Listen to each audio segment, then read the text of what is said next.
All right, good evening, everybody. I am sorry for the later start. I really thought I was on track to kind of get everything sorted out again, but I will try and make the rest of the week fit. So we're going to be doing Old World again. In fact, I will be bringing up the game. I do need to apologize for last week's stream because I was obviously very frustrated with the scenario and. It's tricky in a case like this because I am a huge fan of Old World. Oh dear. I thought I set that. There's also patch notes. Sorry, one second. I'm actually a very big fan of this game, and obviously, getting frustrated with the scenario doesn't show the game necessarily in the best light, or me in the best light. It's one of these ones, as much as I can. I know there are some channels that are kind of dedicated to hating on games. I don't really feel, that that's a great way of doing a channel. It's certainly not what I want to do. But yeah, obviously I was really struggling with a couple of things. It's mostly just kind of longer term consequences for certain choices in the scenario, and it was just a bit of a drag to go through. But there is something to be said for the fact that it's a game that keeps me coming back. And even then, I mean, I did think it was worth it to sort of put the extra effort into seeing the scenario through to the end. It was obviously a bit frustrating that it really didn't result in anything that I couldn't have achieved, leaving leaving at the start of that. But in the end, as much as I can, I would like to show off the things that are good about a game as opposed to the negative. And certainly because I'm just really struggling with it. It was one where I wasn't as articulate in terms of the merits of the game. But let's catch up a little bit with Old World. I'll also talk a bit about how I've been spending the time in between. So I had to change the music options here because I do very much like playing the game with the music off. I really need to stress this game is completely different when you play with the music off. I did have a quick chat with someone. Apparently, since I guess this would be a few months now, but apparently since I sort of redid everything in terms of the stream, the games have been a bit louder, and apparently it hasn't been loud enough for people to say that I'm being drowned out by the game. But they did say it wouldn't hurt to lower it, so I've since lowered it. I am not going to disable the music as was requested in a rather unsubtle and not very interesting way from someone. I think the music is a really big part of it, and if if that's the sort of thing you're looking for, it might be better just to go and find something that is more to your taste. I think the music. I mean, honestly, the soundtrack is 100% something I like talking about with Old World, and being able to share even part of it is a huge appeal to me. But with that in mind, I am ultimately streaming for other people, and so if there is a way to make the stream a little bit more comfortable for people, if there's a way that, especially if it winds up being consistent between streams or games, that the game winds up overpowering, that can be, that's a little bit, that's a bit more than just sort of, the one which I'm not very interested in, which is, people come in, they've changed a setting on their computer, and all of a sudden I need to, change my settings to accommodate them, and then, 10 minutes later they're like, oh wait, well no, I had the stream set to low, everything was fine. That's happened a lot, so I usually need multiple indications that things aren't going right. But I did get a chat with someone whose advice on this I trust, and they said that it could benefit from a lower level, which is where it's at right now. So hopefully that fixes it. And with that in mind, we do actually get a chance to practice the game to voice volume now, because what we're going to do is read the latest patch notes. It may not be relevant to what we're doing inside of the game right now, but I figure it's not bad to kind of keep on track. I don't always read the patch notes, But it seems like a good way to keep up to date with where the game is going. Hello, Britist. Good to see you again. And then what I'll do is I'll talk a little bit about how I've been playing Old World in between, just so I can give you a little bit of an idea in terms of where I'm coming from before we start on our next scenario. I did want to get a quick word out of the way just in terms of just in terms of the stream. I was given a copy of this game from Hooded Horse as part of the Steam release for this game. That came with Heroes of the Aegean, and they did also include the Sacred and the Profane when it was released. So I'm obviously very grateful to the publisher for the key, and in fact Mohawk for the key way back when it was on Epic. It's obviously a game that I am very fond of, and it's one that I'm also obviously a smaller broadcaster, and so I'm not accustomed to getting very high quality and very admirable games like this.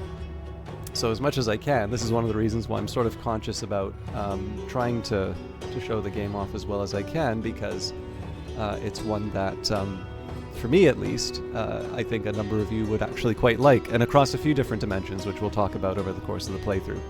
But as always, because I've been given this thing of value in order to cover the game, it has been a while since I was given that key, but it is always good to disclose it. So I am playing this game because I really like it, but it is always worth commenting on the recommendation. It is always coming from the position of somebody who is given this thing of value to be covering the game. But with that in mind, I do note, like, for Mondays it is kind of a Hooded Horse day, and there are a number of games that I've been playing and wanting to return to. So the pool that I would be drawing from would basically be Old World, Against the Storm, Terra Invicta, and Clanfolk. So all of these are very interesting games in their own right. They're ones that I would really like to do more coverage of.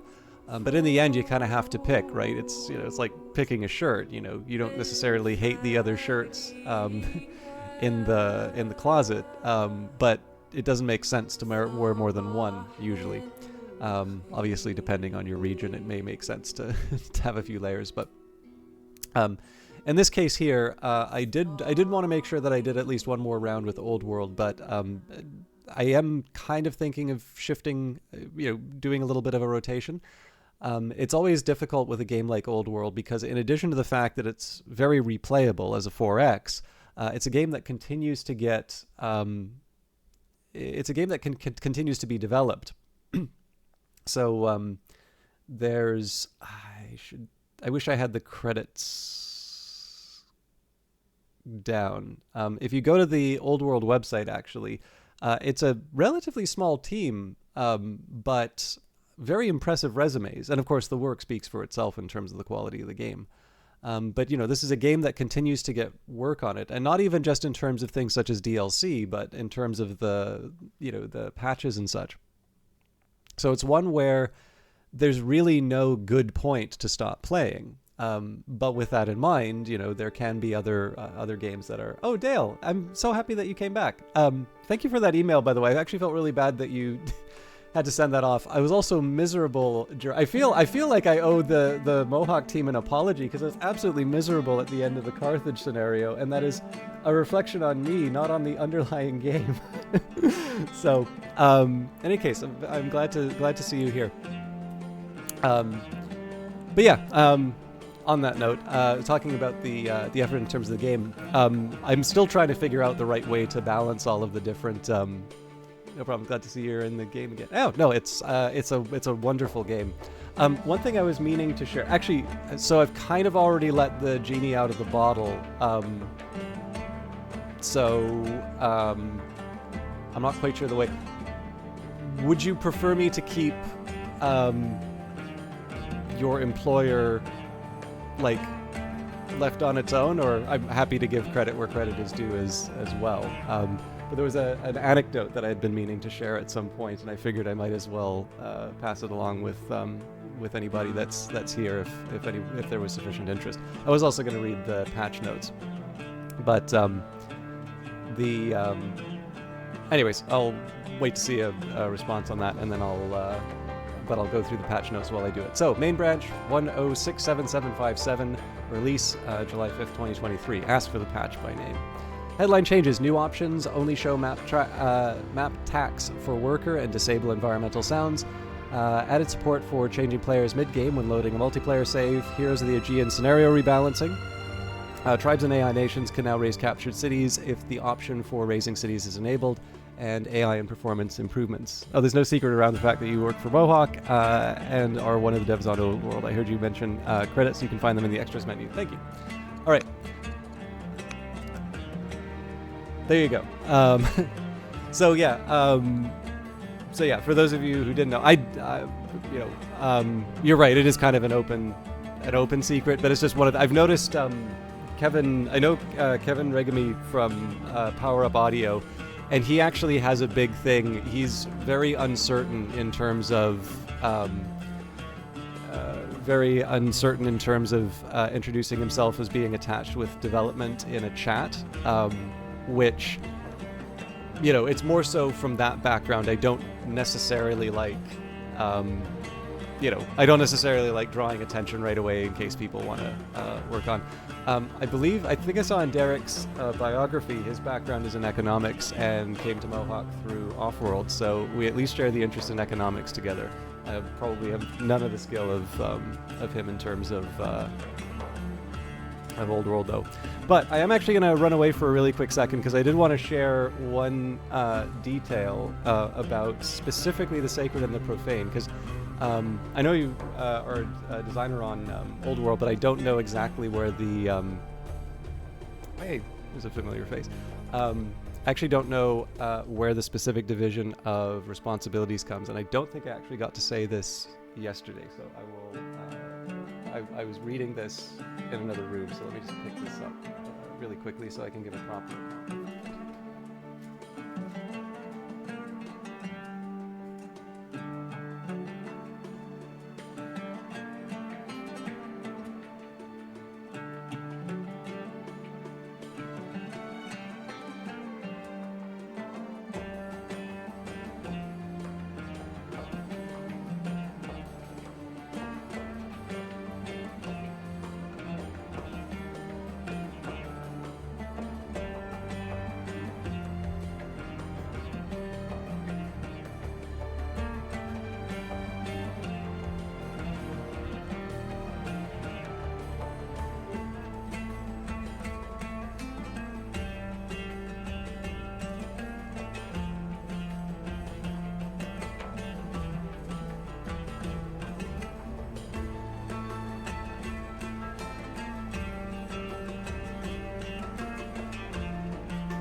Last week.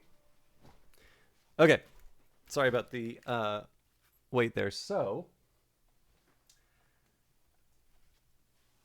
I'm partly sharing this because Dale Plays Games is in the chat, and I don't know if this is a common thing that comes up, but I had actually meant to talk about this in a previous playthrough, and I wound up a little bit distracted. So now I actually have the division in terms of my I basically got, I think I'm missing like one book in this. So one of the things, and this comes up a lot in terms of Old World, but like there's the different characters and the events, and there's lots of there's lots of individual like a lot of individual events are interesting on their own, but obviously the fact that there is this kind of nice web of connections, and that there's dependencies in terms of having hello Olaf, good to see you. The fact that there can be like a prerequisite for a certain item, and then that's kind of how you wind up with these emergent stories. Obviously people like talking a lot about the characters, and I mean in terms of, I realize this isn't a storytelling game, but it's such a huge appeal to be able to sort of have sort of the rise and fall in terms of this individual. And of course that winds up having an effect in terms of your empire, right? Sometimes you'll have an heir that maybe doesn't rise to the occasion, or maybe you'll go from a really dark place to having a particularly powerful individual who rises up after an incompetent ruler. But one of the things I really appreciated about the sacred and the profane was to like the inclusion of a lot of sort of philosophical and religious material. One, because I'm a bit more familiar with it, but also it wound up doing this thing which I really appreciated from Civilization, which is Civilization, way back, it was like one of the first games that I played. The inclusion of the Civilopedia gave me these opportunities to sort of learn a little bit of history, right? There's only so many times you can read the Civilopedia looking to find out about a hoplite, and just read the stats. Like, eventually you're going to read the description in terms of how, like, what a hoplite was and why that was important. So in the case of Sacred and the Profane, there's obviously, like, I know I inevitably wind up making Paul jokes, or Saul. It's usually Saul jokes, and then, so for instance, what are the names of the Beatles? John, George, Ringo, and Saul, who changed his name to Paul when he had a vision of Christ on the way to Abbey Road, that sort of stuff. But the Abbey Road to Damascus, I guess, would be a little bit better. But anyways, one of the big ones was the inclusion of Neoplatonism. And this, there's all sorts of philosophy that comes in. We obviously spent a ton of time on Pythagoras, because that's just incredibly interesting. But specifically the Neoplatonism angle in terms of Old World sort of got me going back to some of my old classics texts from university. But on top of that, what I sort of found is, I'm sitting down and I'm trying to wrestle with Plotinus, and it's like, okay, yeah, well, this really is better thought of as this great synthesis of everything that came before. And, of course, the Neoplatonists feel that they're doing an appropriate reading of Plato. So maybe I should go back and I should read some Plato. And that's fine, because I've got a collected works. My Aristotle's like a modern library selected works, so that's maybe not as thorough, but, I had a little bit to work with. And then eventually I'm like, well, Plato himself is this great synthesis of, everything that had come before. So really, I probably should be going back to my pre-Socratics and reading that, and then working my way up to Plato, and then working my way up through Plato and the Hellenistic philosophers. Then I will really be able to sit and wrestle with Neoplatonism. And then I sort of thought, well, maybe that's a little silly, that's a lot. But then I kind of went back and I'm like, well, it's not exactly a hardship to read this stuff. So I actually bought a copy of the Enneads. This is Plotinus's great work, kind of the founder of Neoplatonism, although he was taught by Ammonius Saccas, as mentioned in the event. But what I have in front of me, this is what I wanted to go, the specific stack of books which Old World has inspired through things such as its events. I'll count these while I read it out. So, A Pre-Socratics Reader, 2nd edition, published by Hackett. W.K.C. Guthrie's The Greek Philosophers, that's number 2. Cambridge Companion to Early Greek Philosophy, that's the 3rd. Complete Works of Plato, that's the 4th one. So, A.A. Long's Hellenistic Philosophy is one that I bought specifically because of this little reading bout that was inspired by Old World. I've got another Hackett collection, Hellenistic Philosophy by Inwood and Gerson, so that was one that I already had, but that's going to be sort of my main source for, Hellenistic philosophy. Picked up another book, R.T. Wallis, Neoplatonism. That's kind of a summary and an introduction. So that's number 7. Number 8, another reader that I already had, in this case, Dillon and Gerson, Neoplatonic Philosophy Introductory Readings. So that includes Porphyry, Plotinus, Iamblichus, and Proclus. And then finally, it wasn't the edition of the Enneads that I wanted, but it actually wound up being a really interesting coincidence in terms of what I found anyway, and that'll be a little bit more relevant to the other games that I'm playing. But I guess that's the 9th book, and I guess this is a really long way of saying that, but compared to Heroes of the Aegean, you'd sort of see, in some ways, the Sacred and the Profane as being like a smaller DLC in this, like, so what I mean by that, I don't mean an inferior DLC, but in terms of Heroes of the Aegean, right, you've got a big new set of scenarios and you introduced, I guess, new dynasties in terms of in terms of the Greeks. But I think one of the things, like, I don't really see the events as really being separate. Like, it's very hard to disentangle them from the game. I know it's possible. I know there's like I'm pretty sure there's a disable events option inside of it, inside of Old World. But man, it is really hard to think of games which inspire, like, not just the wiki reading that we're doing here, but I'm quite literally talking about 9 scholarly texts about ancient philosophy. And even then, that's not covering everything that the sacred and the profane is about, right? Like, the headline figures in that would be the Apostle Paul, Sappho, Hypatia. So Hypatia, I guess, kind of falls under Neoplatonists. Oh god, now I'm forgetting the other ones. I can get this. Oh, Mani, of course. I'm sure I'm missing some other ones in here. But yeah, I was gonna say, like, I don't really think there are a lot of games that you can point to which inspire, like, someone getting a big stack of, fairly complicated and very narrow text. And there are other ones that I can draw. Just these were the ones where I'm like, okay, this is my base that I'm gonna be, appreciating Old World from.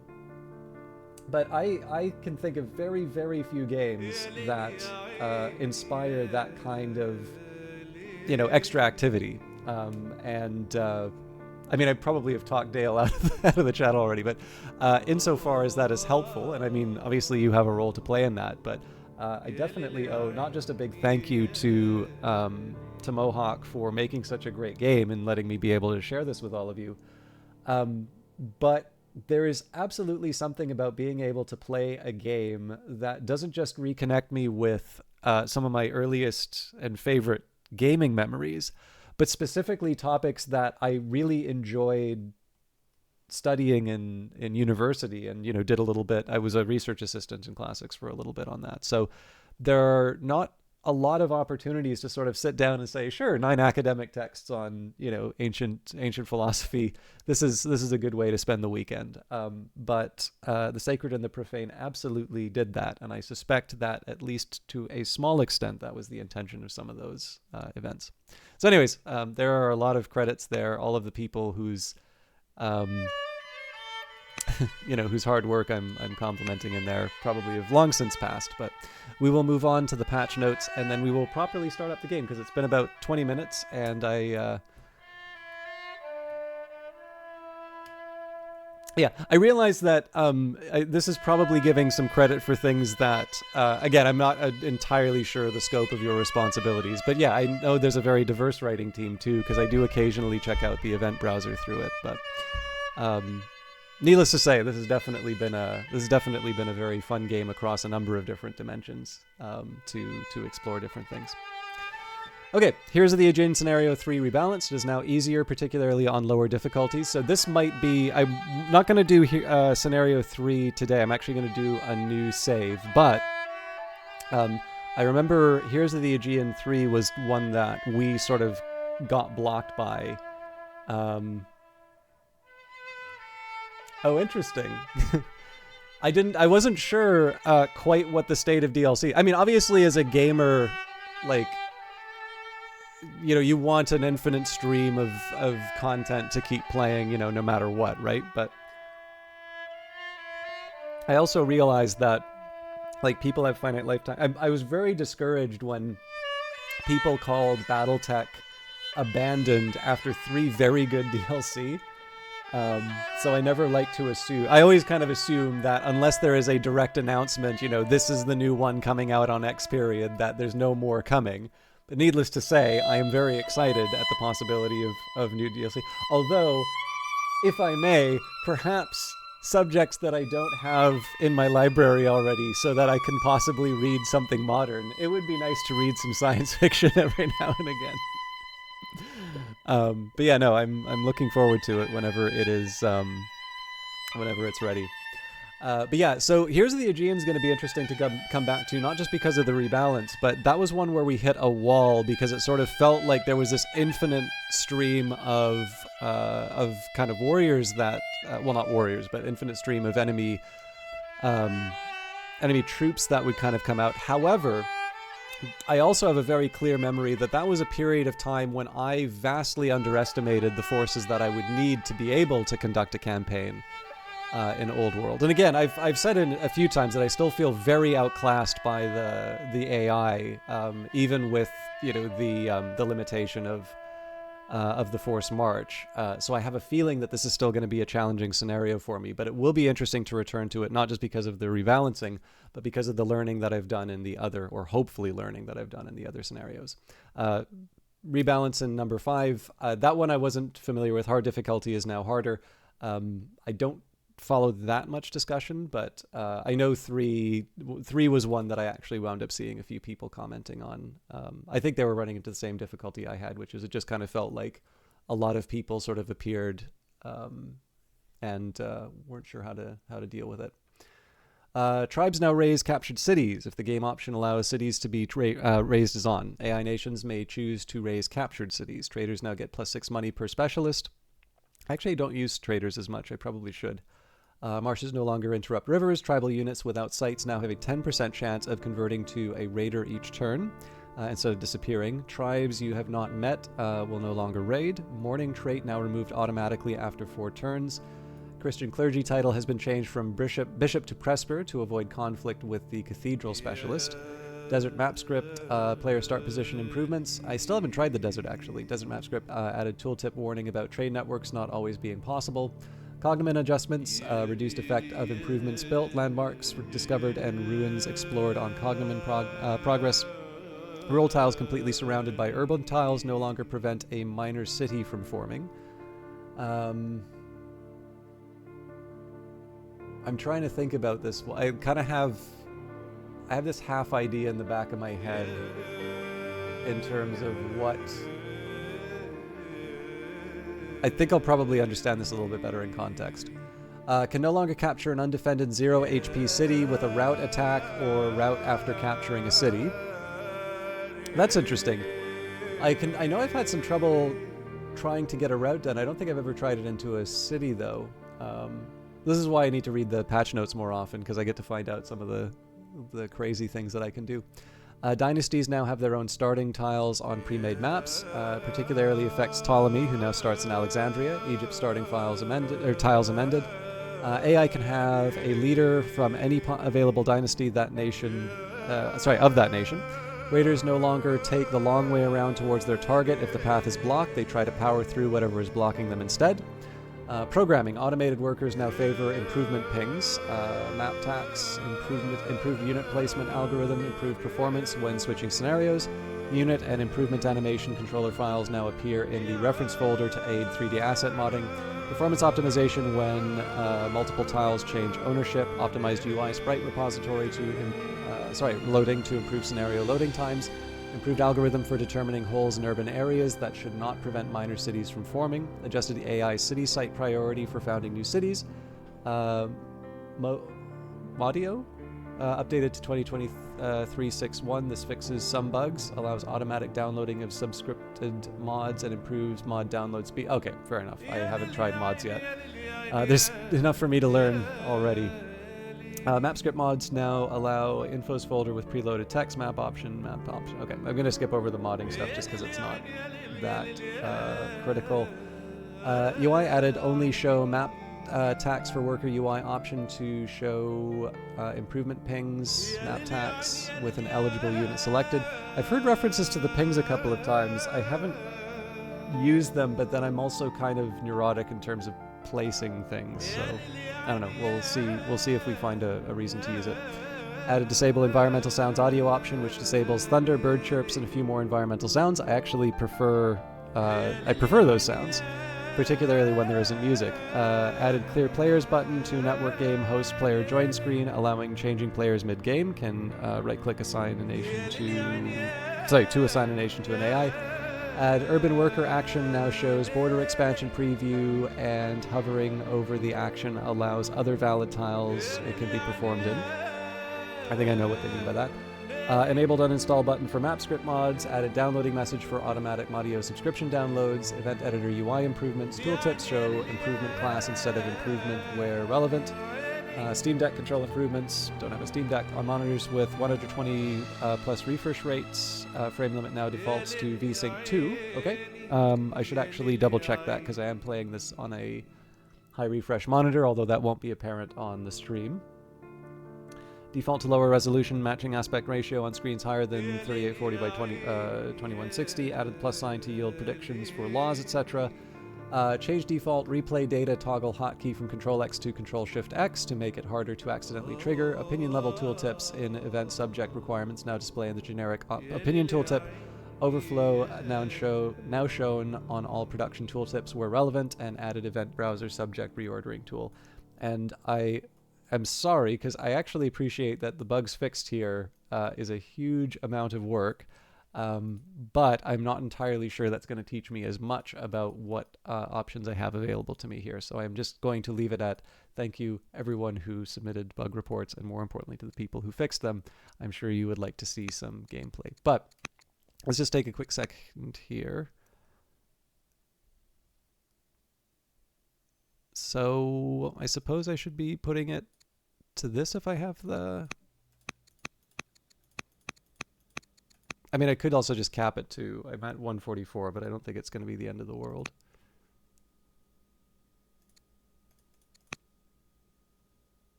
I probably should just go back to the high default and leave it be. I think I might be able to do something. I think I disabled the Steam overlay now that I think of it. Sorry, I should have prepped all this. I shouldn't have paid attention to the yes. Okay. Well, if I don't get it in glorious 144 frames, that's... I think I can live. Just a quick word in terms of scenarios, and this is kind of future plans in general. So we kind of struggled over the end with seizing Destiny, so we got a silver victory for that. I may try that on my own time at some point in the future, but I'd like to put some distance between me and that scenario. At some point, I would like to get back to Heroes of the Aegean, but in my own time, I did finish off the last of the check marks in terms of the learn by playing. So I think I did Babylonia the Able on stream, and then sort of in my own time, I spent probably much later evenings than I had been planning doing Egypt the Just, Persia the Good, and Rome the Strong. Rome the Strong actually went surprisingly fast. I would at some point like to try some of the world maps, but what I am left with now... Current mod does not allow new games. Use the scenario menu. I'm just going to quit out and load back in.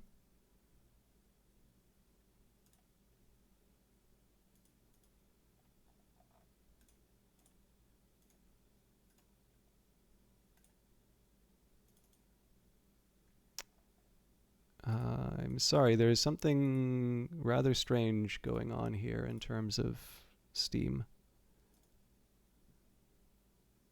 I'm so sorry. I don't normally like spending 30 minutes on the main screen. It's fine to do I think it's fine to do patch notes and that, but this is obviously a little different.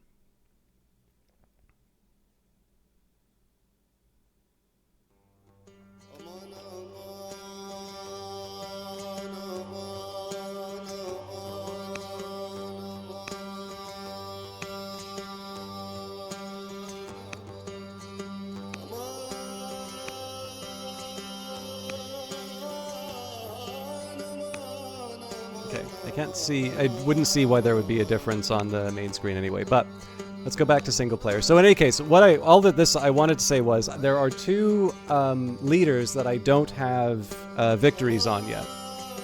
And that would be, Well, I suppose there's the different dynasties for Greece, but we'll leave that aside. But when I took a look at my achievements, it's Assyria and Hatti, and it's a bit of a weird one here. So like Assyria, Ashurbanipal was the one that the shipped with the base game, whereas the Hittites were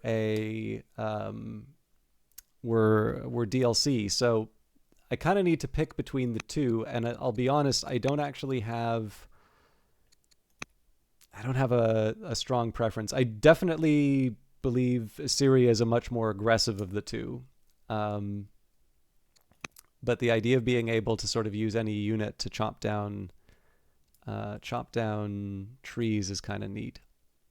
I don't know, let's try Ashurbanipal. I especially think because in this case, this is going to be someone who I struggle to get on the same page with, because I still play this game like it's not very military focused. So I am Ashurbanipal, king of the universe, descendant of great kings. I was the fourth in line for the succession, but my father, Esarhaddon, picked me to rule Assyria because of my bravery and intelligence, while sending an older brother to rule a distant kingdom.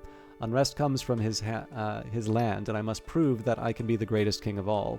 While my father was alive, I worked as a spy master and studied etiquette and military training. I constructed the first systematically organized library of the Old World, containing 30,000 clay tablets. I am known for fluency in languages, especially Akkadian and Sumerian, endearing me to many old families. I commissioned reliefs for myself, hunting lions, a public event which was reserved for Assyrian royalty. So we've got under stats. They start with trapping, which will give us camp. Also slingers, obviously, but administration, which can give us the treasury if we want.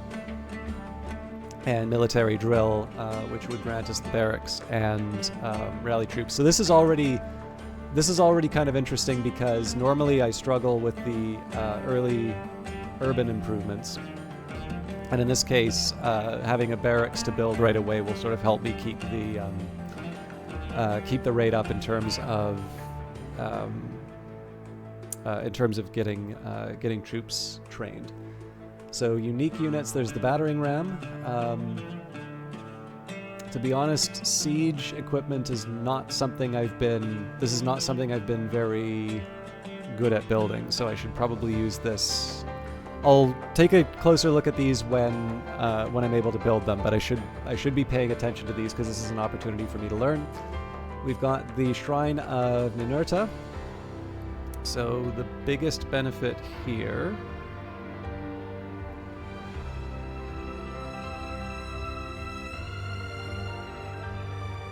okay, so it just gives its training. I'm just trying to see the benefits. So the Shrine of Nuska gives us a bonus for adjacent mines. The Shrine of Shamash, adjacent farms. And the Shrine of Ashur, in that case, gives civics. Okay, so two of them I can sort of build for any given benefit, and then the two shrines here are going to be sort of resource improvements. He's a zealot, can serve as a general or a chancellor. Unit cannot die with greater than 1 HP. If the general, so as a general, plus 10% enlist chance on a kill. Let me just see how that works. Convert a rival unit to join your nation. Okay, so I definitely want him at the front. As a leader, plus 60% for religion. Can hurry production with training. Fair enough. Yeah, I'm fine with that. And we'll take a look at the details on the families when we go onto the map. But on to the next. Now, I think probably if I did the strong as Rome, then the next step would be to do the noble again. It is worth reviewing what I'm up against, though, because there's a little bit of a there is a progression here. So the good, this is the baseline difficulty of the game. AI nations start with some development according to the game's premise that you are a new nation in an old world of developed ones. Your economy is the same as the AIs, which are still inclined to be peaceful. The strong, the first difficulty where the AI is not restricted in warfare. It will declare more freely and use forced march. Tribal raids also become more common. So next up here, the noble. Harder difficulties begin here. Existing AI nations are more developed, and cities near the map edges are no longer safe from tribal raids. So in this case, I can't rely on the map for some kind of an advantage. Fewer starting bonuses, you'll notice 200 civics, 200 training, same number of orders. I think the raw resources are the same. Less in terms of science and orders per turn. Less wealth, higher unhappiness. AI aggression is the same. And 3 cities and 3 technologies in terms of AI development. So despite the fact that I am a more capable military power as Assyria, the fact of the matter is that all of my neighbors are going to be quite powerful, and so I need to be careful that I stay on people's good side. I am slightly inclined. Let's go for a random map script. See what comes up.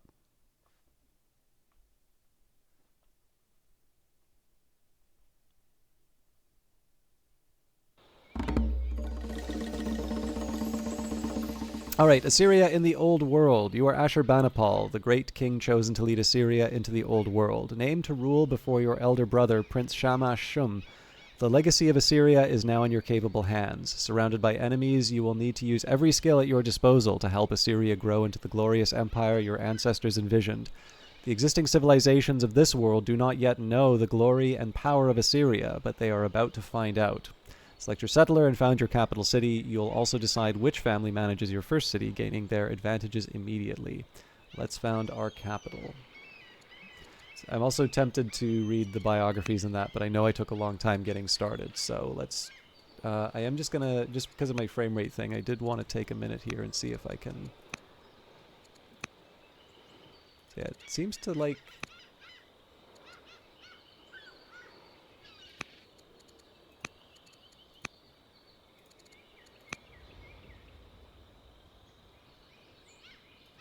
Interesting.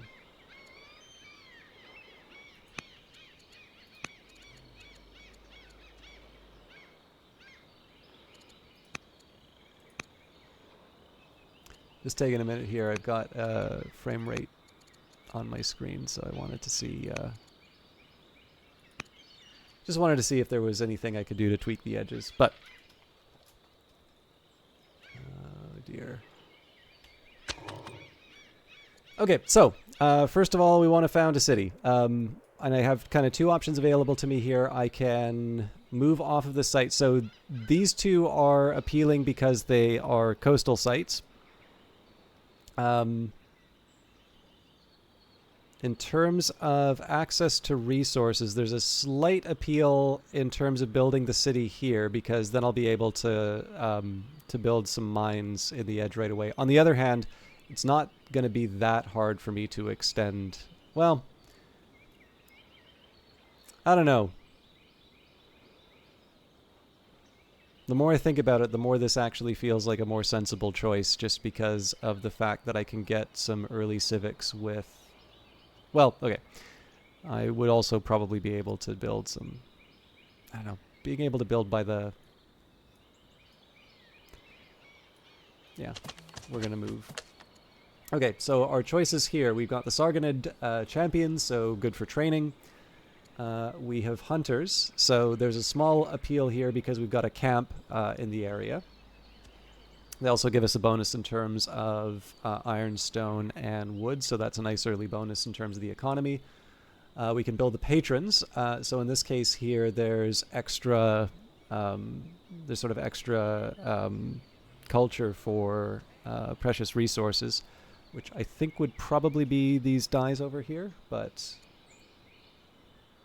kind of hard to argue for a starting one. And then we have the clerics, can build urban improvements on sand, extra happiness, do get the option of founding a religion. I'd say based, and then like monasticism is nice. I think based on what I'm seeing right now, I'm less inclined towards the clerics, but I may change my view on that as we go on. I think the real question here though is, assuming we don't... I can't see why we would use the clerics right now. So what I would probably want to choose... I'd have to choose between the champions and the hunters, and I think the hunters make sense here because of the camp. Alright, order is an important feature of Old World. Units can move multiple times each turn, but each move consumes one order. Other actions, such as attacking or building, also consume orders. Your remaining orders can be seen in the lower left corner of your screen. We recommend that you first select your workers so that you may begin to improve your land before you spend all of your orders for the turn. And then we get to choose research. So this is a little bit of a trickier one. We do need to build the military early on, but stone cutting, I mean, we did want to build those quarries. So I think I'm going to skip the warrior and hope we can get by with some slingers for a little while and go for stone cutting here. The city governor can be recruited from your court by clicking the wreath icon button below the city banner or within the city screen. A governor can boost the yields of a city based on their unique traits. A governor, with the exception of the leader, cannot be from a different family from that of the city. And the worker. Workers build improvements for your city. Rural improvements such as farms and mines gather raw materials. Urban improvements such as barracks or shrines provide training or culture. With some exceptions, urban improvements must be built on or adjacent to other urban tiles. A lack of urban improvements will lead to discontent, so plan carefully and leave some room for them near your cities. Improvement output can be augmented with specialists from the city screen. So one thing I've tried to get a little bit more conscious of as I continue to play the game, one thing that I know I would need for things like the baths would be fresh water. So candidate bath tiles would sort of be here, here, here, here, here, here, here, here, here. And obviously I would want to have some, urban, I would want to build up my urban tiles accordingly. Now I'm also sort of forced into certain choices. So in this case, we've got the garrison that would benefit from having things like barracks and, or is it just barracks? Anyways, and ranges nearby. And then, so part of this is coming down to what, I've got a lot of woods here. What am I willing to keep as rural, and what am I willing to turn into urban? Because that is going to have some implications, particularly with this camp. And I think probably we'll try and push the urban out as far as we can here. So maybe like a barracks here and a barracks here. And then maybe we'd push the urban on this end. But rural, like once we sort of hit the limits of the camp, maybe we'd limit there. I don't know. We can figure it. We can finesse it as we move on. But that's kind of where I'd start. I suppose this would also be good for the bath if it came down to it. Just the thing is, if you can build like a village, you can get a bonus out of that. So I guess the question would be, what do I want to use my worker on first? So I can get 2 growth and 10 food from a fisher here. And then, well, the culture is nice, but I think probably I want the food first, so. Scout selected. Scouts are fantastic explorers that see further into the unknown than other units. They can also hide in trees, making them invaluable as early warning against invading enemies. I'll use my scouts to explore the world. Now, this may mean that I don't assign a governor or a general, but we don't have that much we need to do with that right now. In the ruins, we observe a ritual performance centering on the old city's patron god. He tricks minor deities into letting him eat them, but in the end, they cut open his belly and kill them. What should we take away from this? Expand our cities, but beware of gluttony. This would give us polis with walls and hamlet. Hold such performances ourselves, drama, music, and Odeon, or learn from his cunning. I feel a tech is very hard to turn down, and we can get some early music with this, so let's go for drama. Okay, so my remaining action in this case, I think I'm just going to go.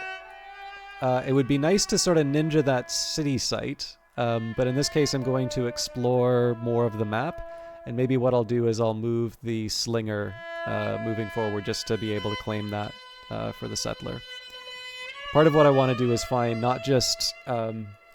I don't want to just claim this city site, but I would also want to find the next place. I've got 5 turns before this settler, but it doesn't hurt to get an idea in terms of where I'm moving next.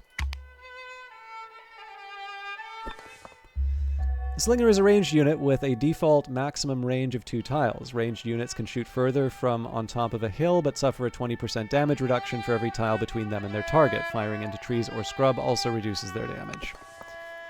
Okay. I still want to see what's up. I marked discovered Eurotas River +1 legitimacy. The fact we only got the 1 means that somebody else is here. You would think, at least.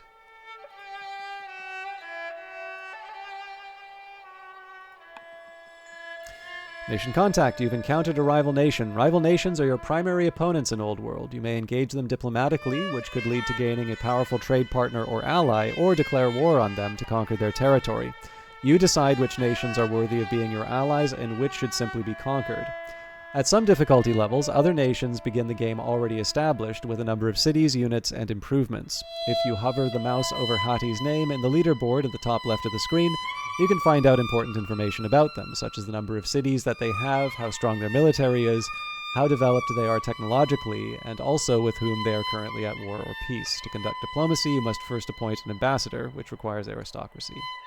I will do my best to make some friends.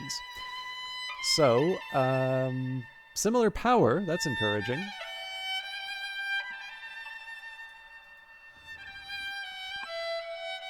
But that kind of closes this off in terms of options for expansion, so...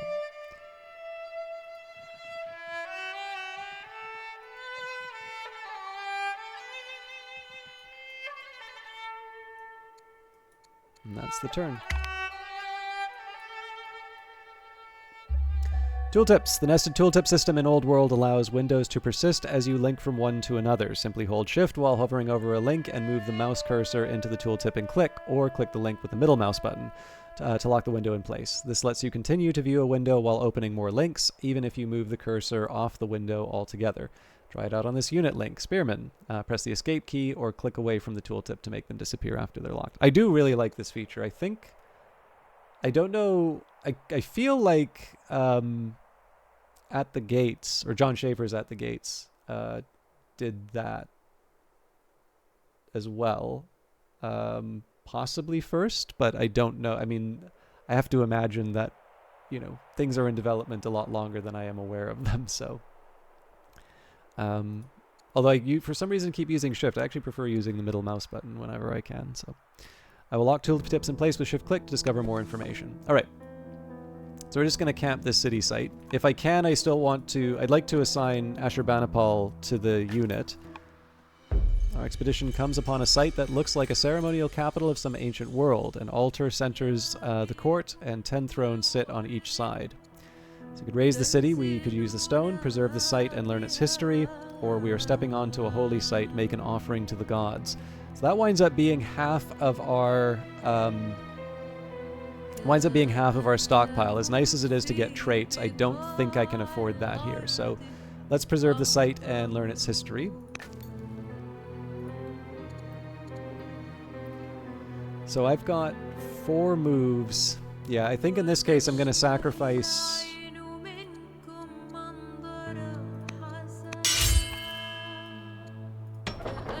I think I'm willing to sacrifice the orders, because otherwise we wind up waiting too long now. I suppose the question here would be, is it worth it to get this?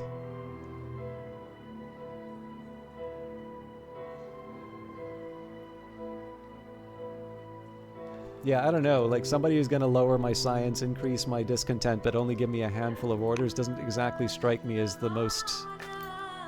Like, that doesn't scream... add this guy to the governance structure.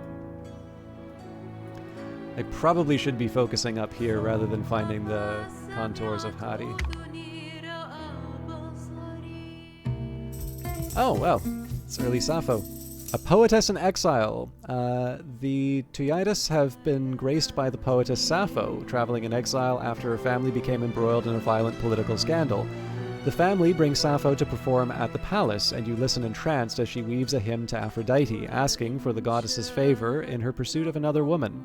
The poem is unlike any the court has heard, subtly subverting the structure and language of both epic poems and religious hymns to speak of love. Sappho's lyrics are already becoming renowned, unrivaled whether speaking of the gods or mortal desires. So we can invite her to spend her exile living in my court. That comes at a fairly high expense. this is the only family we have right now. Now I can make that up by giving them furs, though, or let her continue to tour the cities. In this case, I feel that probably we get the biggest benefit from bringing her in. But even though I'm late in kind of getting things started, we want to read our history. So, Sappho. Sappho was an archaic Greek poet from Eressos or Mytilene on the island of Lesbos. And again, apologies for the pronunciation. Sappho is known for her lyric poetry, written to be sung while accompanied by music. In ancient times, Sappho was widely regarded as one of the greatest lyric poets and was given names such as the 10th Muse and the Poetess. Most of Sappho's poetry is now lost, and what extent has mostly survived in fragmentary form. Only the Ode to Aphrodite is certainly complete. As well as lyric poetry, ancient commentators claim that Sappho wrote elegiac and iambic poetry.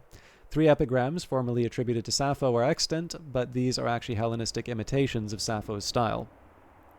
Just as a note, this is, as far as my understanding of this goes, there was a practice of trying to write in the style of a particular thinker or orator, and I don't know how much this is a problem in terms of identifying true authorship or not, but at least as far as I can tell, that this is a common thing. It's common enough that we know of a few. Yeah, no worries, Dale. Sorry, it took a super long time to get started today, but I really do appreciate you stopping by again. I hope to either catch you on the Mohawk channel or around here again. But have a good evening. But yeah, as far as I can tell, at least a handful of people I've had to sort of engage with, there is this problem where there are works that are passed down as genuine, or at least attributed to, maybe not passed down as genuine, that require a specific comment saying this wasn't actually from their pen. Little is known about Sappho's life. She was from a wealthy family from Lesbos, though her parents' names are uncertain. Ancient sources say that she had 3 brothers, Charaxos, Lycairos, and Eurygeos. 2 of them, Charaxos and Lycairos, are mentioned in the Brothers poem discovered in 2014. She was exiled to Sicily around 600 BC and may have continued to work until around 570 BC. According to legend, she killed herself by leaping from the Leucadian cliffs due to her unrequited love for the ferryman Phaon. Sappho was a prolific poet, probably composing around 10,000 lines. She was best known in antiquity for her love poetry. Other themes in surviving fragments of her work include family and religion. She probably wrote poetry for both individual and choral performance. Most of her best known and best preserved fragments explore personal emotions and were probably composed for solo performance. Her works were known for their clarity of language, vivid images, and immediacy. The context in which she composed her poems has long been the subject of scholarly debate. The most influential suggestions have been that she had some sort of educational or religious role, or wrote for the symposium. Sappho's poetry was well known and greatly admired through much of antiquity. She was among the canon 9 lyric poets, most highly esteemed by scholars of Hellenistic Alexandria. Sappho's poetry is still considered extraordinary, and her works continue to influence other writers. Beyond her poetry, she is well known as a symbol of love and desire between women, with the English words sapphic and lesbian deriving from her name and that of her home island, respectively. Ancient sources. I would never want to belong to any club. Who did that? Someone like me doing that. John, first of his name, thank you very much for the follow.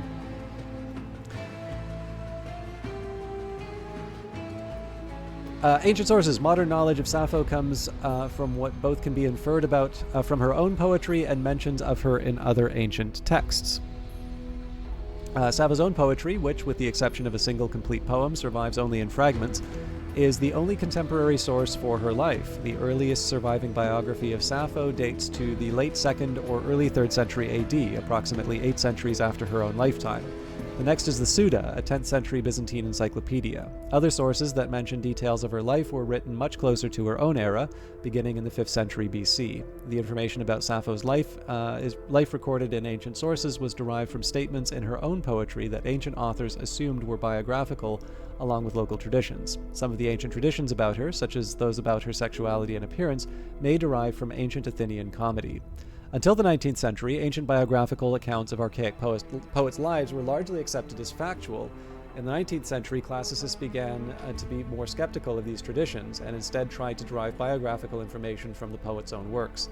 In the latter half of the 20th century, scholars became increasingly skeptical of Greek lyric poetry as a source of autobiographical information, questioning whether the first-person narrator in the poems was meant to express the experiences and feelings of the poets. Some poets, such as Mary Lefkowitz, argue that almost nothing can be known about the lives of early Greek poets such as Sappho. Most scholars believe that ancient testimonies about poets' lives contain some truth but must be treated with caution. Life. Little is known about Sappho's life for certain. She was from the island of Lesbos and arrived at the end of the 7th and beginning of the 6th centuries BC. This is the date given by most ancient sources, who considered her a contemporary of Alcaeus and Pittacus. She therefore may have been born in the 3rd quarter of the 7th century. Franco Ferrari infers a date of around 650 or 640 BC. David Campbell suggests around or before 630 BC. Gregory Hutchinson suggests that she was active until around 570 BC. Tradition names Sappho's mother as Cleis. This may derive from a now lost poem or record. Those ancient scholars may have simply guessed this name, assuming that Sappho's daughter was named Cleis after her mother. Ancient sources record 10 different names for Sappho's father. This proliferation of possible names suggests that he was not explicitly named in any of Sappho's poetry. The earliest and most common attested name for him is Scamandronymus. In Ovid's Heroides, which I have read and is wonderful, Sappho's father died when she was 6. He is not mentioned in any of her surviving works, but Campbell suggests that this detail may have been based on a now lost poem. Sappho's own name is found in numerous variant spellings. The form that appears in her own extant poetry is PSAPPHO. Well, obviously it appears in the Greek letters, but I'm not even going to try that. Hey, Birdman850, who I don't know if you want me to identify the name that I know you of under the other activity we are involved in, and I don't even know if I should mention that activity that we are involved in, but it's good to see you. Birdman is another one of these people who you will know through their works in games. Sappho is said to have 3 brothers, Eurygaios, Lyricos, and Charaxos. Again, sorry about the names. According to Anthemius, she praised Lyricos for being a cupbearer in the town hall of Mytilene, an office held by boys from the best families. This indication that Sappho was born into an aristocratic family is consistent with the sometimes rarefied environments that her verses record. One ancient tradition tells of a relationship between Charaxos and the Egyptian courtesan Rhodopis. In the 5th century BC, Herodotus, the oldest source of the story, reports that Charaxos ransomed Rhodopis for a large sum, and that Sappho wrote a poem rebuking him for this. The names of the 2 brothers, Charaxos and Lyricos, are mentioned in the Brothers poem, discovered in 2014. The final brother, Eurygaios, is mentioned in 3 ancient sources, but nowhere in the extant works of Sappho. Sounds good. Sappho may have had a daughter named Cleis, who is referred to in 2 fragments. Not all scholars accept that Cleis was Sappho's daughter. Fragment 132 describes Cleis as Pais, which, as well as meaning child, can also refer to the youthful beloved in a male homosexual liaison. It has been suggested that Cleis was one of her younger lovers rather than her daughter, although Judith Hallett argues that the language used in fragment 132 suggests that Sappho was referring to Cleis as her daughter. According to the Suda, Sappho married Cerculus of Andros. This name appears to have been invented by a comic poet. The name Cerculus appears to be a diminutive of the word Kerkos, a possible meaning of which is penis, and which is not otherwise attested as a name, while Andros, as well as being the name of a Greek island, is a form of the Greek word aner, which means man. Thus the name can mean prick of the Isle of Man. It likely comes from comedy. One tradition said that Sappho was exiled from Lesbos around 600 BC. The only ancient source for this story is the Parian Chronicle, which records Sappho going into exile in Sicily sometime between 604 and 595. This may have been a result of her family's involvement with the conflicts between political elites on Lesbos of this period. It is unknown which side Sappho's family took into these conflicts, but most scholars believe that they were in the same faction as her contemporary Alcaeus, who was exiled when Marcellus took power. A tradition going back to at least Menander suggested that Sappho killed herself by jumping off the Leucadian cliffs due to her unrequited love for Phaon, a ferryman. This story is related to two myths about the goddess Aphrodite. In one, Aphrodite rewarded the elder ferryman Phaon with youth and good looks as a reward for taking her in his ferry without asking for payment. In the other, Aphrodite was cured of her grief at the death of her lover Adonis by throwing herself off the Leucadian cliffs on the advice of Apollo. The story of Sappho's leap is regarded as ahistorical by modern scholars, perhaps invented by comic poets or originating from a misreading of a first-person reference in a non-biographical poem. The legend may have resulted in part from a desire to assert that Sappho is heterosexual. One thing that's worth mentioning, so you may wonder, like, to a certain extent, the ancient world is just very interesting to read, but sometimes there may be a question in terms of why is some of this other stuff relevant in terms of a game like Old World. One thing that's kind of worth mentioning when you hear about these kinds of exiles and sort of some of the context in which these people are behaving, it's kind of worth remembering that when you consider Plato, and particularly his depiction of Socrates, and I'm thinking of the Apology, this kind of comes after the period of the 30 tyrants. And there's at least a suggestion in terms of that trial that Socrates wound up being one of the people who was punished largely because he was accessible. That there was sort of enough strength with the different factions that if they tried to bring someone to trial, or if they tried to sort of exact revenge on another individual, that they would, possibly be able to get away, or they would be able to, overcome the charges, or that it would create other kinds of turmoil. But in the case of Socrates, he was someone who didn't necessarily have that kind of defense, or would be somebody who could sort of act, I guess for lack of a better term, as a scapegoat. And obviously Plato has his own opinions in terms of what happened to Socrates, and they are, quite apparent in terms of not just the Apology, but there's dialogues which happen sort of immediately after, and then he drinks the hemlock and then kind of goes on like I do for an extended period of time before finally expiring. So the one thing that's kind of interesting here, right, is that obviously the idea of Sappho being an exile is relevant because this is how she arrives in terms of the court.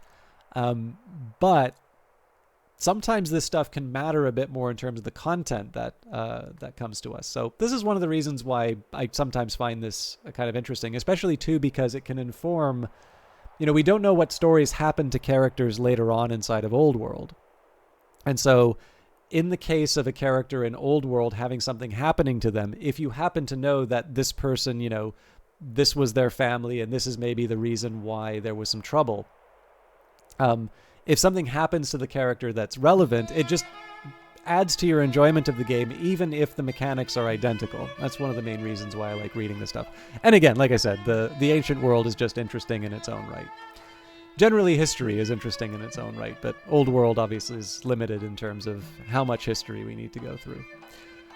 Work. Sappho probably wrote around 10,000 lines of poetry. Today, only about 650 survive. She is best known for her lyric poetry, written to be accompanied by music. The Suda also attributes to Sappho epigrams, elegiacs, and iambics. 3 of the epigrams are extant, but in fact later Hellenistic poems inspired by Sappho. The iambic and elegiac poems attributed to her in the Suda may also be later imitations. Ancient authors claim that Sappho primarily wrote love poetry, and the indirect transmission of Sappho's work supports this notion. However, the papyrus tradition suggests that this may not have been the case. A series of papyri published in 2014 contains fragments of 10 consecutive poems from Book 1 of the Alexandrian edition of Sappho, of which only 2 are certainly love poems, while at least 3 or possibly 4 are primarily concerned with family. Ancient editions. It is uncertain when Sappho's poetry was first written down. Some scholars believe that Sappho wrote her own poetry down for future readers. Others that if she wrote her works down, it was to aid to reperformance rather than as a work of literature in its own right. In the 5th century BC, Athenian book publishers probably began to produce copies of lesbian lyric poetry, some including explanatory material and glosses as well as the poems themselves. Sometime in the 2nd and 3rd century BC, Alexandrian scholars produced a critical edition of Sappho's poetry. There may have been more than one Alexandrian edition. John J. Winkler argues for two, one edited by Aristophanes of Byzantium and another by his pupil Aristarchus of Samothrace. This is not certain. Ancient sources tell us that Aristarchus' editions of Alcaeus replaced the edition by Aristophanes, but are silent on whether Sappho's work also went through multiple editions. The Alexandrian edition of Sappho's poetry may have been based on an Athenian text of Sappho's poems, or from one from her native Lesbos, and was divided into at least 8 books, though the exact number is uncertain. Many modern scholars have followed Dennis Page, who conjectured a 9th book in the standard edition. Demetrios Manolakis doubts this, noting that ancient sources refer to an 8th book of Sappho's poetry, none mention a 9th. The Alexandrian edition of Sappho probably grouped her poems by their name. Ancient sources tell that each of the first 3 books contained poems in a single specific meter. Book 1 of the Alexandrian edition, made up of poems in Sapphic stanzas, seem to have been ordered alphabetically. Even after the publication of the standard Alexandrian edition, Sappho's poetry continued to circulate in other poetry collections. For instance, the Coloni Papyrus, on which the Tithonus poem was preserved as part of a Hellenistic anthology of poetry, which contained poetry arranged by theme rather than by meter and incipit, as it was in the Alexandrian edition. I just want to get a quick deal. Yeah, I am going to go all the way through Legacy because this is going to deal with the content of the poems. Surviving poetry. The earliest surviving manuscripts of Sappho, including the potsherd on which fragment 2 is preserved, date to the 3rd century BC and thus might predate the Alexandrian edition. The latest surviving copies of Sappho's poems transmitted directly from ancient times are written on parchment codex pages from the 6th and 7th centuries AD, and were surely reproduced from ancient papyri now lost. Manuscript copies of Sappho's works may have survived a few centuries longer, but around the 9th century her poetry appears to have disappeared, and by the 12th century John Tzetzes could write that the passage of time has destroyed Sappho and her works. According to legend, Sappho's poetry was lost because the church disapproved of her morals. These legends appear to have originated in the Renaissance, around 1550. Jerome Cardan wrote that Gregory Nazianzen had Sappho's work publicly destroyed at the end of the 16th century. Joseph Justus Scaliger claimed that Sappho's works were burned in Rome and Constantinople in 1073 on the orders of Pope Gregory VII. In reality, Sappho's work was probably lost as the demand for it was insufficiently great for it to be copied onto parchment when codices superseded papyrus scrolls as the predominant form of book. A contributing factor to the loss of Sappho's poems may have been her Aeolic dialect, considered provincial in a period where the Attic dialect was seen as true classical Greek, and had become the standard for literary compositions.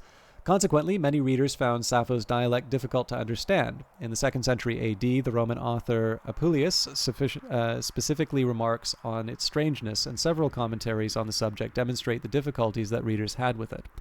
This was part of a more general decline in interest in the archaic poets. Indeed, the surviving papyri suggest that Sappho's poetry survived longer than that of her contemporaries, such as Alcaeus. Only approximately 650 lines of Sappho's poetry still survive, of which just one poem, the Ode to Aphrodite, is complete, and more than half of the original lines survive in around 10 more fragments. If they did destroy it, I wouldn't at all be surprised, but the idea that it could survive to that age. Yeah, I'm definitely much more. I mean, again, I'm just some guy reading a Wikipedia article, so a sufficiently persuasive argument one way or the other will push me over the edge. But I am more inclined to believe the dialect thing. And I say this just because I did want to take a look into how I could go about learning ancient Greek, and I am told that, one of the most It's easier to learn ancient Greek than you would imagine, because in the end there is a very large interest in Bible studies, right? So much of the New Testament is written in Greek, ancient Greek, and so long as, again, I'm obviously not speaking globally, but essentially in North America, there is quite a bit of interest in continuing to do that. And so, it's maybe not as hard as you would imagine, but I have been told that it is easier to go from, like Attic Greek to New Testament, there are apparently differences, but apparently it's easier to go from the older to the newer than from the newer to the older. And so as a consequence, when I read this, there's a little bit of a step that I need to make. But it would seem to me that this sort of rings true with what I've been advised in terms of my own efforts at language learning. Probably would have an easier time with Latin, and I really probably should just learn French first. But I at least kind of did the preliminary work of seeing just how hard is this thing going to be. Oh, there you go. So, Bredis, you can get someone to do the translation for us so we can properly understand Sappho. Anyways, more than half the original lines survive in around 10 more fragments. Many of the surviving fragments of Sappho contain only a single word. For example, fragment 169a is simply the word meaning wedding gifts, and survives as part of a dictionary of rare words. The two major sources for surviving fragments of Sappho are quotations from other ancient works, from a whole poem to as little as a single word, and fragments of papyrus, many of which were rediscovered in, I have no idea how to pronounce this, I know it's a very famous papyrus, but Oxyrhynchus in Egypt. Other fragments survive on other materials, including parchment and potsherds. The oldest surviving fragment of Sappho currently known is the Cologne papyrus that contains the Tithonus poem dating back to the 3rd century BC. Until the last quarter of the 19th century, only the ancient quotations of Sappho survived. In 1879, the first new discovery of a fragment of Sappho was made at Fayum. By the end of the 19th century, Bernard Pine Grenfell and Arthur Surridge Hunt began to excavate an ancient rubbish dump at Oxyrhynchus, leading to the discoveries of many previously unknown fragments of Sappho. I wasn't sure if it was this site, but one thing I was familiar with was apparently some of the places where we have found ancient works have actually been basically dumps. Because if you think of it, if you have a library and you have all of these works located in one place, if the library is destroyed, if the library is poorly maintained, for whatever reason, you have this centralization. Whereas in the case of something like a dump, it turns out that it was actually rather good for preserving this stuff. And so weirdly enough, some of what we have is preserved precisely because someone wanted to throw it out rather than keep it, which, again, doesn't entirely make sense until you sort of reflect on the fact, well, we wouldn't be having this conversation if the traditional institutions for preservation sort of worked the way that they did. That is a whole other conversation, which I have been trying to work a little bit on, but I don't think I'm ready to talk about that project yet. So, anyways, fragments of Sappho continue to be rediscovered in the 21st century. Major discoveries were made in 2004, the Tithonus poem and a new previously unknown fragment, and in 2014, fragments of 9 poems, 5 already known but with new readings, including the Brothers poem not previously known. Additionally, in 2005, a commentary on the poems of Sappho on a papyrus from the 2nd or 3rd century AD was published. Style. Sappho worked within a well-developed tradition of poetry from Lesbos. Actually, sorry, I'm going to take a quick second here because I do have a reader with me, and I'm curious if it has Sappho. I'm not going to read Sappho, but I am curious now. Ooh. Sorry, my big stack of 9 books is about to topple. Okay. You do wonder if we'll ever switch from BC to AD to some other form of dating system. Well, I know it's common now to refer to the Common Era as opposed to Anno Domini, and then BCE before Common Era. I know in the French Revolution there was an effort for Year Zero that it was kind of considered to be such a groundbreaking event that that essentially it would reset the calendar. So there have been efforts in that. I actually think there's a Wikipedia article dedicated to the idea of Year Zero. But obviously, we have the benefit of a very old dating system, and we haven't shaken from it yet. It's like 7 pages worth.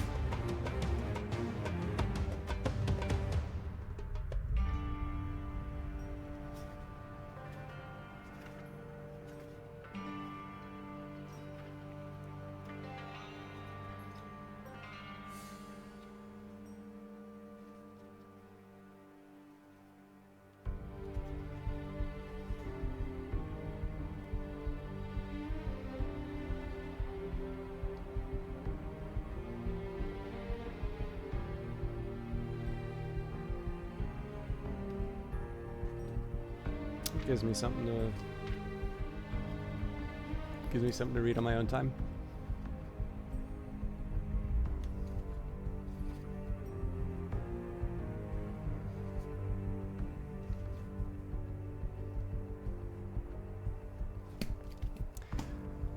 Okay. Style. Sappho worked within a well-developed tradition of poetry from Lesbos, which had evolved its own poetic diction, meters, and conventions. Prior to Sappho and her contemporary Alcaeus, Lesbos was associated with poetry and music through the mythical Orpheus and Arion, and through the 7th century poet Terpander. The lesbian metrical tradition in which Sappho composed her poetry was distinct from that of the rest of Greece, as its lines always contained a fixed number of syllables, in contrast to other traditions that allowed for substitution of 2 short syllables for 1 long, or vice versa. Sappho was one of the first Greek poets to adopt the lyric I, to write poetry adopting the viewpoint of a specific person, in contrast to the earlier poets Homer and Hesiod, who present themselves more as conduits for divine inspiration. Her poetry explores individual identity and personal emotions, desire, jealousy, and love. It also adopts and reinterprets existing imagery of epic poetry in exploring these themes. Much of her poetry focuses on the lives and experiences of women. Although the love poetry for which she is best known, along with the love poetry for which she is best known, her surviving works include poetry focused on the family, epic-influenced narrative, wedding songs, cult hymns, and invective. With the exception of a few songs where the performance context can be deduced from the surviving fragments with some degree of confidence, scholars disagree on how and where Sappho's works were performed. They seem to have been composed for a variety of occasions, for both public and private, and possibly encompassed both solo and choral works. Most of her best-preserved fragments, such as the Ode to Aphrodite, are usually thought to be written for solo performance, though some scholars, such as Andrei Lardonis, believe that most or all of her poems were originally composed for choral performances. These works, which Leslie Kirk describes as private and informal compositions in contrast to the public ritual nature of cultic hymns and wedding songs, tend to avoid giving details of a specific chronological, geographical, or occasional setting, which Kirk suggests facilitated their reperformance by performers outside of Sappho's original context. Sappho's poetry is known for its clear language and simple thoughts, sharply drawn images, and use of direct quotation that brings a sense of immediacy. Unexpected wordplay is a characteristic feature of her style. An example is from Fragment 96.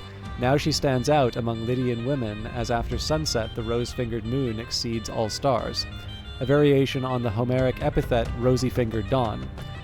Her poetry often uses hyperbole, according to ancient critics, because of its charm. For example, in Fragment 111, she writes that the groom approaches like Ares, much bigger than a big man. Kirk groups Sappho with those archaic Greek poets from what has been called the elite ideological tradition, which valued luxury and high birth. These elite poets tended to identify themselves with the worlds of Greek myths, gods, and heroes, as well as the wealthy East, particularly Lydia. Thus, in Fragment 2, she has Aphrodite pour into golden cups nectar lavishly mingled with joys, while the Tithonus poem she explicitly states that I love the finer things. According to Page Dubois, or possibly Du Bois, the language as well as the content of Sappho's poetry evokes an aristocratic sphere. She contrasts Sappho's flowery, adorned style with austere, decorous, and restrained style embodied in the works of later classical authors such as Sophocles, Demosthenes, and Pindar. And the translation from Edward Storer of Sappho 31, he seems like a god to me, the man who is near you, listening to your sweet voice and exquisite laughter, that makes my heart so wildly beat in my breast. If I but see you for a moment, then all my words leave me. My tongue is broken, and sudden fire creeps through my blood. No longer can I see. My ears are full of noise. In all my body I shudder and sweat. I am pale as the sun-scorched grass. In my fury I seem like a dead woman, but I would dare. Music. Sappho's poetry was written to be sung, but its musical content is largely uncertain, as it is unlikely that a system of musical notation existed in ancient Greece before the 5th century. The original music that accompanied Sappho's songs probably did not survive until the Classic period, and no ancient musical scores to accompany Sappho's poetry survive. Sappho reportedly wrote in the Mixolydian mode, which was considered sorrowful. It was commonly used in Greek tragedy, and Aristonexus believes that tragedians learned it from Sappho. Aristonexus believed that Sappho attributed to Sappho the invention of this mode, but it is unlikely. While there are no attestations that she used other modes, she presumably varied them depending on the poem's character. When originally sung, each syllable of her text likely corresponded to one note, as the use of lengthy melismata developed in the later classical period. Melismata, the singing of a single syllable to text while moving between several different notes in succession.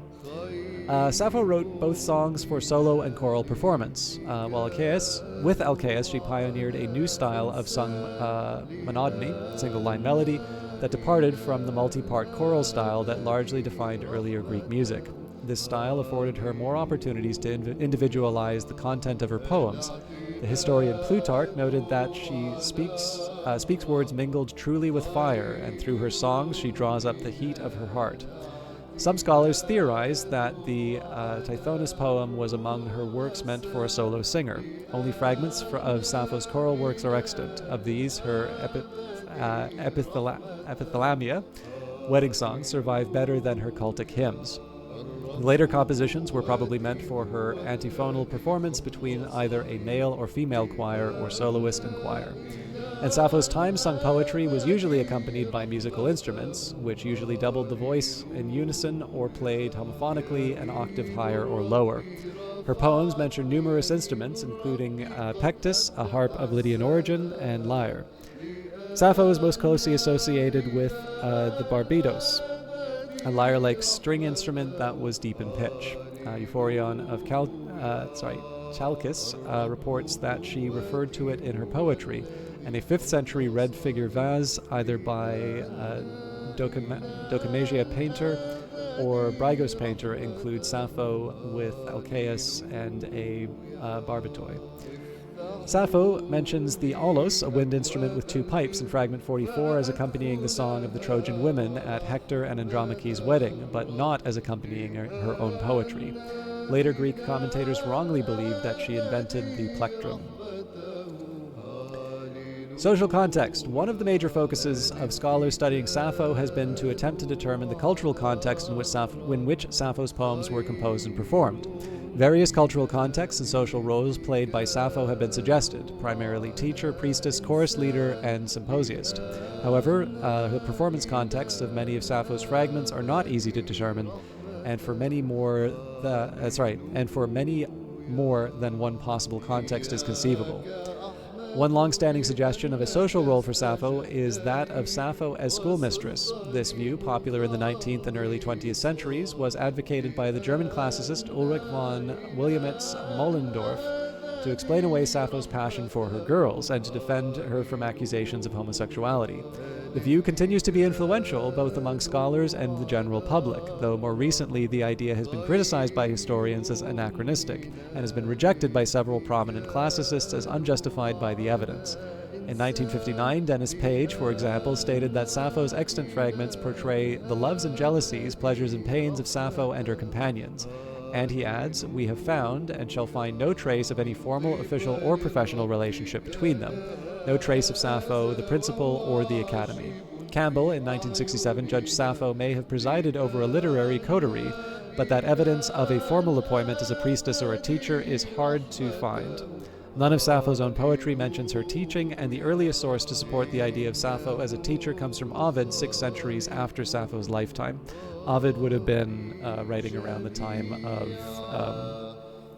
the start of the Roman Empire under Augustus. Was actually exiled by Augustus. Despite these problems, many new interpretations of Sappho's social role are still based on this idea. In these interpretations, Sappho was involved in the ritual education of girls, for instance, as a trainer of choruses of girls. Though not all her poems can be interpreted in this light, Lardonus argues that this is the most plausible social context to cite Sappho in. In the 20th century, the suggestion that Sappho was a priestess of Aphrodite became more popular. However, though Sappho wrote hymns, including some dedicated to Aphrodite, there is no evidence that she held a priesthood. More recent scholars have proposed that Sappho was part of a circle of women who took part in symposia, for which she composed and performed poetry, or that she wrote her poetry to be performed at men's symposia. Though her songs were certainly later performed at symposia, there is no external evidence for archaic Greek women's symposia, and even if some of her works were composed for a sympotic context, it is doubtful that the cultic hymns or poems about family would have been. Despite scholars' best attempts to find one, Iatro Manolakis argues that no single performance context to which all of Sappho's poems can be attributed. Camillo Neri argues that it is unnecessary to assign all of her poetry to one context and suggests that she could have composed poetry in both a pedagogic role as part of a circle and as part of a circle of friends. Sexuality. I'm sure everybody was waiting for this one. The word lesbian is an allusion to Sappho, originating from the name of the island of Lesbos, where she was born. However, though in modern culture Sappho is seen as a lesbian, she has not always been considered so. In classical Athenian comedy, from the Old Comedy of the 5th century to Menander in the late 4th and early 3rd centuries BC, Sappho was caricatured as a promiscuous heterosexual woman, and the earliest surviving sources to explicitly discuss Sappho's homoeroticism come from the Hellenistic period. The earliest of these is a fragmentary biography written on papyrus in the late 3rd or early 2nd century BC, which states Sappho was accused by some of being irregular in her ways and a woman lover. Dennis Page comments that the phrase by some implies that even the full corpus of Sappho's poetry did not provide conclusive evidence of whether she described herself as having sex with women. These ancient authors do not appear to have believed that Sappho did, in fact, have sexual relations with other women, and as late as the 10th century, the Pseudo reports that Sappho was slanderously accused of having sexual relationships with her female pupils. Among modern scholars, Sappho's sexuality is still debated. Andrei Lardonis has described it as the Great Sappho Question. Early translators of Sappho sometimes heterosexualized her poetry. Ambrose Phillips' 1711 translation of Ode to Aphrodite portrayed the object of Sappho's desire as a male, a reading that was followed by virtually every other translator of the poem until the 20th century. While in 1781, Alessandro Verri interpreted Fragment 31 as being about Sappho's love for Phaon. Frederick Gottlieb Weckler argued that Sappho's feelings for other women were entirely idealistic and non-sensual, while Karl Ottfried Müller wrote that Fragment 31 described nothing but a friendly affection. They were just very good friends. Glenn Most comments that one wonders what language Sappho would have used to describe her feelings if they had been ones of sexual excitement, if this theory were correct. By 1970, the psychoanalyst George Devereux argued that the same poem contained proof positive of Sappho's lesbianism. Today, it is generally accepted that Sappho's poetry portrays homoerotic feelings. As Sandra Beringer puts it, her works clearly celebrate eros between women. Toward the end of the 20th century, though, some scholars began to reject the question of whether or not Sappho was a lesbian. Glenn Most wrote that Sappho herself would have no idea what people mean when they call her nowadays a homosexual. Andrei Lardonis stated that it is nonsensical to ask whether Sappho was a lesbian, and Page Dubois calls the question a particularly obfuscating debate. Some scholars believe that though Sappho would not have understood modern conceptions of sexuality, lesbianism has always existed, and she was fundamentally a lesbian. Others, influenced by Michel Foucault's work on the history of sexuality, believe that it is incoherent to project the concept of lesbianism onto an ancient figure like Sappho. Marissa Müller argues that Sappho's poetry can be read as queer, even if the question of her lesbianism is undecidable. One thing that does interest me is that I didn't know about the old comedy caricature, which is obviously really mean. Okay, we'll read up to Legacy and then we will return to the game. Legacy. Ancient reputation. In antiquity, Sappho's poetry was highly admired, and several ancient sources refer to her as the 10th Muse.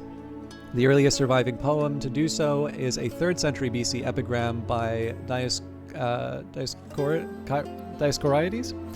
The poems are preserved in the Greek anthology by Antipater of Sidon and attributed to Plato on the same theme. She was sometimes referred to as the poetess, just as Homer was the poet. The scholars of Alexandria included her in the canon of 9 lyric poets. According to Aelian, the Athenian lawmaker and poet Solon asked to be taught a song by Sappho so that I may learn it and then die. The story may well be apocryphal, especially as Ammianus Marcellinus tells a similar story about Socrates in a song from Stesichorus, but it is indicative of how highly Sappho's poetry was considered in the ancient world. Sappho's poetry also included other ancient authors. Influenced other ancient authors. Plato cites Sappho in his Phaedrus, and Socrates' second speech on love in that dialogue appears to echo Sappho's descriptions of the physical effects of desire in Fragment 31. Many Hellenistic poets alluded to or adapted Sappho's works. The Locrian poet Gnosis was described by Marilyn B. Skinner as an imitator of Sappho, and Catherine Gutzweiler argues that Gnosis explicitly positioned herself as an inheritor of Sappho's position as a female poet. Several of Theocritus's poems allude to Sappho, including Idyll 28, which imitates both her language and meter.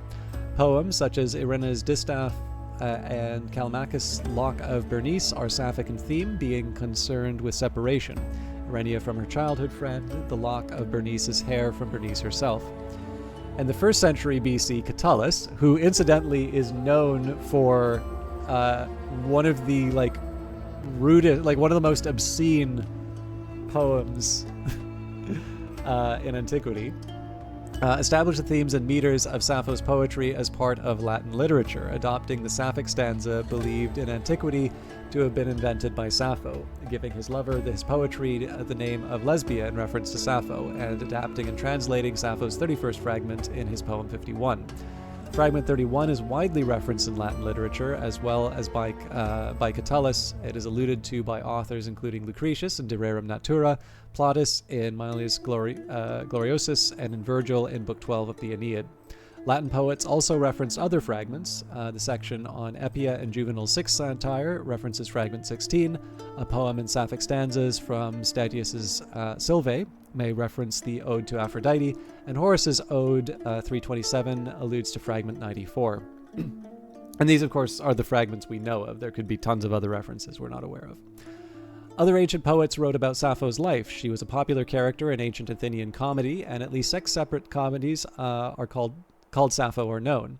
The earliest known ancient comedy to take Sappho as its main subject was the early 5th or late 4th century BC Sappho by Emipsias, though nothing is known about it apart from its name. As these comedies survive only in fragments, it is uncertain exactly how they portrayed Sappho, but she was likely characterized as a promiscuous woman. In Diphilos' play, she was the lover of the poets Anacreon and Hipponax.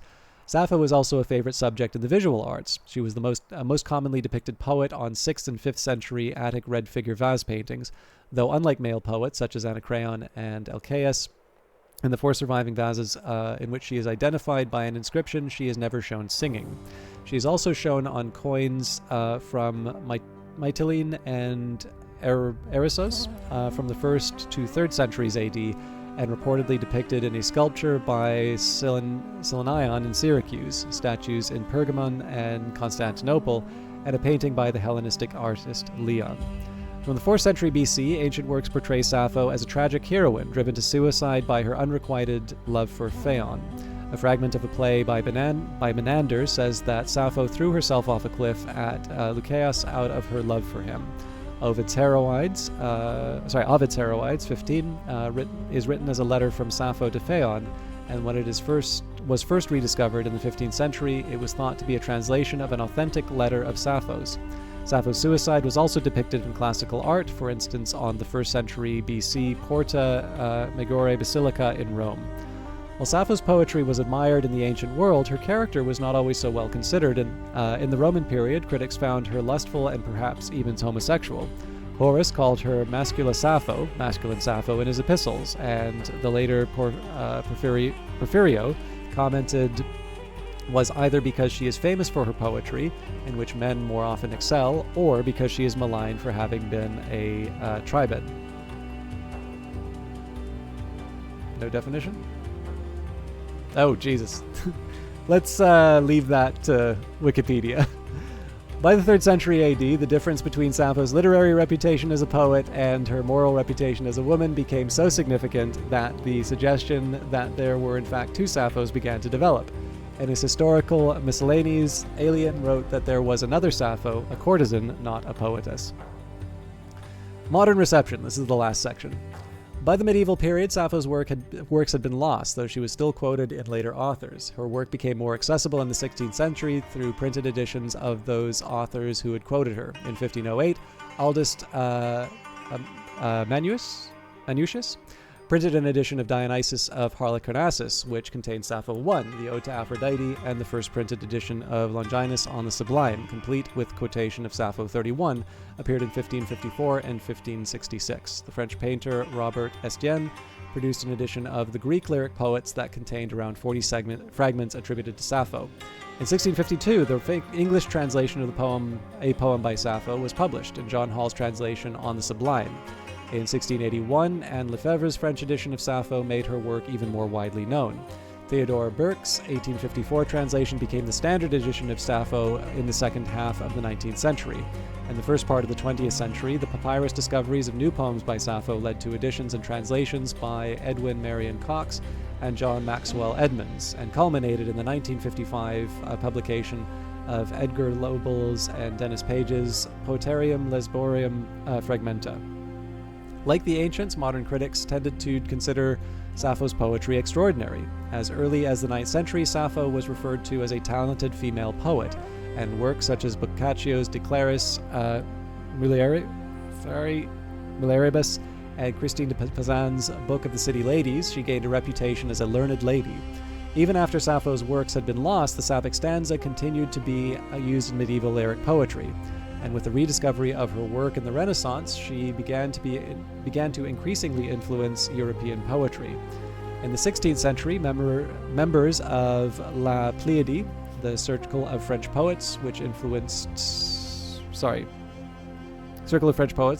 influenced by her to experiment with Sapphic stanzas and with writing love poetry with a first-person female voice. From the Romantic era, Sappho's work, especially her Ode to Aphrodite, has been a key influence of conceptions of what lyric poetry should be. Poets such as Alfred Lord Tennyson, fans of Book of Hours may... Anybody know the connection between Tennyson and Book of Hours? In the 19th century, and A. Housman in the 20th century have been influenced by her poetry. Tennyson based poems including Eleanor and Fatima on Sappho's Fragment 31, while 3 of Housman's works are adaptations of the Midnight poem, long thought to be by Sappho, though the authorship is now disputed. At the beginning of the 20th century, the Imagists, especially Ezra Pound, H.D., and Richard Aldington, were influenced by Sappho's fragments, and a number of Pound's poems in his early collection, Lustra, were adaptations of Sapphic poems, while H.D. poetries frequently echoed Sappho's stylistically and thematically, and in some cases, such as Fragment 40, more specifically invoke Sappho's writing. Western classical composers have also been inspired by Sappho. The story of Sappho and Phaon began to appear in opera in the late 18th century, for example in Simon Mayer's Sappho. In the 19th century, Charles Gounod's Sappho and Giovanni Piccini's Sappho portrayed Sappho involved in political revolts. In the 20th century, Peggy Glanville Hicks' opera Sappho was based on the play by Lawrence Durrell. Instrumental works inspired by Sappho include Chant Sapphique by Camille Saint-Saëns and a percussion piece, Sappho, by Ioannis Xenakis. Composers have also set Sappho's own poetry to music. For example, Xenakis' Aes, which uses text from Fragment 95, and Charaxus Eos and Theononos, by Theodore Antoniou, based on the 2014 discoveries. It was not long after the rediscovery of Sappho that her sexuality once again became the focus of critical attention. In the early 17th century, John Donne wrote Sappho to Phalaenus, returning to the idea of Sappho as a hypersexual lover of women.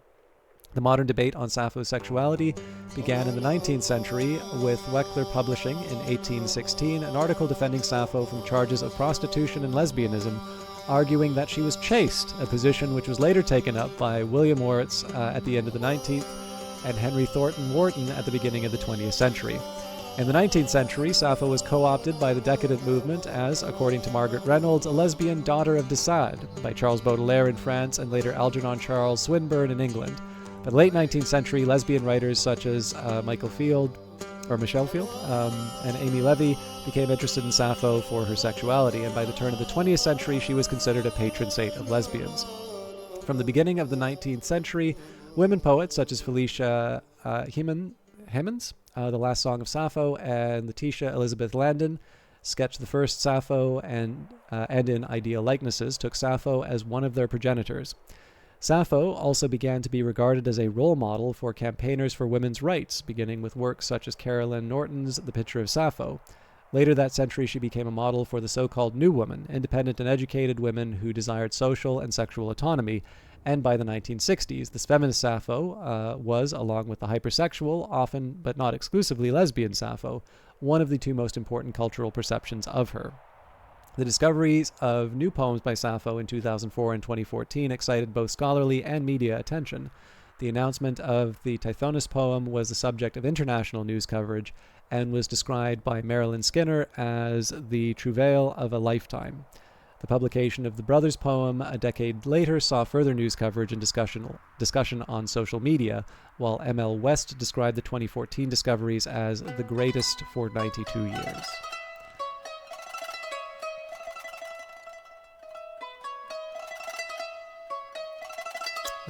Sorry, just need a quick second here to make sure that I'm still set up.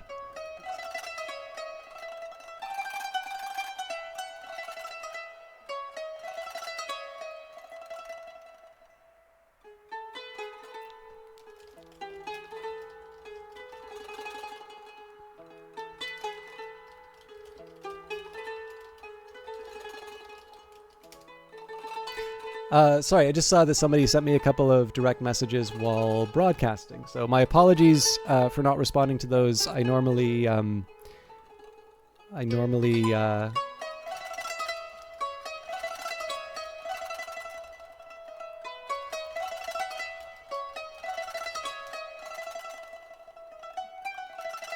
Is this the streamer-friendly music you were talking about in our meeting? Yes. So actually, Birdman, I'll show you in a second. So again, my apologies for those of you who've come in the middle of the reading, but normally when it's major figures like this, I do like to go through the article as presented. So the Tudias has been great. So we were going to invite her as a court minister, and we're going to make it up to them by giving them furs.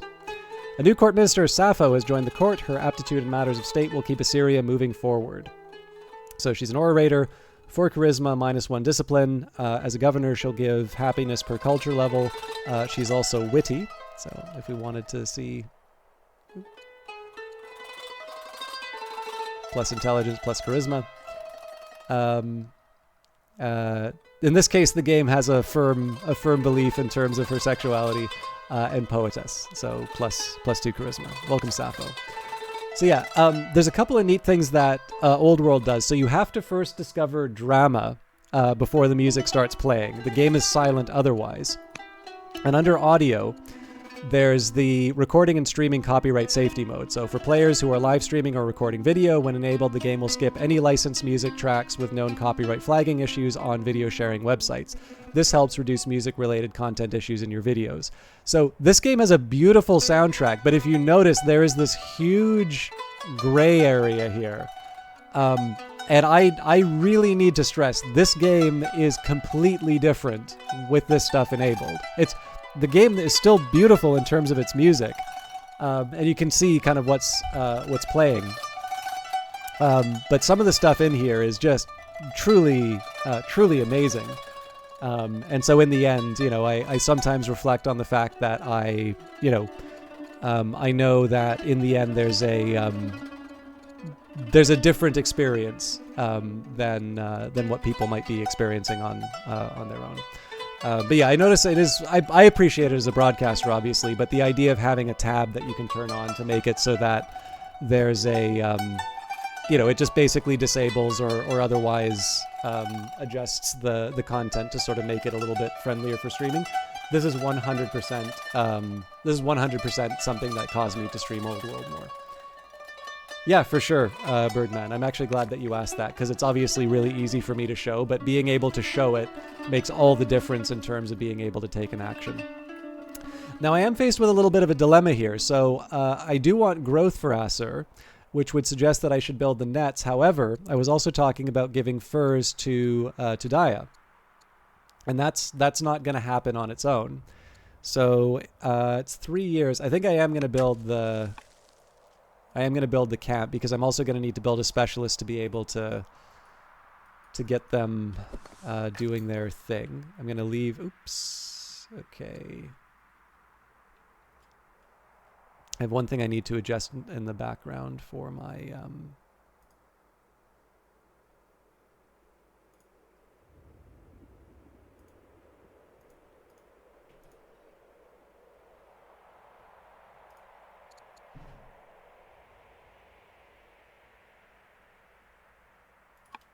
okay, hopefully I can get by without it. It just occurred to me there's a Steam setting that makes it a little inconvenient for playing the game. Survivors. This village has only recently been sacked, and we discovered a band of survivors huddled in the ruins. These destitute refugees seem eager to abandon the wreckage of their old lives and join our nation, but they are strangers to our culture. What will you do with them? So we can invite them to resettle our nation, which will give us a worker in Esser, or recruit them as hardened explorers. Hardened explorers. Now the scout's really good for... Excuse me about that. The scout would be really good for being able to secure more territory. The extra worker, though, really helps me build up. I think I'm going to go for the extra worker because I'll be able to build my way up. All right, another landmark.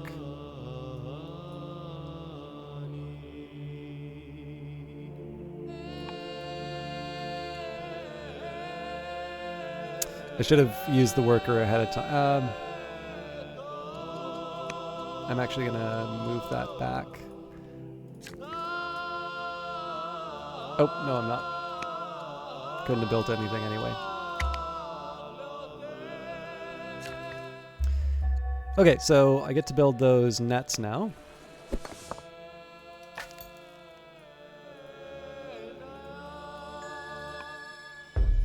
Geoglyphs. Now, we've read this one before, so nothing about the hulking dirt mounds seems impressive at first. Not until our troops explore the adjacent desert hills do they return with news.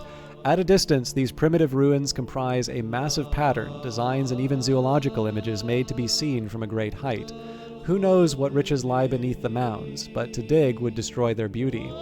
So we can create a historic monument for culture, or we can excavate the site and search for valuables. It is kind of tempting in both senses, especially because we do need the money.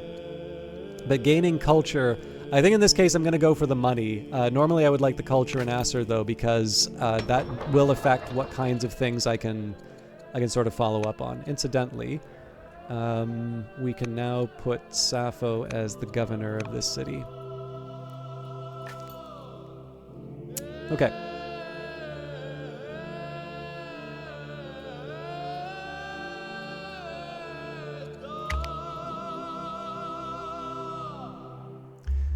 Your second city. Your capital has finished training a new settler. Settlers are key to expanding your nation because they can only found new cities. Take the settler to a nearby city site and establish a new city.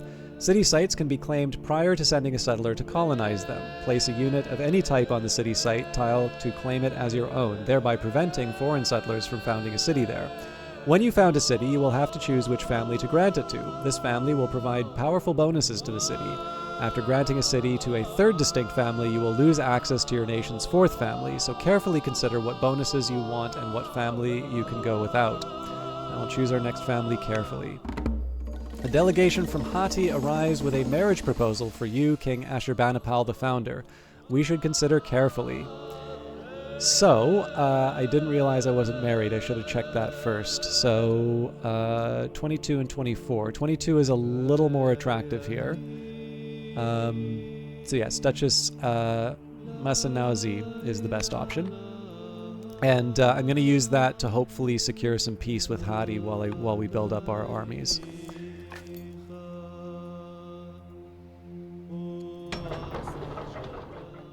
So if I wanted, I could... so it's actually quite attractive to build the Fisher here because that'll get me access to the dyes. I was originally going to go straight into another settler, but I think in this case we'll take advantage of the specialist. And then there'll be a second specialist when we build the camp. You have accepted a marriage proposal for a member of your family. Marriages are a useful diplomatic tool for forming bonds with other families, tribes, and nations. They also allow your family to continue their line with legitimate heirs who will be eligible to take over once your current ruler is gone. If you die without an heir, the game will end. I'll make sure to find good matches for my family. Speaking of, my brother also doesn't seem to have a spouse, but I also don't seem to be able to tell him what to do. So I definitely need more orders. Where I get those orders from is a whole other question. Now, I don't have any really good arguments one way or the other for building the city. I'm going to go as deep as I can into this area. I think with the mountains, we're going to probably wind up building some more... we're probably going to wind up building some more iron and then some quarries here. So it's going to be a little difficult to work out the urban buildings, but I'll worry about that later. So we've already got hunters. The Sargonid seat wouldn't be a bad idea here. So yeah. You were the first to discover this landmark. What will you name it? Singid Dunham Forest.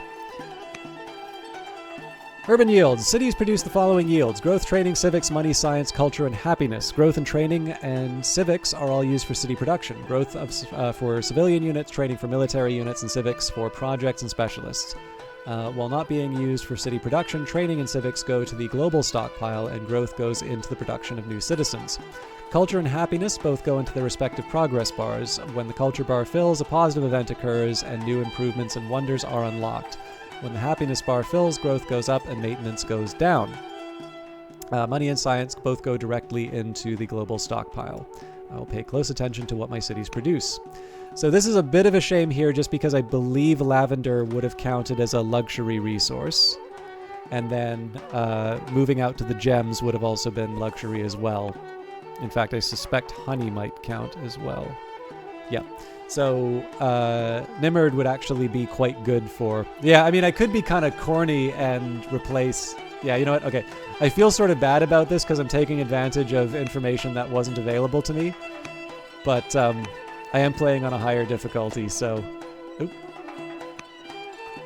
So in this case, we will make this a patron city. A new court minister, Araba Adad, has joined the court. His aptitude in matters of state will keep Assyria moving forward. So we're going to get them building a worker right away. Now notice here, we're working towards a citizen.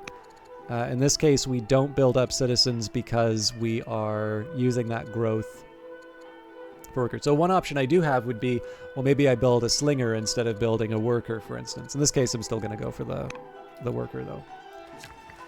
Okay, I think the time has come for me to consider some urban improvements. We'll have stone cutting in 2 years, but I don't think that stops me from being able to build a barracks. So I'm going to build a barracks here. I might even build one here, but I figure I can cut the trees for a start, maybe?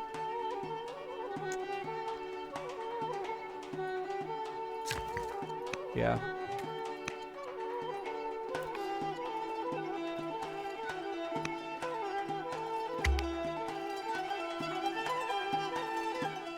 Declining to avoid all advances, Queen Consort Nauzi is chaste. All right, minus 80% chance a year to have children. Not great. Luxuries are special resources like gems and dyes that can be traded to other nations, tribes, and families in exchange for an opinion boost. Certain family classes have favorite luxuries that they especially desire. In order to acquire a luxury, you must build the correct improvement on that resource, and the improvement must be augmented with a specialist. Luxuries can be sent to the desired target with the Manage Luxuries button on the action panel while a nation, tribe, or family is selected, or in the bottom left of the city screen for cities. You may currently send literature to Dias, or if you so desire, or you may wait and send this luxury somewhere else at your convenience. To send the same type of luxury to multiple targets, you must have multiple sources of it. I will send it later. I feel that there are better things that I can do to make people happy. You have unlocked the ability to choose an ambition. Ambitions are goals that your families would like for you to pursue, and completing them will grant you and all of your descendants a permanent boost to legitimacy. Completing an ambition unlocks a new one, and completing 10 is one way to win via an ambition victory. So always do your best to fulfill your current ambitions. Here are a couple of simple ambitions to get you started. Kill 5 enemy units, especially with the slinger that I have, doesn't seem that hard. But I have actually been avoiding some military matters for a while, so I think I'm going to go for controlling 4 cities. Especially because I'm kind of already halfway there. And of course, if it comes down to it, I could try and invade. So.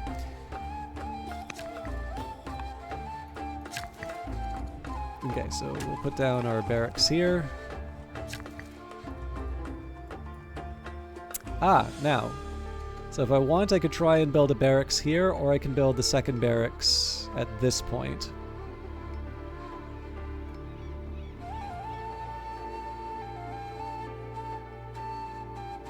So let's say I decide to keep the barracks going here. Let's think a little bit about how I would try and take advantage of the baths.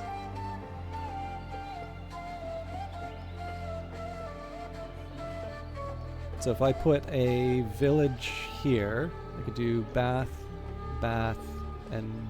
Well, no, because then this bath wouldn't be relevant. So bath... Yeah, bath, and bath. Okay, so... that gives me something to work towards here.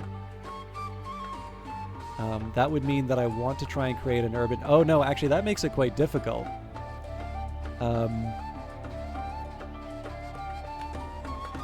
Because I would need an urban tile here if that's going to be a bath, and I would need an urban tile here. Well, putting a village here would give me the urban tile that I need here.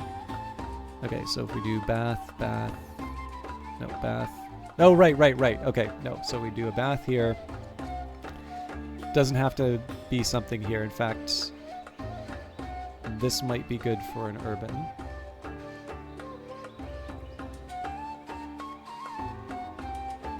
Okay, so I'd want to put some kind of urban development here.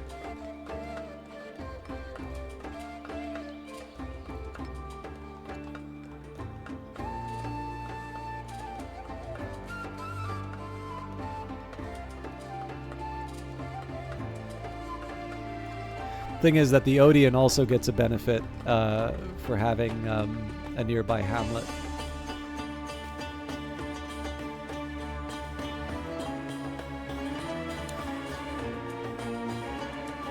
I think I'm going to get started on the stone cutting.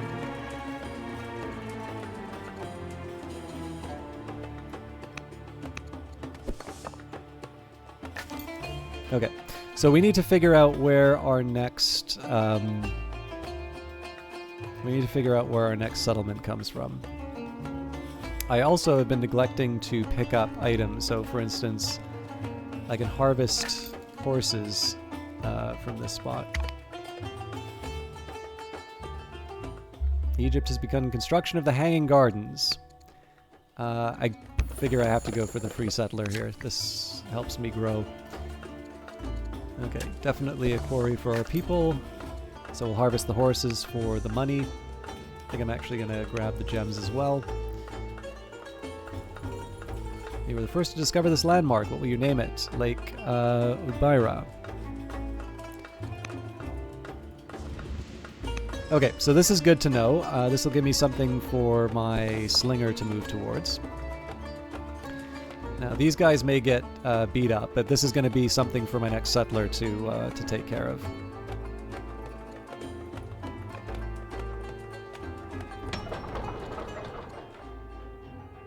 I've got 5 years before I can build the next fisher, so I think probably I'm going to build a slinger.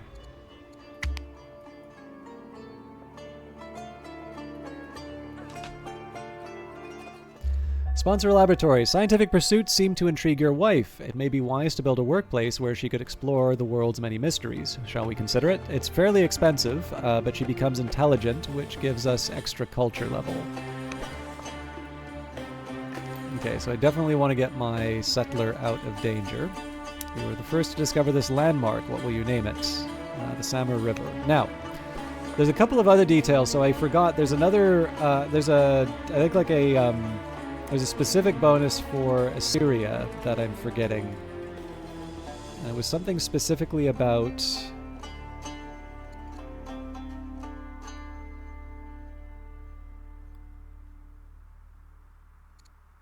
There's like a culture bonus.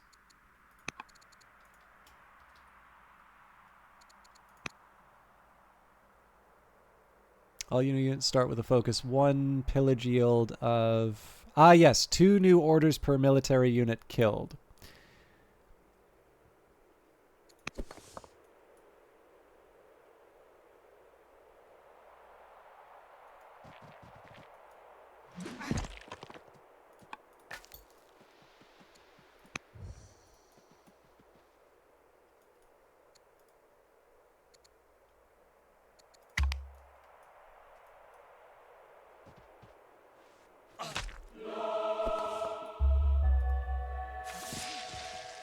Alright, that was a nice and unexpected crit. Spurring innovation. The recent influx of silver brings with it 2 possibilities. One choice is to offer silver spurs to our most distinguished messengers, encouraging them to ride harder than ever before. The other is to commission a set of plates and goblets to gift to the head of the powerful Tudia family to improve their opinion of your rule. So we can get more orders. Or we can give it... I think in this case we will give it to the family. Now, food-wise, we don't exactly need this. But I'm still going to grab the sorghum. And at this point, I think I'm going to see what's up in this area before we go any further. Okay, so that's encouraging.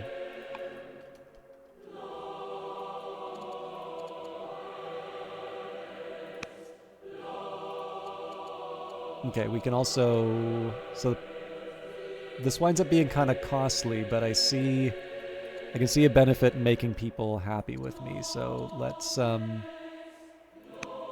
get them to intercede with Baziah. It would be nice to have a governor that likes me, so we'll also intercede with Sappho.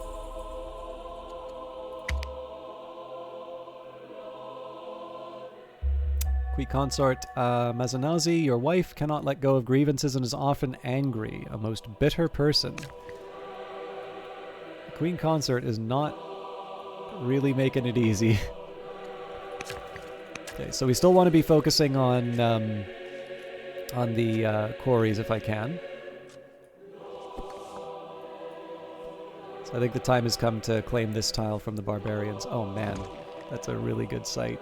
I think I might actually want to find an alternative site so I can get my third family and then use that for the luxuries again. You could truly relate to her. Ashurbanipal is you and the General of the Slinger, so we can go for Shield Bearer for a bonus against ranged units, Swift, so yet another movement point, or better Discipline. I think I'm going to go for the Discipline just because of the money we've been spending quite a bit lately.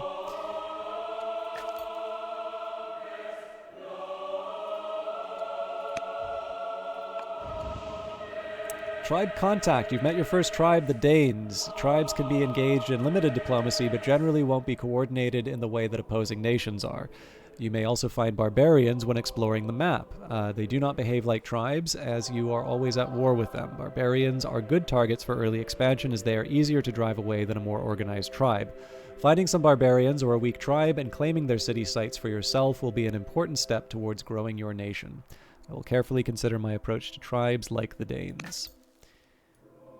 Okay, so I really just wanted to harvest the gold here, but as long as the Danes don't attack, we'll be fine. The game says that they are stronger than me. I'm curious if Hadi is... Okay, they're stronger now, which means they've been investing in their military while I haven't. I'll have to work on that.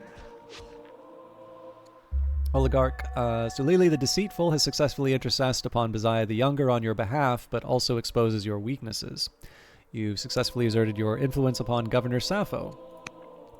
You've built your first barracks. Melee units that remain idle on a barracks will earn XP. There are similar bonuses for idle ranged units on a range. Unit promotions are cheaper for units with more experience, so make sure to train your units while not at war to keep them sharp. Now, unfortunately, I'm really short on stone, so I'm not going to be able to build that extra barracks that I would have built here. So my options are, I can try and go for another quarry, although I think in this case it's hard to say no to extra nets.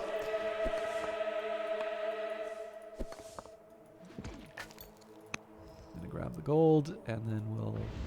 Alright, this is good news. So mostly this is going to be a focus on where I put my various forces. So if I can clear out 2 of these barbarian camps, then effectively that's my 4 cities ambition taken care of. Unfortunately, I don't seem to have...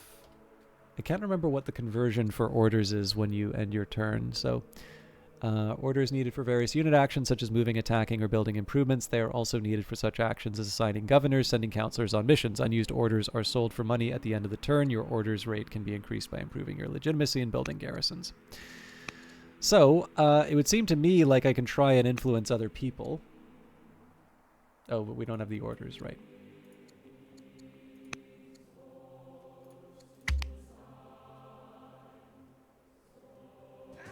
Okay, we found Greece. Shouts from the trees. Our men hurry towards the noise and discover an injured Greek lying in the dirt. His companions work frantically to treat his wounds. According to the men, their caravan was transporting goods to the nearest Greek city when they were attacked by bandits. They managed to repel the attackers and save their cargo of fine wine. So we can treat his wounds and escort the caravan to its destination, negotiate an exchange of protection for goods, or kill the Greeks and steal their cargo. Now, they are much stronger and they are erudite. So we want to be on as good terms as possible with Philip. Now this is agonizing. So not only do I need ironworking, a 200 stone boost is huge, as is a free worker. 3 years for a worker, 3 years for stone. You know, I have to give up ironworking, unfortunately. I'm going to go for the stone over the worker because this is the difference between me building my barracks or not. And I am going to delay the the settlement here. I'll just sort of nibble around the edges. Ooh. So essentially what I need to do is move the explorer over to this city site so that we can hang on to it. And then I'll redirect my slingers. I'm clearly going to need more than one to take this out, so... How long is the usual game for this? I think the maximum is normally like a 200 turns. I don't know if there's a... Did they change the default?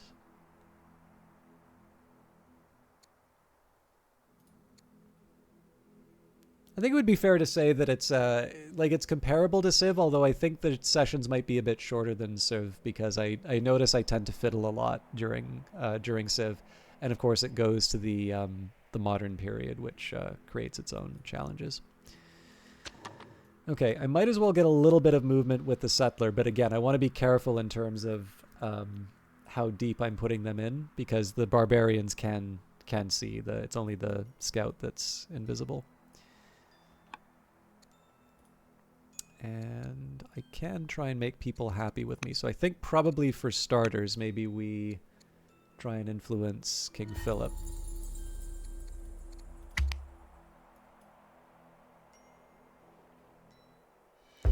The runaway prince. Late one evening, there is a knock on your door. Alexander, heir to the Greek throne, stands outside. The young prince has fled his palace with hopes of escaping his responsibilities. He wishes to hide from his father's agents in Assyria and start a new life here. It is only a matter of time before Greek soldiers arrive at our gates. So we could say, return Alexander to Greece. This is a family affair, not ours. So Alexander becomes disappointed in me, and I don't know. Do you feel that there may be some consequences for angering Alexander in the future? Or conceal Alexander and provide him with whatever he needs? So...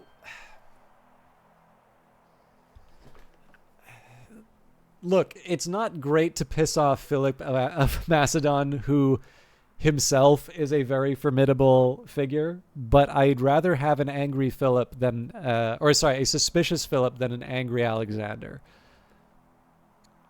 So conceal Alexander and provide him with whatever he needs. Let's take a look at the event. Wise Man. While exploring the ruins, our scouts are approached by an old one-eyed man who offers to advise you on certain subjects. It isn't Philip, is it? The scouts are keen to leave the area due to sighting several unusually large wolves, so there is only a short time to talk. We can get advice on war and boost my courage, advice on trade, ambition complete 2 caravan missions, or trust only my own instincts. I think I am going to get his advice on war because controlling 6 barracks or ranges seems quite achievable, especially if I get 4 cities.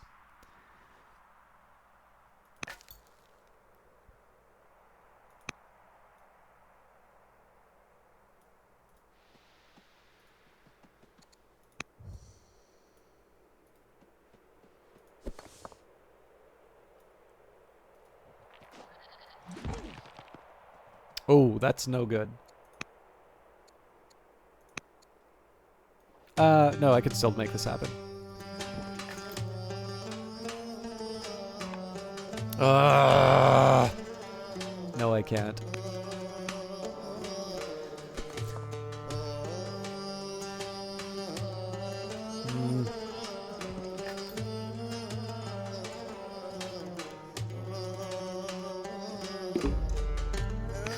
Yeah, no, I can't. I don't want to spend that much on a force march.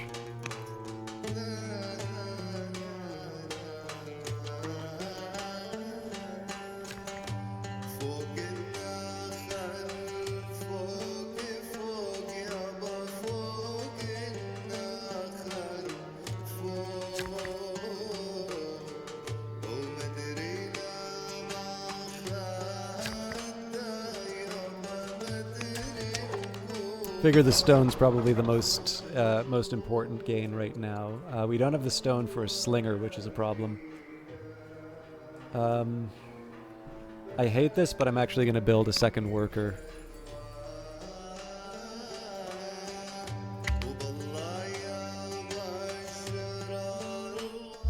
You've successfully exerted your influence upon King Philip the Able of Greece, but appear weak in the process. Okay.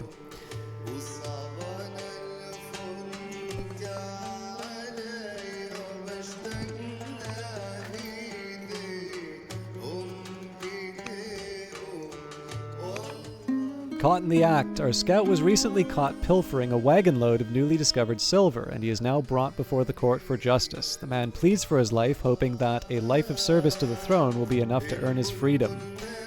These crimes cannot go unpunished, or he is more valuable doing his duty. It sucks. Hello, Ellen Ripley. How you doing? You have not. It sucks that I have to give up the legitimacy for this, but I can't afford to get rid of the scout, so...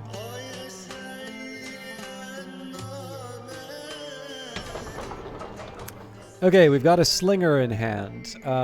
There's lots of stuff that I want to do with this city, so let's start by getting the trapper, because that's going to help us clear things up with our influential family. And it's clear that we need to build more settlers, so following that, we'll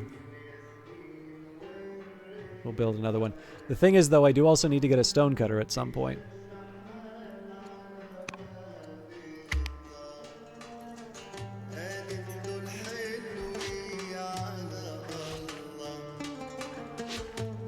Okay, so without crits, it's 3 damage for each of those.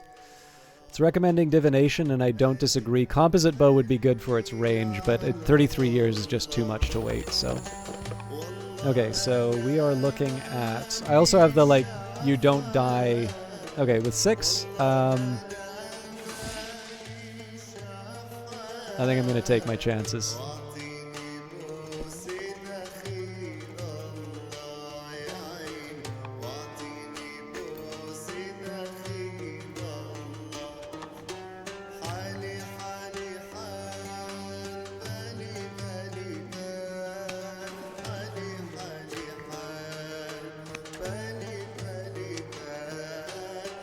And that's it for the orders.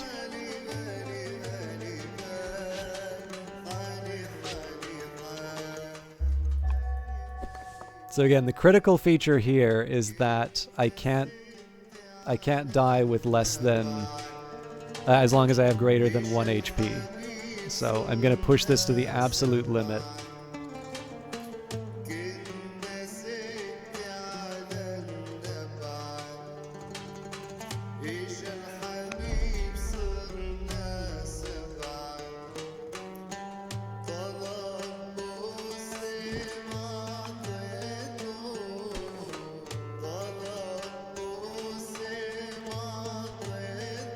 probably an idea to add a general here.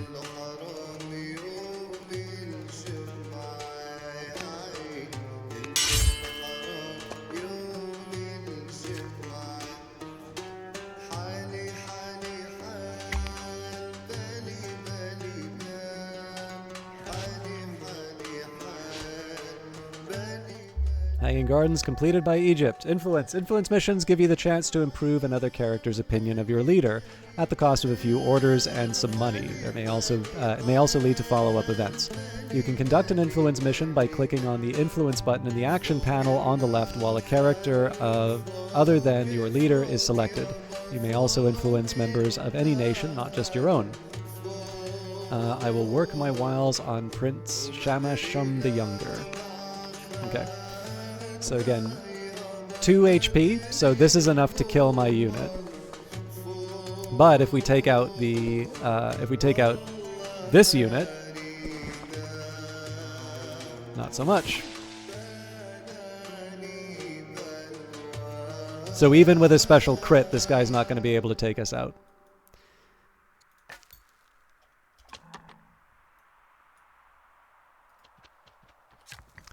Okay, let's get some more buildings built. So this is the absolute limit to which I would throw a unit like this, but...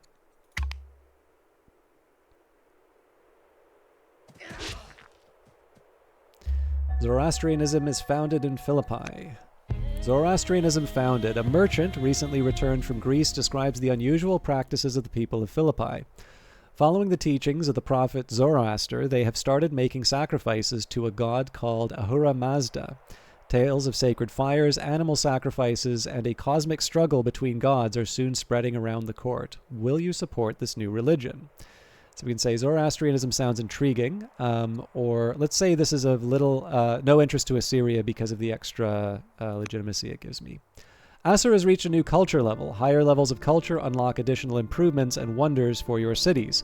Each new level will also trigger a positive culture event for the city. Today, a group of laborers has decided to join your workforce, granting you a new worker. I will put them to work right away. Okay. So if I know I can kill these guys, I'm going to go for it. But unfortunately, the combined... I can do all of 12 without a crit. And they've got 20 health, so I have to back off and heal up. Obviously, that does not stop me from beating them up here, though.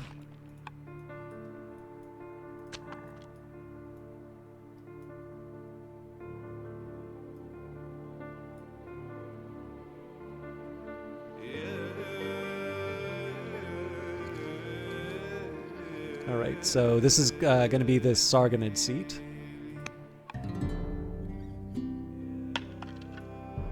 Oh, actually, there's a more sensible way I can do this.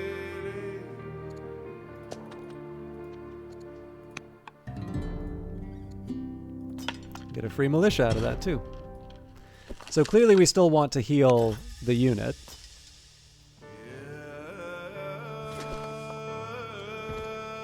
Or do we?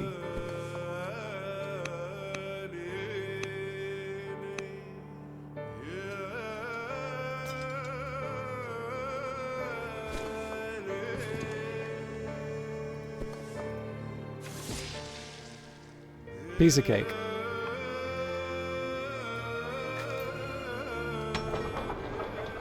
Okay, so as always, we want to defend this, worker then slinger.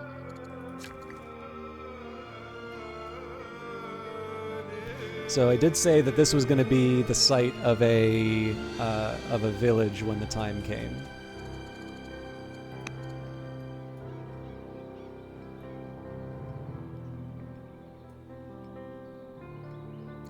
Although it does mean I need to figure some sort of urban tile at some point. I think we'll just cut the scrub.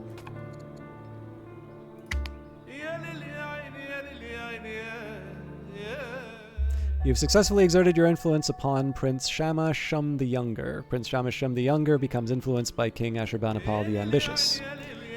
Hurry production. Now that Acer has reached the developing culture level, various options for hurrying production in the city have become available. With the developing or higher culture level alone, the city can hurry production at the cost of some civics and discontent. Other methods of hurrying production are further enabled by certain governor traits or laws like orthodoxy and volunteers. These distinct means of hurrying production cost resources other than civics, although they all produce discontent. For example, with the Holy War law and state religion, you can hurry production with money. You can see the different options for hurrying production in the city panel underneath the current production progress. Hurrying production can be expensive, but it can also save you in a tight spot. I will hurry production in my cities if I need to. So yeah, the temptation, of course, is to build the quarry here, but this is kind of an anchor for a lot of urban development that we're going to be doing. So I'm going to need to figure out, I actually need to figure out a few different steps in terms of what we're going to build.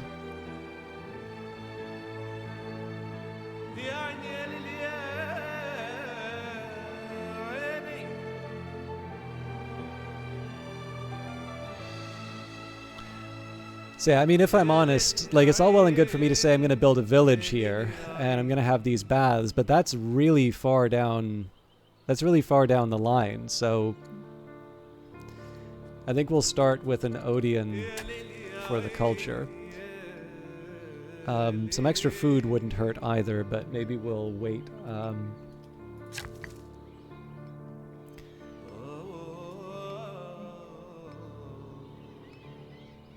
So I can see this being preserved for sort of the woods and such. So maybe our urban development will be heading sort of this direction. So with that in mind, it does sort of make sense to set up some mines in these areas. Or no, sorry. I think I said it was going to develop out sort of like this. So I'd want my development to be here. Okay, so this is a hill. These are all hills, so maybe mines on this side, and then we consider some farms. Heading out. Thanks for giving me something to watch while you got the stuff that you needed to get done. Yeah, no worries. And I owe you a survey. I wasn't 100% sure on the email that I got, but I'll make sure I'm on top of it. I think I have a rough idea of the dates for certain things. But thank you very much for hanging out, and hopefully I'll give you a little something more exciting to watch next time. It was a pleasure having you in, as always. Okay, so we'll build a mine.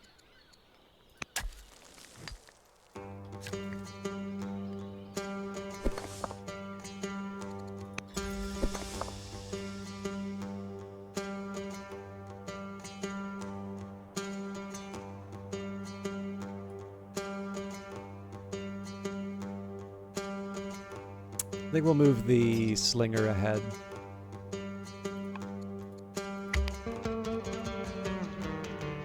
For sure. I think the next beta is July 17th. As our treasuries fill with the finest luxuries, the Tudiak family have come to demand a cut of the wealth. They desire more of our collected fur, and they will make our job of governing, difficult. It keeps them happy.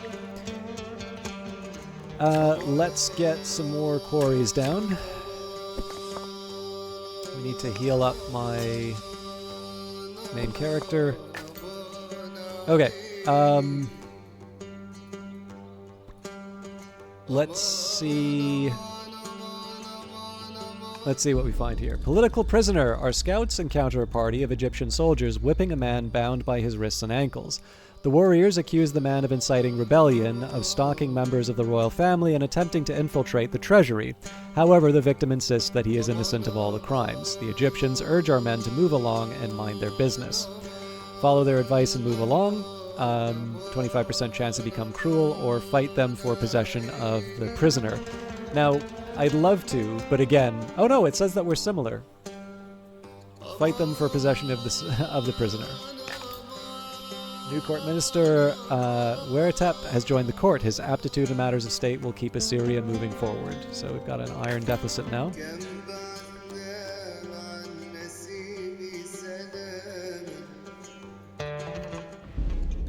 Growing tension. The scouts have discovered a Thracian camp in the distance, and they report frequent meetings between Thracians and other tribes. An alliance against our expansion may be forming. Send soldiers to end the plot. Earn the Thracians' trust with a gift, or do nothing but keep a watch.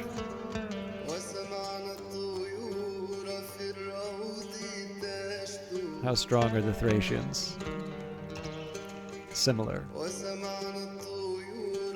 Send soldiers to end the plot.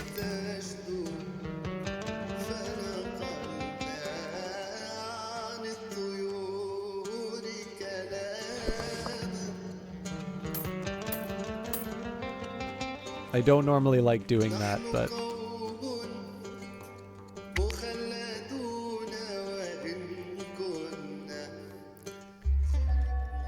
Excellent. Okay, this line of succession has held. Man, the Egyptians are killing it with the wonders. Prince Shamash the Younger, your brother, will do whatever it takes to get what he wants. He's ruthless. Your wife has given birth to a daughter, Princess Atalia, and Egypt has begun construction of the pyramids. Okay, at this point I pretty much have to do ironworking.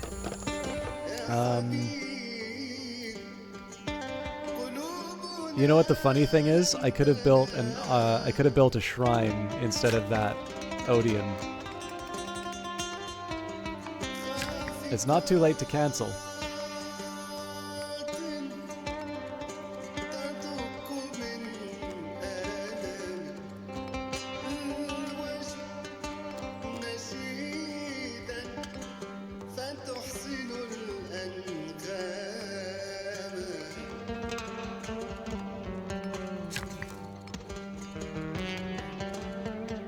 Yeah, I'm gonna cancel it.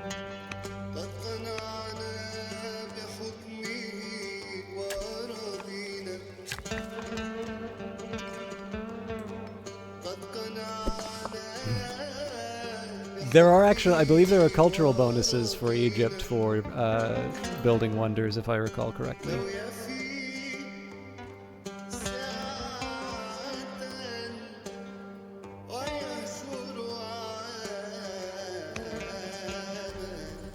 You are now known as Ashurbanipal the Explorer, and we've discovered the Atlas Mountains. Alright, so I've taken up all of my orders. So I don't think it'll hurt to clear out some of these woods if it really comes down to it, but I should be using my workers a little bit more effectively. But yeah, I'm going to cut the trees in the areas that I know I won't need them. Your cognomen is changed to the Explorer. Your cognomen describes your recent accomplishments. Acquiring a cognomen is one way of increasing your legitimacy in the eyes of the people. Higher legitimacy grants you additional orders and improves your standing with your families. Keeping your legitimacy high is important for controlling a large nation. So just taking a look. I'm doing okay. We could get better with the ADSI. Like, it's okay, but not great, basically. We'll show them who's legitimate. So I think maybe a war with the Thracians might be a good way to expand moving forward. Okay, let's build a slinger. So again, if I want to be focusing on advantages that I can get from... Oh man, actually this is a really narrow path for me to follow.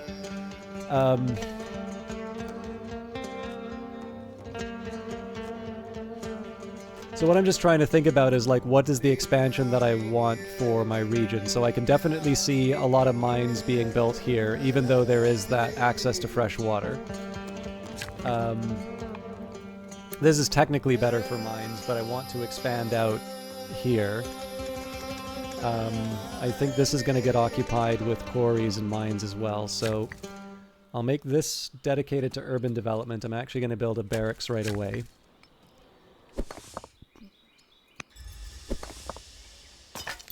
Oops. Not sure what I want to do with my militia yet.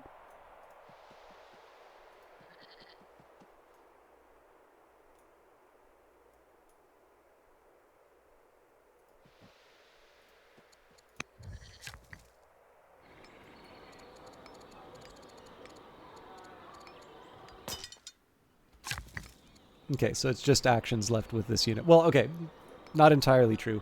I can get some people to do some interventions, so maybe just take a quick second here. Okay, we'll try and make somebody happy with me. Do you go for wonders very often? It depends on the circumstances. Like right now, the stone is better used towards my Control 6 barracks or ranges task, as well as building up my... Like at minimum, I want defenses in all of these cities. On top of that, oh god, yeah, so we pissed off Hadi and they're already much stronger. But yeah, so what I really want to be doing here is bulking up so that I can at minimum defend myself. And in this case here, it's just there's so many other things for me to be building right now that I can't really justify spending the effort on the wonders. But yes, I do, because it does help me go up the scores, and the last couple of victories I've had have definitely been score victories.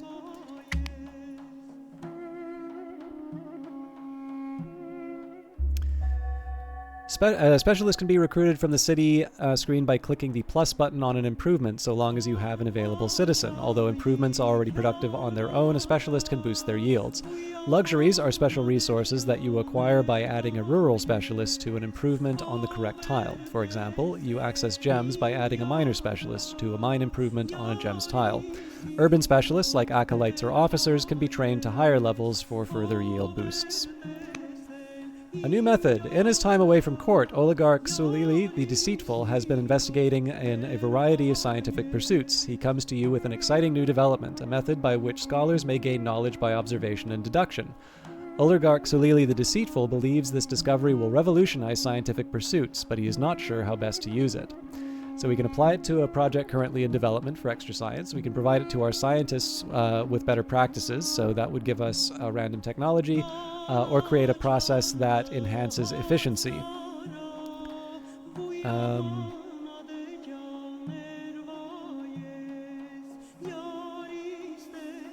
So that's a... Yeah, this is a tough one. Like, this is definitely a long-term kind of a bonus. For it to be equivalent, like in its current form, ignoring any improvement, which is a terrible...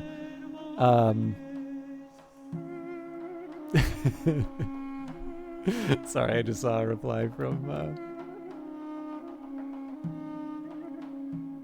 someone. So, like, technically at this rate, we would need 1,000 turns for that to be equivalent. The thing is, it's not, like, the city's not going to stay that way.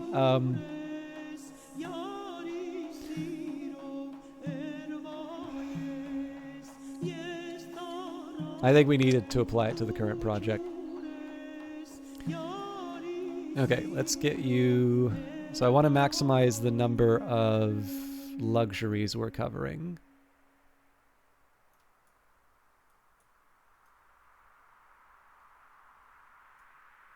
Weirdly enough, it might actually be here. Okay.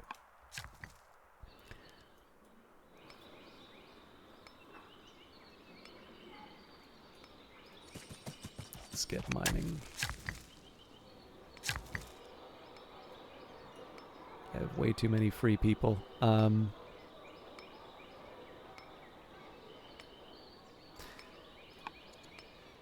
Okay, Polis is very tempting here because of Hamlet. So yeah, we're going to pick that one.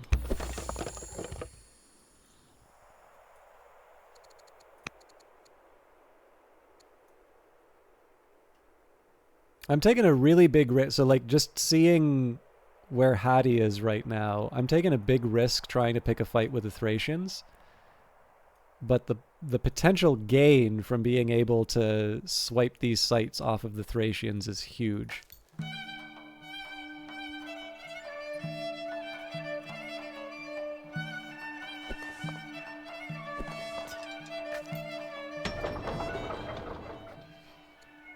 Okay, so first of all, I need to get a stonecutter built.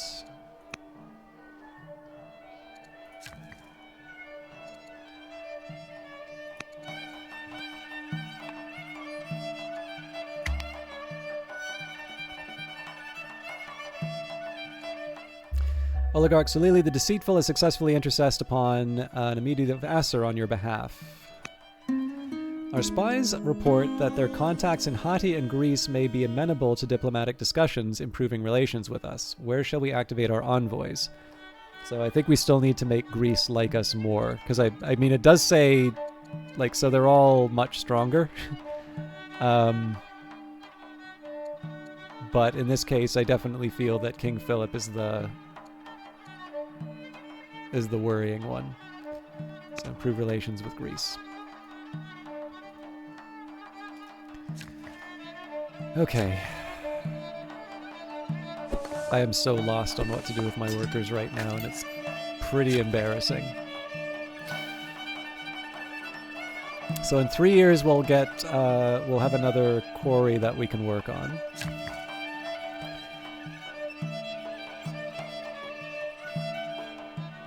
I think I know what I'm going to do. So we're going to put a mine down here. And then what I can do, instead of worrying about a lumber mill, maybe I can put a granary down and then a farm and a farm.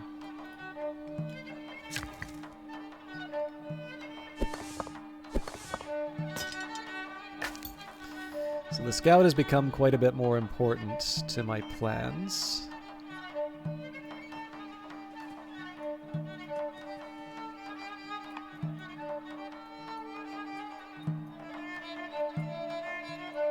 I really wish I had a second scout to be checking out this area. There's actually a lot of things that I really need right now. News arrives from Hatti that King Hatsuli the Just of Hatti is dead. A new ruler, King Mursili, the new of Hatti, has taken the throne. Their opinion of you is now cautious. Mursili's demand. With the death of King Hatsuli the Just of Hatti, the rule of Hatti is passed to King Mursili the new of Hatti. The new ruler wastes no time in making his presence known, sending a heavily armed cohort of diplomats to treat with you. The Hittite thugs bring Mursili's demand before you. Hatti has been lenient with you, but no longer. You will pay a tribute of gold or iron, or there will be war. So unfortunately, we just are not in a position to be able to fight back. So very well, we will do what you ask. So that's 40 years of gold that goes to Hatti. Recently, you've been thinking about improving relations with King Mursili the New of Hatti, who knows what benefits such a friendship could bring. An influence mission could help you accomplish this goal. Shall you set out to influence King Mursili the New of Hatti and thereby improve his opinion of you? Bit late for it, but sure. Sappho is the governor of Assur and a court minister. She can become a delver to become better at mines and quarries, intelligent, which I think she already is.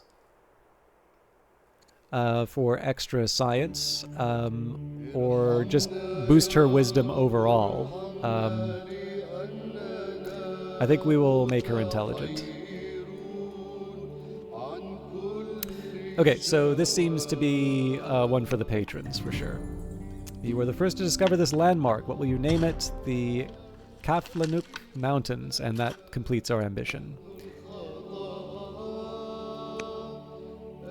I don't believe it would, Bredist. I think they're like individual, because some of them are contradictory, and you can't have contradictory traits. You've completed the ambition to control 4 cities. Taking shape. With our recent expansion, Assyria begins to take shape. After several busy days spent overseeing the affairs of your newest city, you take a moment to reflect on your progress. Where will your ambition carry you next? We can stay focused on Assyria's expansion. I will prioritize the growth of urban centers, and we must focus on the governance of our new cities, which would be Control 6 forums. So in this case, I think probably prioritizing the growth of urban centers makes the most sense, because that's already aligned with my maximum, or with my 6 barracks and ranges.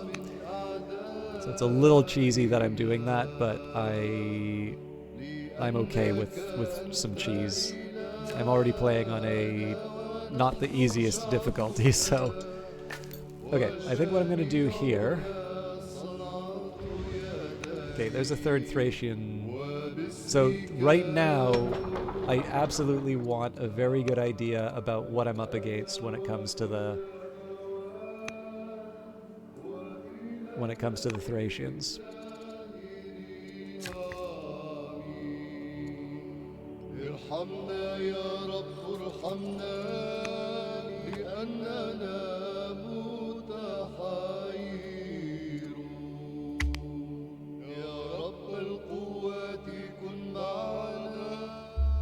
Assyrian paganism is founded in Assur. Pagan religions are founded by building your first shrine. I think I just got an achievement for that too. Are founded by building your first shrine, and they spread by building more shrines. They have no disciples, theologies, or access to special religious improvements, but improving the religion's opinion will increase happiness in cities with the religion. Paganism can be adopted as a state religion if you enact divine rule. I will build more shrines if I want to spread paganism. Dinner with Rivals. This is a fun one, but we have read this. This is the story between Scipio and Hannibal. A delegation from Egypt is sent to help settle a minor dispute that is brewing between your two nations. At dinner, one of their party speculates on who would beat the gods of war, leading to a spirited debate. They put forward General Isis the Zealot as the best candidate. Some other visiting dignitaries suggest oligarch Arete of Trapezus. Whom do you choose? So we can say that Isis is the superior general, and Queen Hatshepsut becomes endeared. Both of them are old.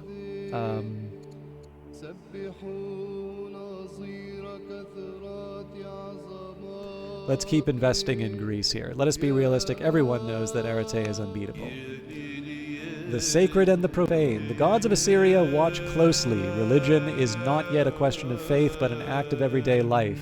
Collections of rituals and rites developing in an attempt to avoid the calamitous ruin of God's anger. But this is a time of change, when not even divinity is constant. New gods and heroes attract followers to their social and mystical cult shrines, while world religions emerge and spread, seeking to establish their legal and theological footing amongst the common people and the courts of royalty alike. New leaders, the clergy, guide the faithful, whose reverent passion can spill into the streets as religious dissent if not appeased. Tread carefully as you navigate these rituals and religions. The belief of a nation may see it rise or fall. The world of the sacred and the profane awaits. Okay, so I have workers to do some jobs. Let's start by working the marble. I do need to worry about my urban improvements, but we were definitely gonna work this marble no matter what. So, okay. I'm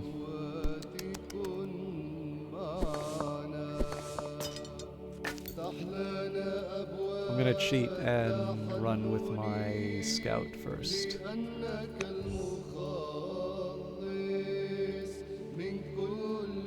I'm gonna guess this far north is not that useful, but.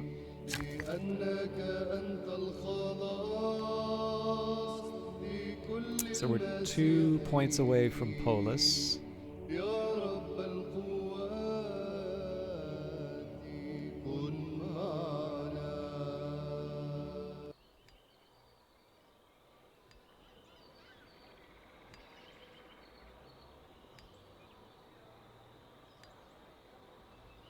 Well, okay, so one possibility here.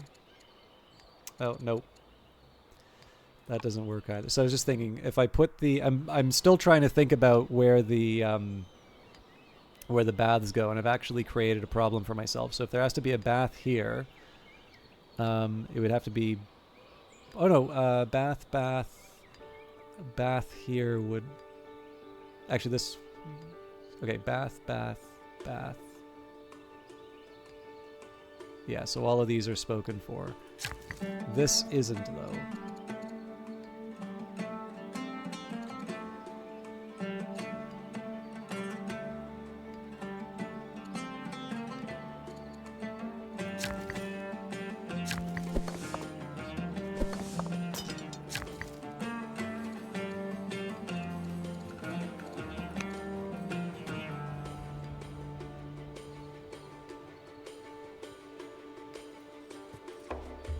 Yeah, I don't know. I feel like I should be building more stuff with my units at this point, but...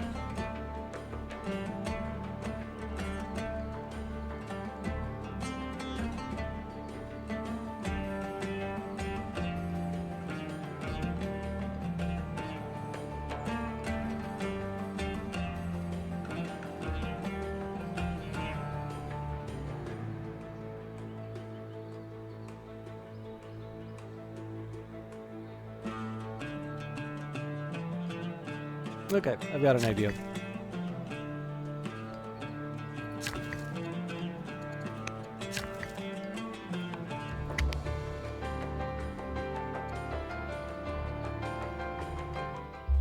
News arrives from Egypt that Queen Hatshepsut, the Enlightened of Egypt, is dead. A new ruler, Queen Neferure, the New of Egypt, has taken the throne. Their opinion of you is now cautious. The influence mission of King Ashurbanipal the Pioneer has led to an event. And Libali Sharat of Tushpa has converted to Assyrian paganism, as have all these other characters. Companionship. In your efforts to woo King Mursili the New of Hatti, you've never seen a man so bold, fearlessly going where none have gone before. You can't help but feel that there might be something to his lifestyle, the ability to overcome fear and to see everything through to the end. Adopting this new way of life would give certain benefits, such as understanding more of what King Mursili the New of Hatti would like and how you could put him into your debt.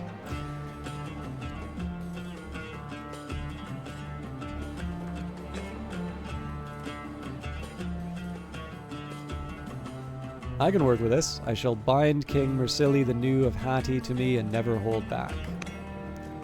A queen and a friend. With the death of Queen Hatshepsut the Enlightened of Egypt, rule of Egypt has passed to Queen Neferure the New of Egypt. The new ruler sends a message explaining her mutual love for discussing theology and expresses a hope that the two of you can organize a collaboration between your nations. So we can host a festival celebrating your shared interests, maintain a correspondence with the leader, or run joint military training. I think the extra culture will help here. So I'm glad that we seem to be on good terms with Egypt. All right, now, I have some options in terms of developments. I think we will... So I definitely want to keep building the urban centers, but I'm going to keep building out. So we'll build another barracks here. We've got our mine here. So I think probably I'll just surround... I'll definitely surround this area with mines. Now, one thing to keep in mind... I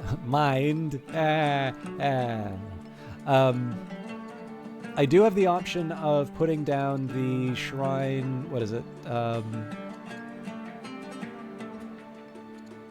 shrine to Nuska. So that would get me 1, 2, 3... 3 bonuses to mines. Unfortunately, that would come at the expense of some of those freshwater tiles. Although I'd still have enough for the baths if I wanted to put down a hamlet. Yeah, I think we're going to do that. There might be a better way of doing it, but in this case, I think I'll take the bird in the hand.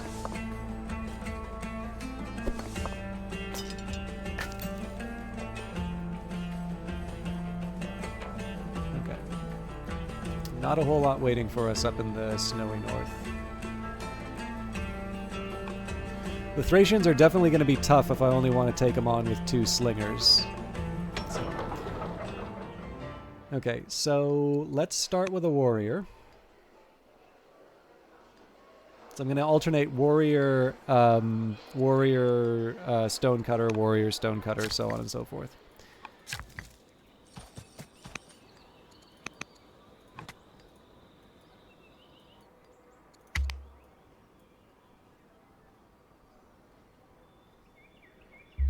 Always having been a bit sickly, King Ashurbanipal, the pioneer, has now become severely ill. And Matriarch Libali Sharat of Tushpa is now the head of Assyrian paganism. So it's recommending husbandry here. Labor force is tempting because of the roads, and composite bow is tempting because of the range. I just don't think that's a realistic goal for us right now. So horses give me orders, which is pretty good. Let's take a look at maybe some of the immediate benefits that I get from that. So we really only have 1 horse nearby. Yeah, pretty much everything we need can actually be covered by camps right now. So let's maybe see what the tech tree... So if we were to go for husbandry, that would give me spoked wheel. Okay, I think it's because it wants me to go down the path to spoked wheel, which would give me the ambassador. I don't hate this, but I think labor force is more immediately useful to me right now. Have you ever played Humankind? I know it doesn't get decent reviews, and do wonder whether since release if it's been fixed, as it were. You know, weirdly enough, I do have it on the Microsoft Game Pass, but I'll be honest with you, I have not... I haven't played it that much. I did install it, and it's just I wound up getting occupied with other things, and I'm a little disappointed with myself just simply because I do normally expect Like, I don't really like just taking other people's word for it in terms of whether or not something's any good. Normally, I like to kind of do the work myself. So, I feel like I should, but I actually have not yet engaged with humankind.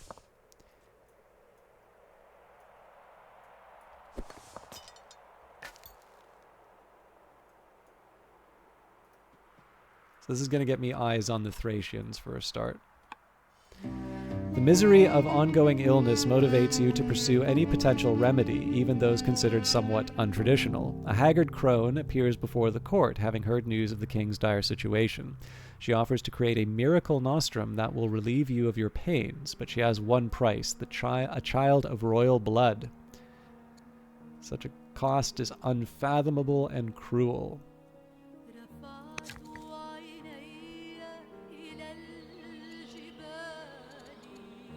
So I was kind of under the impression that this would expand my borders.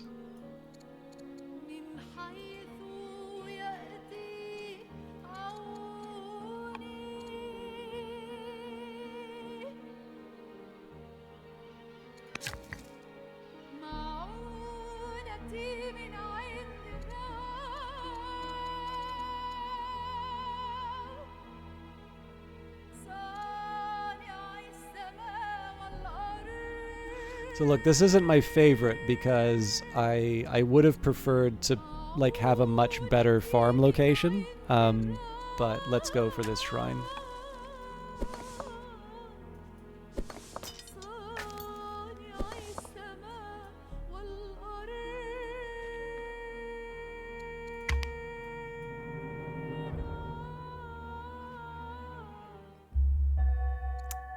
Gidinti the Steadfast is converted to Assyrian paganism. Your doctors and diviners have warned you that the end is near. Time to get your affairs in order. So that's going to put us up against the wall when it comes to our ambitions. We should be able to manage it, though. Your national stockpile of training has reached 2,000. This is the maximum amount of training that can be stored, and any excess will automatically be converted to orders at a rate of 100 to 1. To leverage your training into a stronger military, consider using it to appoint new generals and upgrade military units with new promotions. You can also buy orders with training at any time by clicking the orders icon near the leader portrait. Okay, there's a lot of things that I want to do, so it's not going to be that difficult for me to...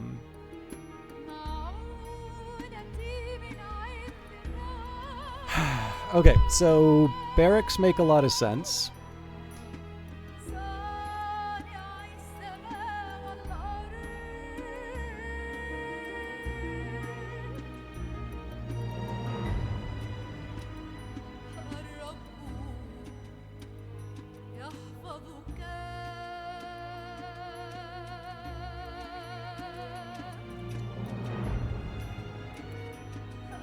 So I'm going to start with one here.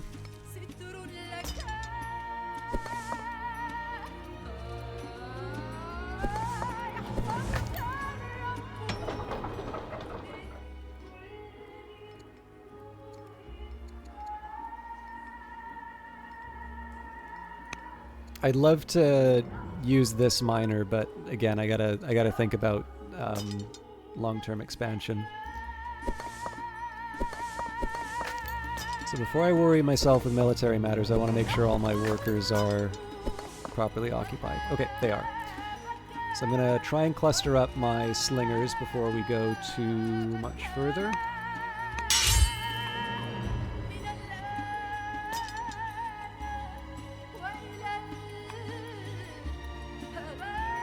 Okay, it's a start.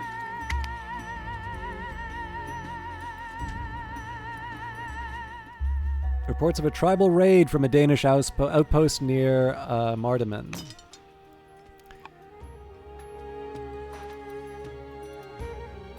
Well, we're kind of already ready for them there, so I suppose there are worse outcomes.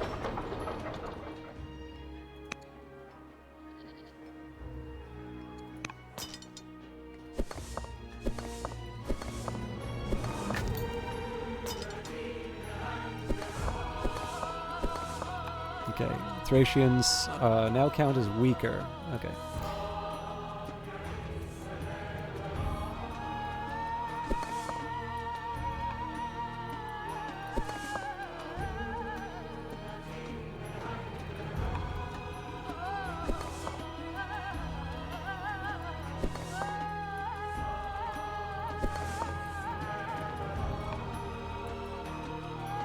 No point in starting the war until the last possible minute.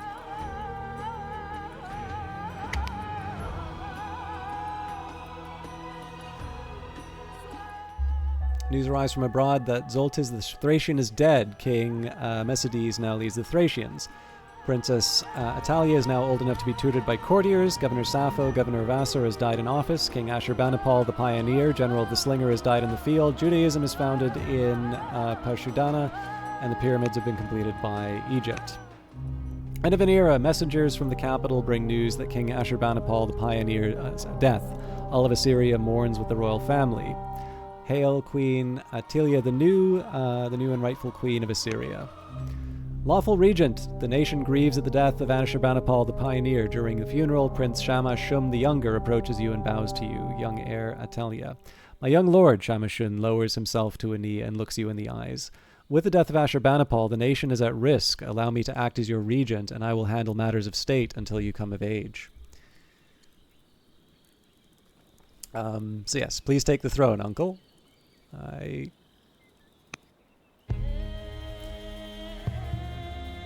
Yeah, well, it's just it's a function of age here. Like Philip will almost certainly be the next one. So one of your scribes has returned from Pashudana in Hatti, excitedly talking about the practices of Judaism. She fills the court with stories of a god who gifts his followers with words written on stone and an ancient line of kings hailing back past your own ancestors. Members of your court seem impressed and curious. This is of no concern to Assyria. An emissary from Greece stands before us. Our artisans have grown fond of the quality of your lumber. We seek peace in order to ensure that our trade with your nation grows and prospers. So I'm not quite ready to give away the wood, but yes, we will sign a peace treaty with Greece. And Sappho is dead, so let's find... Wertep is the appropriate choice here.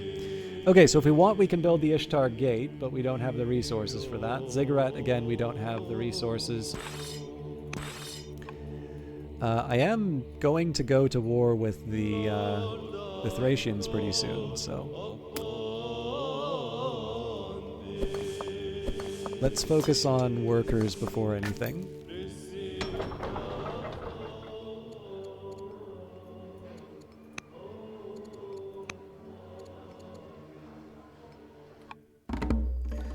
It has come to your attention that the Tudia family was often displeased with your predecessor. As the new ruler, you have the unique opportunity to regain their favor. So we can throw a great feast in their honor. We can erect a monument to their founder. We can send them a lavish bribe, or they deserve no special treatment. I think we can afford to give up the food.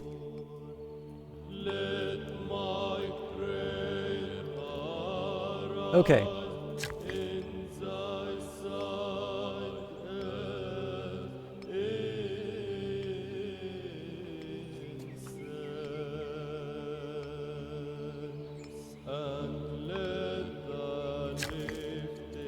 I'm gonna back them up for a bit.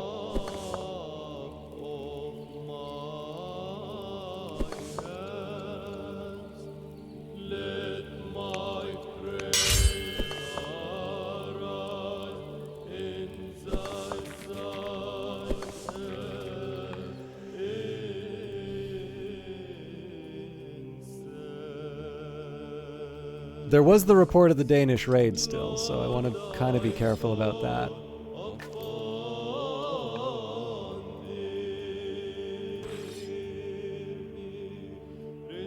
So yeah, the problem is trying to get the warrior in here is going to take forever, but I don't think it's a terrible idea given that...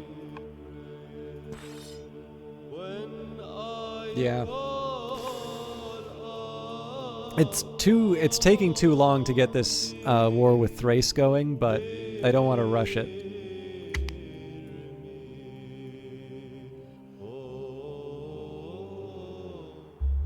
Queen Consort Zerpanatu the Younger, your wife has died. Queen Dowager Masazuni has converted to Assyrian paganism. Oligarch Ereba Adad the Minister is now head of the Adsi family. Cool. Dedication of the gods. Matriarch Libali Sharat of Tushpa sweeps into the court, leading a procession of Assyrian pagan acolytes. A formal silence fills the court. King Shamash Shum the New, we send greeting, she bows grandly, abasing herself before the throne. And we come asking that you attend the dedication of the new shrine in Nimrud. Shall you attend as is customary? So thank you, we shall accept your generous offer. Culture in exchange for orders. Please accept my deepest apologies. Or devout Assyrian paganism, yes. Urban expansion. Following the completion of Assyria's latest urban improvement, you take a moment to reflect on your accomplishment. As our cities begin to take shape, you know that there is much work to be done. How will you prioritize Assyria's urban expansion?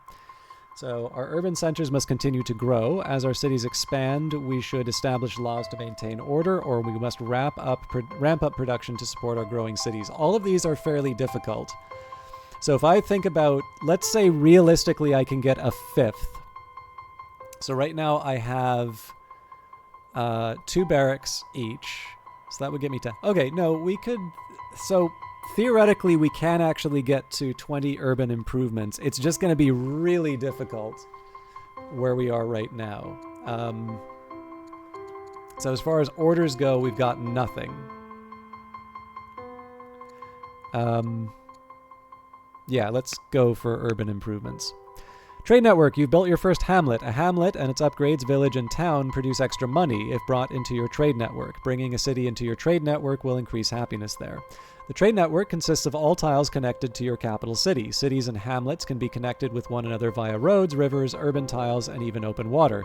You can connect a city to its harbor with a road. You can check the trade network overlay with this button. On the left edge of the minimap or the B key, and verify that a city is connected to a trade network by clicking on the connection by checking that the connection icon is displayed under the city banner.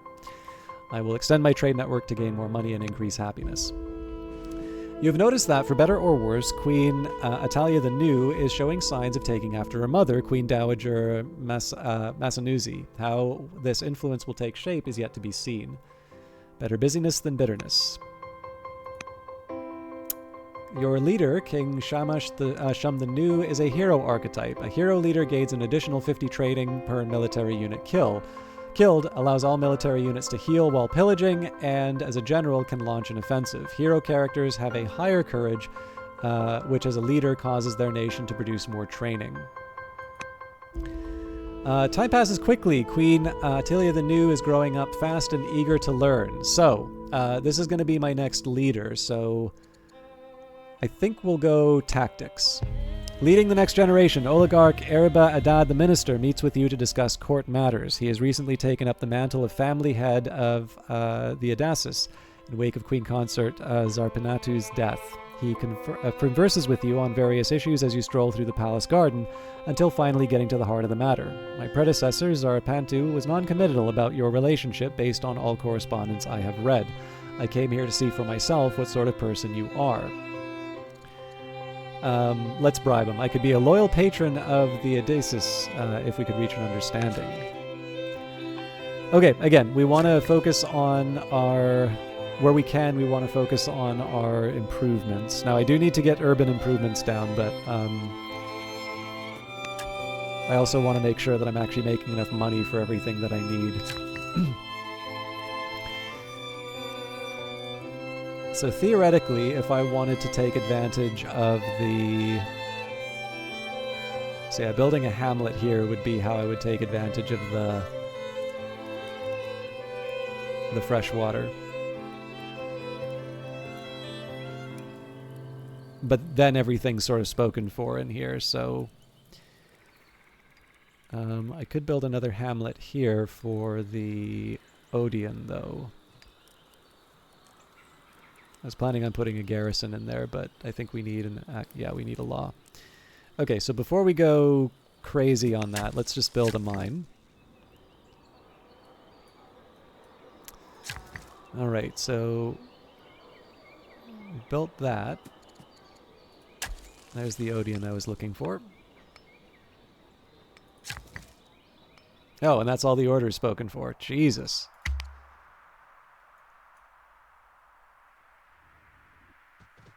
And there's the raid. Technical lore. In addition to studying tactics and warfare, a future leader of Assyria is expected to spend time learning the technical lore of the experts. Everything from horse riding to bow making is taught so that the ruler may have a deep understanding of the machine of war. This knowledge helps a general formulate strategies and lead an army, but Attilia is impatient to focus on the tactical side of battles. Should she be allowed to progress early? So I could say it is vital to understand every part. Nope. Yeah, we'll say vital to understand every part. Allied intelligence. Our supporter matriarch Labali Sherat of Tushpa has come to us with valuable information. Her agents in Hadi have discovered a cache of unfinished maps that show the furthest reaches of the nation's borders. Matriarch Labali Sherat of Tushpa will have the maps brought to the court, but getting the spies out of Hadi will not be easy. Smuggle them with trade shipments, which will cost us quite a bit in terms of stone and iron. Ask the Thracians to provide safe passage. Send an official Assyrian escort across the border. Let's get the tribe to do that. I know it costs us some legitimacy, but it's the least costly right now. The Danes present an offer promising a stable peace. Do we approve? They count as weaker, so not good enough. Okay, at this point, I'm going to have to bring the slingers into play.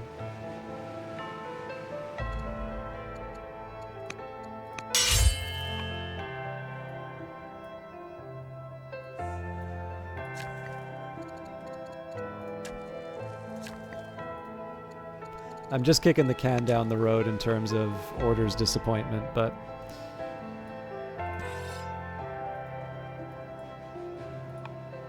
actually, you know what? Even before that, we'll move him up the 1, and then we'll add the general.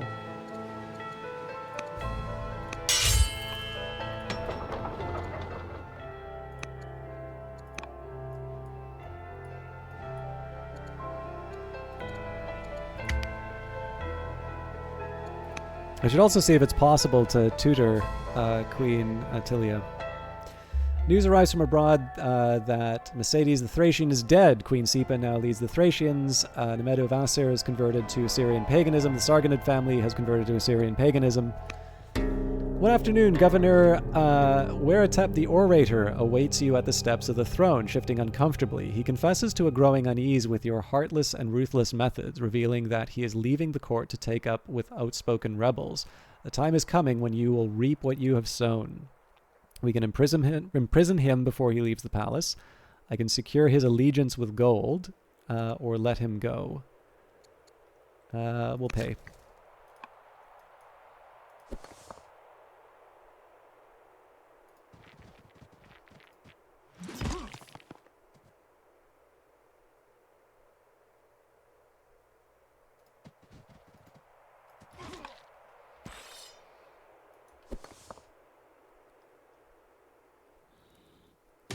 Okay, so Egypt already took this Thracian city, so we actually need to make our move soon.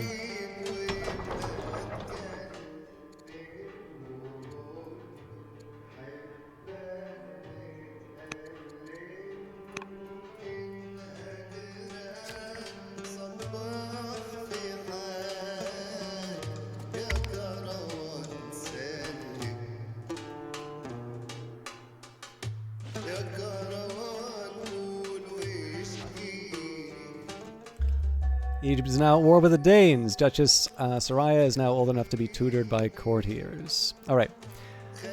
So the game is recommending phalanx. I'm slightly more inclined towards forestry, and it's also recommending aristocracy. I think I'm going to bite the bullet and go for forestry.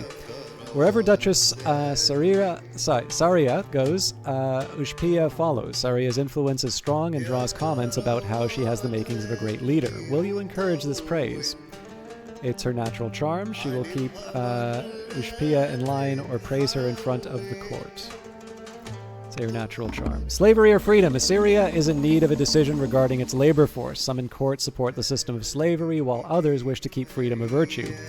If we keep slaves, it will increase unhappiness, but will boost our output of mines and quarries. Our subjects will be free. It will give us extra coin. Actually, yeah, honestly, the money in this case alone makes it worth it. So our subjects will be free.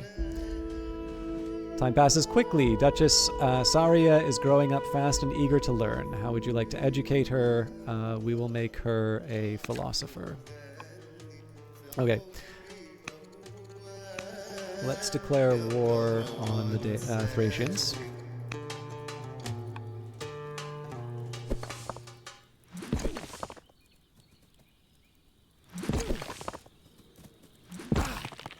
Now, not ideal, but we can launch an offensive here.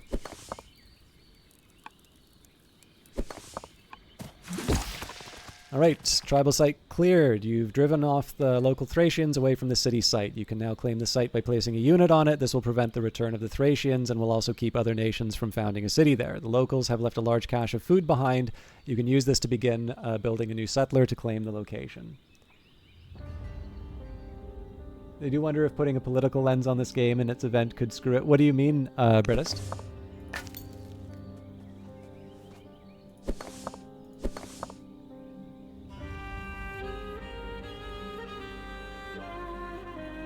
I think I'm just going to push ahead. The elite skirmisher is on an urban tile and has a bonus for when defending urban terrain. Because of that, your slinger did not do much damage. If possible, you should engage in terrain that favors you. Some of your units may be able to get the besieger promotion, which gives a bonus for attacking into urban terrain. Okay.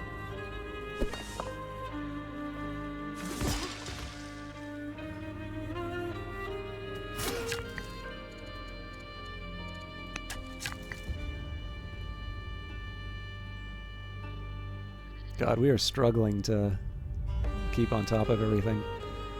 Well, we can start building the garrisons now, which is good. But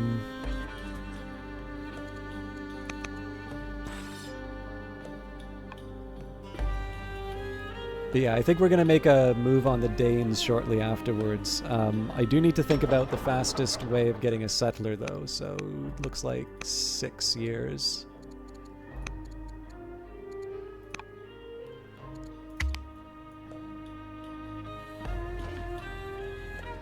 Oh, yeah. I mean, so slavery on paper is like an unbelievably good law. Like it is just so powerful. And so, but like the thing is that I think everybody's kind of uncomfortable with it. So I have a feeling that there is actually a lack of a balance. Like there's an imbalance, but it's largely one that comes from the fact that you kind of know players are only going to do a certain thing. So yeah, that is absolutely a thing in this game. I mean, in the end, I sort of feel like I have it both ways. Sometimes I do make decisions that are more in line with what I would personally do, and other times I kind of try and pick something that's advantageous for the playthrough. But like honestly, already things are getting off the rails, right? If you look, all of the other nations are not big fans of me. I think we're still one of the weakest. Yeah, everybody's stronger or much stronger. I'm lucky that I have peace with King Philip right now. But essentially, I'm really just trying to get these foundations of the nation down, and I'm just hoping that people don't crush me long enough to be able to get the advantage.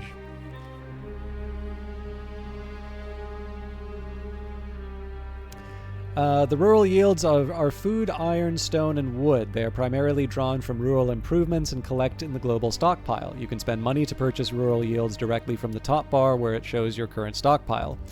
The primary source of food is farms, which are most fruitful next to fresh water and on lush terrain. Food is needed to feed your population and to produce new settlers.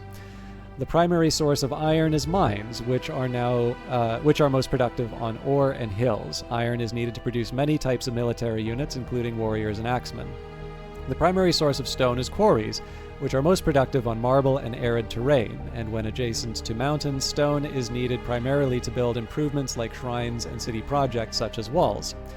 The forestry tech enables the construction of lumber mills on trees to produce wood. Workers can also cut down trees with the axe button in the actions panel. Wood is needed to build city improvements like barracks, military units like archers, and ship units like biremes. Tragedy, O tragedy! A poet of great renown has written a new tragedy to be performed at the Odeon of Assur. The poet has reworked a number of Assyrian myths, placing the hubris of man and the justice of the gods at the fore. The gods are shown to be stern and unyielding to the plight of the people tossed around by fate. One scene in particular shows Assur to be unrelentingly cruel. Despite the criticism of the priests, the poet promises that it is merely part of a narrative arc, where they will become benign protectors of the worthy in the next play. So we can hire the poet for our court at the cost of some civics, personally commission the next play yourself at the cost of money, or stop the play from being... No, I think we go for the extra culture when we can. Queen Atalia the New takes to tactics and training with an unbridled enthusiasm, especially combat drills where she bests her opponents every time. Clearly the instructors are the best in Assyria. We may wish to consider promoting some of them.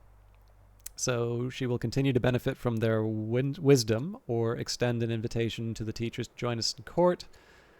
Let's get her a new trait. A delegation from Egypt arrives with a marriage proposal for you, King Shama-Shum the New. Sure.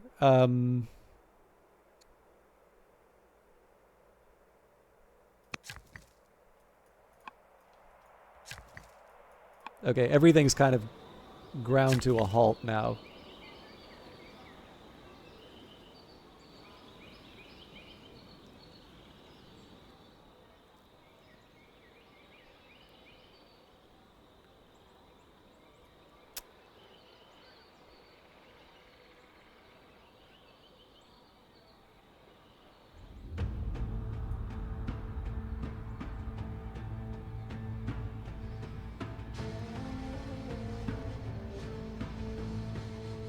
So I'm going to build another hamlet here.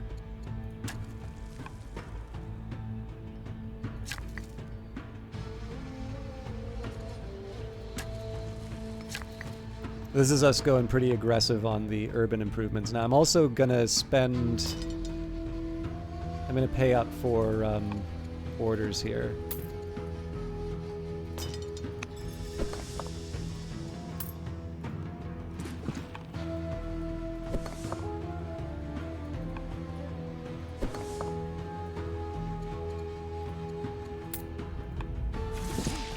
Shama-Shum is you and the general of the Slinger.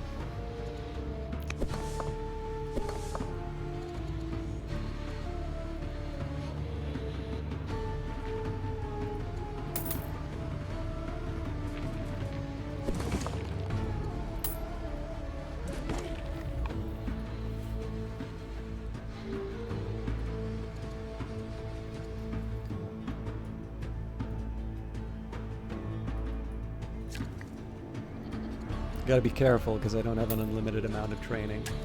Fortunately, this is the last of the barracks that I needed. And then I'm gonna... Okay, so there isn't any tutoring I can do, unfortunately.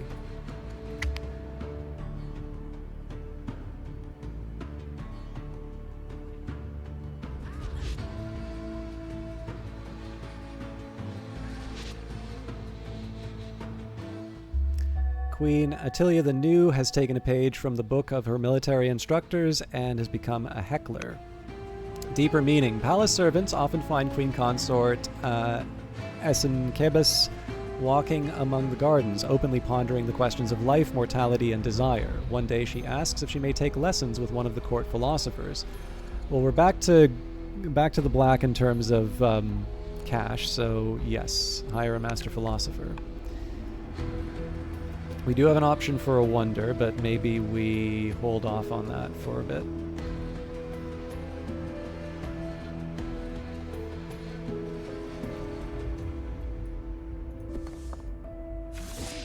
You are now known as Shama-Shum the Warrior.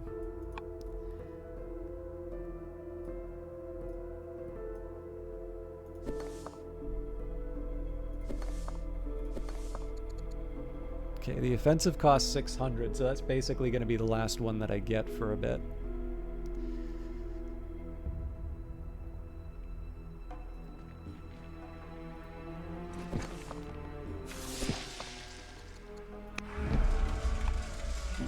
cost of pride, the battle is vicious and bloody. Even once victory is assured, Ereba-Dad keeps pressing forwards, attacking time and time again. On the fourth charge, a surprise flanking move by the few remaining enemy forces breaks his troops. The few survivors retreat back. Ereba-Dad has routed the enemy, but was the cost worth it? The problem was your men. We will find you new troops.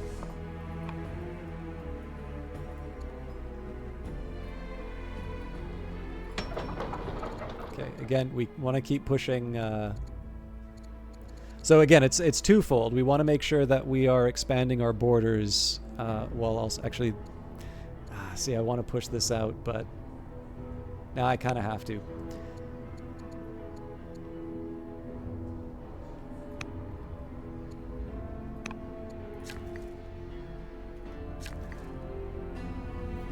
Okay, what do we do with you? Well, first we build a garrison.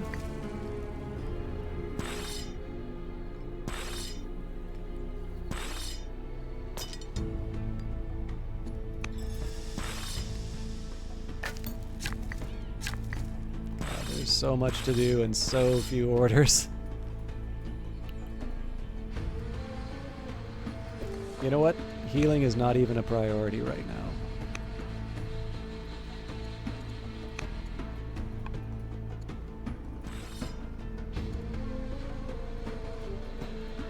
Let's get that Thracian city.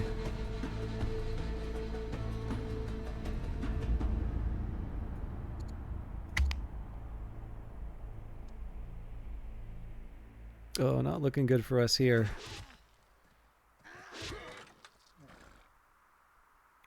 News arrives from abroad that Ursa the Dane is dead. Queen Thora now leads the Danes. Baziah the Younger is converted to Assyrian paganism. Reports have reached us that King Mursili the Brilliant of Hatti has made an impassioned speech in which he has appealed to our better natures in order to solicit our aid. Apparently, this speech was so moving it had even beggars emptying their pockets on the spot. Nobles donated their entire estates to the cause, and one man had to be wrestled away from a bridge to prevent him from giving up his life for Mursili. Unfortunately, or perhaps fortunately for us, the speech has lost a lot of its effect on being translated and delivered third hand. However, the gist remains that Hatti is in need of aid and wishes us to send some.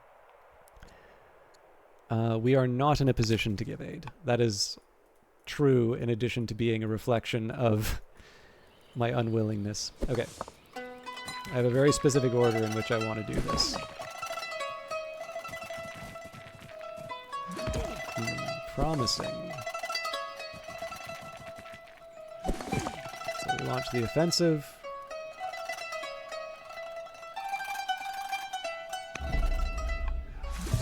Exotic influence. In an act of supplication, the surviving Thracian nobles offer you a wealth of jewelry, fineries, and icons representing their culture. As conqueror, you are expected to wear this traditional raiment.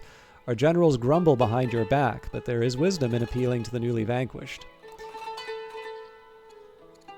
I will not be tainted by these savages.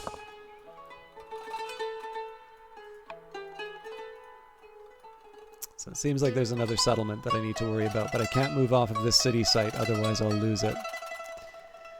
So I think we're going to wind up opening a new front against the Danes.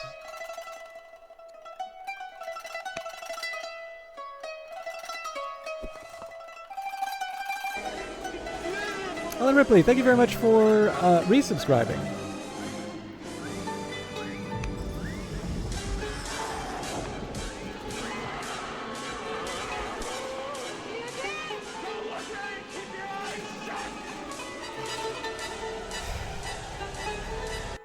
Okay,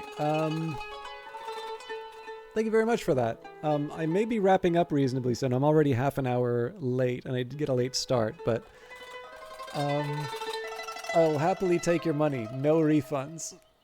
Oh, you just watched Raiders of the Lost Ark? I guess there was a new one that came out, so it's timely. God, okay.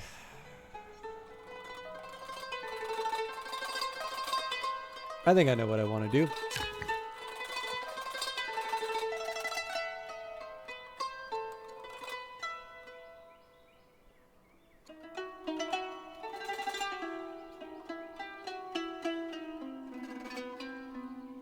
You know what? I don't even need to get that clever about it.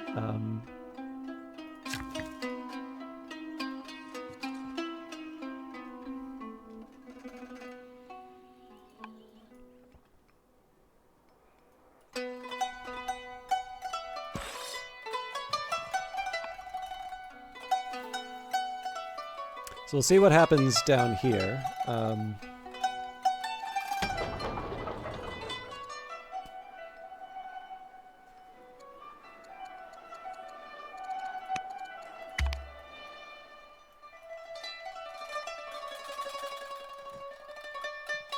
Hadi is definitely looking like they're getting ready to fight us. Lion hunt training. It is traditional practice that the Assyrian heir face a lion in single combat when ascending to the throne. This struggle demonstrates the strength and vigor that must be personified in the Assyrian ruler if they are to be considered fit to lead. Kidnidi has been visiting Saria during her tactics education and suggests that the extra training in the practice lion hunt would help mold her into a courageous general. Although there are handlers ready in case something goes wrong, the plan is not without risk. Will you put Saria through the trial? She shall face the lions at age 14. Last Crusade is definitely a good one. But Saria becomes severely wounded. Rightful heir. In the morning light, Queen Italia the New sweeps into your court. Your courtiers gasp and gesture meaningfully among themselves. The distraught young leader who left the throne to her regent has matured into a majestic woman. Thank you for your fine efforts on my behalf, Italia says to you and the court, but the time has come for me to retake my rightful inheritance and the throne you now sit upon. So we can say, alas, I found the throne rather comfortable, or welcome back, the throne is yours. So the drawback here is that I'm not quite sure what kind of a ruler she is yet, but in this case, I do want the proper succession. So welcome back, the throne is yours, my queen. It's a legacy improvement now. That is a bit of a challenge. Okay. Your old ambition, control 20 urban improvements, is now a legacy. You will have 20 years to complete it. Queen for a day. The omens are dire, my queen. Matriarch Labali Sharat of Tushpa stands before you with an entourage of scholars and scribes. The matriarch has been paying close attention to the signs sent by the gods and is particularly worried about a recent eclipse that darkened the kingdom, indicating that a powerful queen would soon die. Labali Sharat recommends the ritual of substitution be performed to protect your life. A substitute will be found to nominally rule for 100 days, after which she will be killed. To ensure the omens fully transfer onto the scapegoat, it is necessary that you enter hiding for the time. Will you hide away to save your life? Refuse to hide away even from the gods. But we are totally reading this. The Substitute King Ritual. The Substitute King Ritual was an ancient Mesopotamian religious rite of human sacrifice, documented most clearly in Assyria, which was performed to safeguard the king from danger perceived to come from evil omens. These omens were generally thought to arise from certain astronomical events, such as eclipses. During the course of the ritual, the king symbolically abdicates his throne and a substitute is placed in his stead for a period of up to 100 days. Though he possessed no real power, the substitute king would live and hold court at the palace and enjoy the wealth and prestige of the king. Simultaneously, the real king would go into hiding, accessible only to his closest advisors.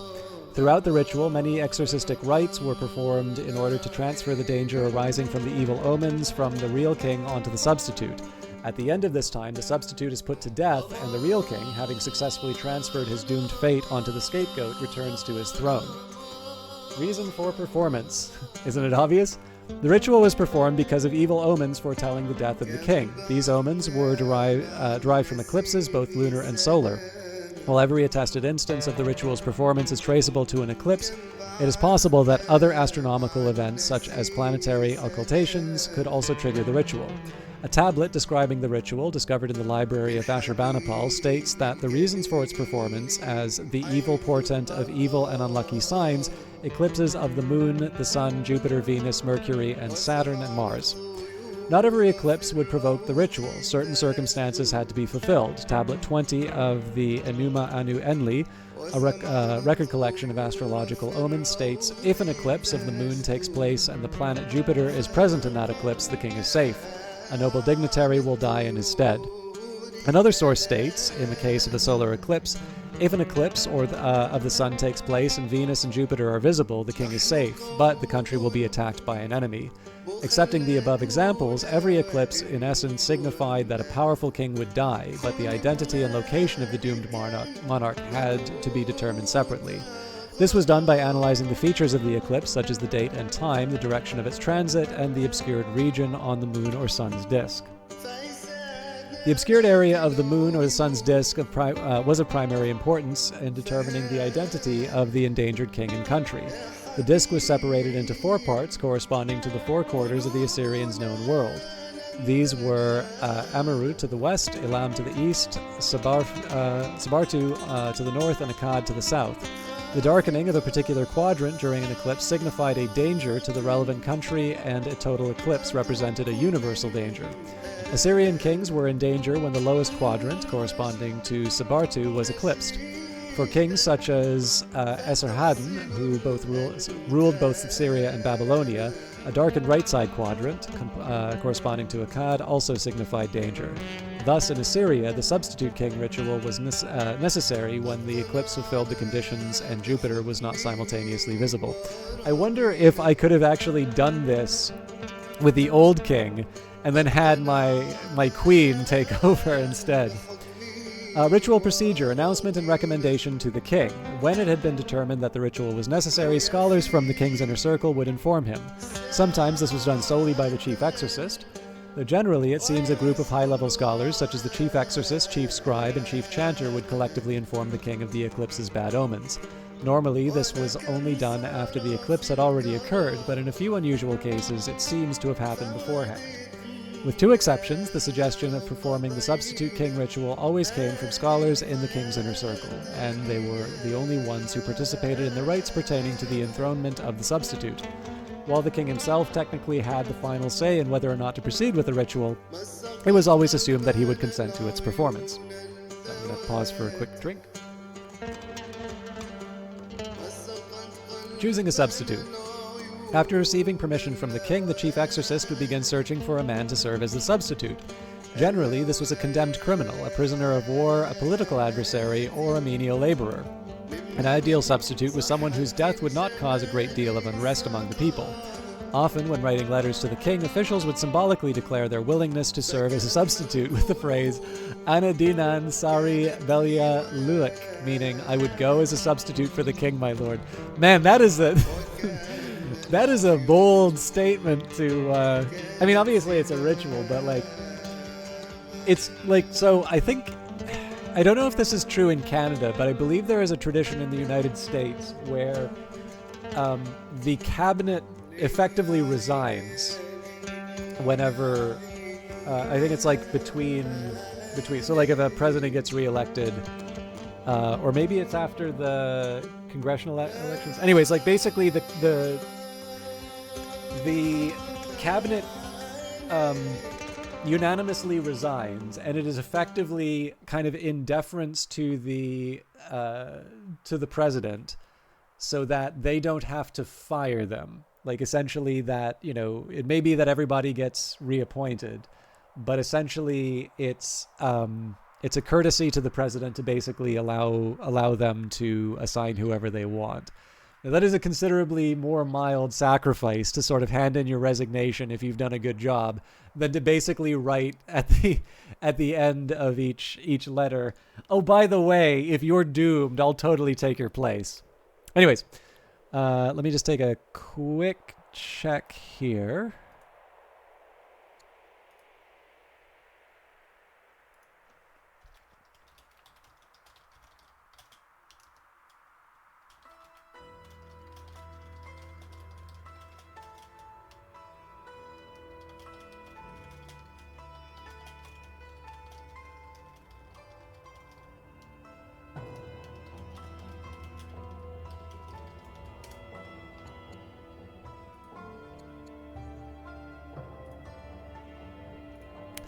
Okay, once a substitute was chosen, he would be taken to the palace where he was washed, anointed, and given wine and food. He was dressed in the king's robes and decorated with a royal diadem and other crown jewels, and then placed upon the throne.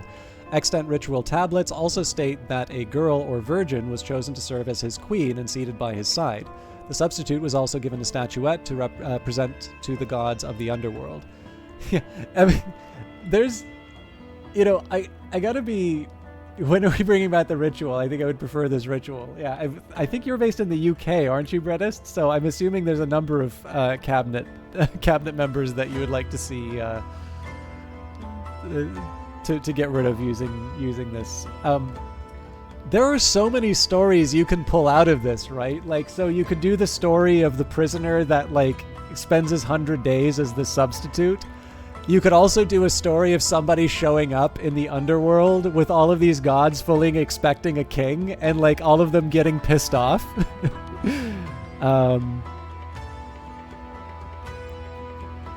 See, I know the broad details of The Descent. You're talking about the horror movie, right?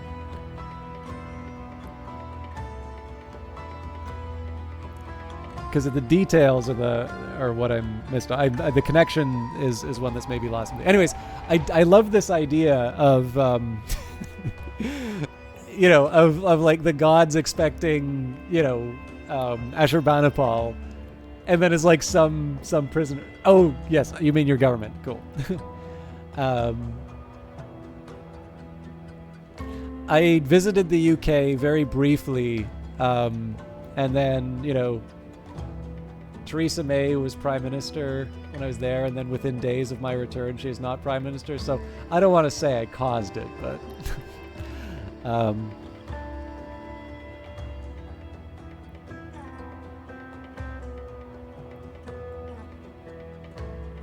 but yeah. Anyways, yeah. There's this whole thing here is coming up. There's a ton of ideas that are running through my head with all of this.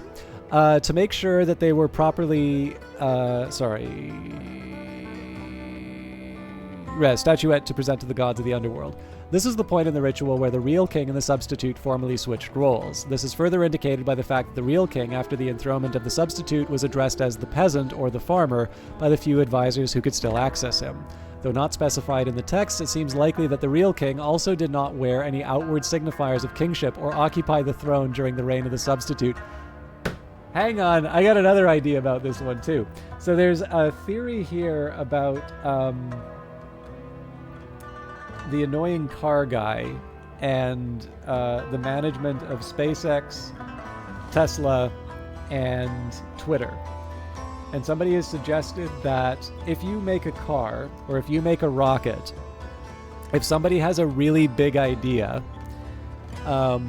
there is actually no matter how enthusiastic your manager, the distance between idea and implementation is quite far, right? You can't just will rocket parts into existence.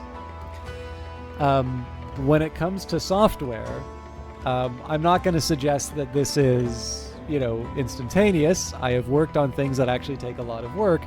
But it's fair to say that if somebody has a bright idea, there's only so long that you can string along a boss before they wonder where the hell the implementation is.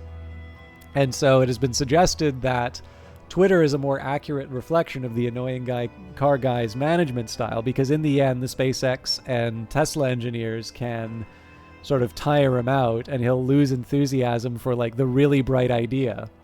Whereas at Twitter, there isn't that buffer, and so all of the insanity is on display for us. Now, the thing is, I do actually feel that this is probably taking away what might actually be positive qualities of this guy. But the thing is, he's so easy to make fun of right now that, let's just face it, we're going to want to focus on the making fun of bits.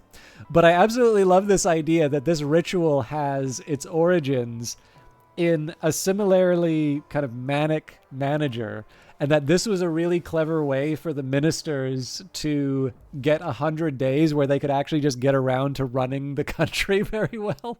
Where it's like, oh God, you gotta go hide in a cave for 100 days. The gods are angry and they're totally gonna take you. Let's go get this let's get this guy from prison and we'll sacrifice him 100 days from now.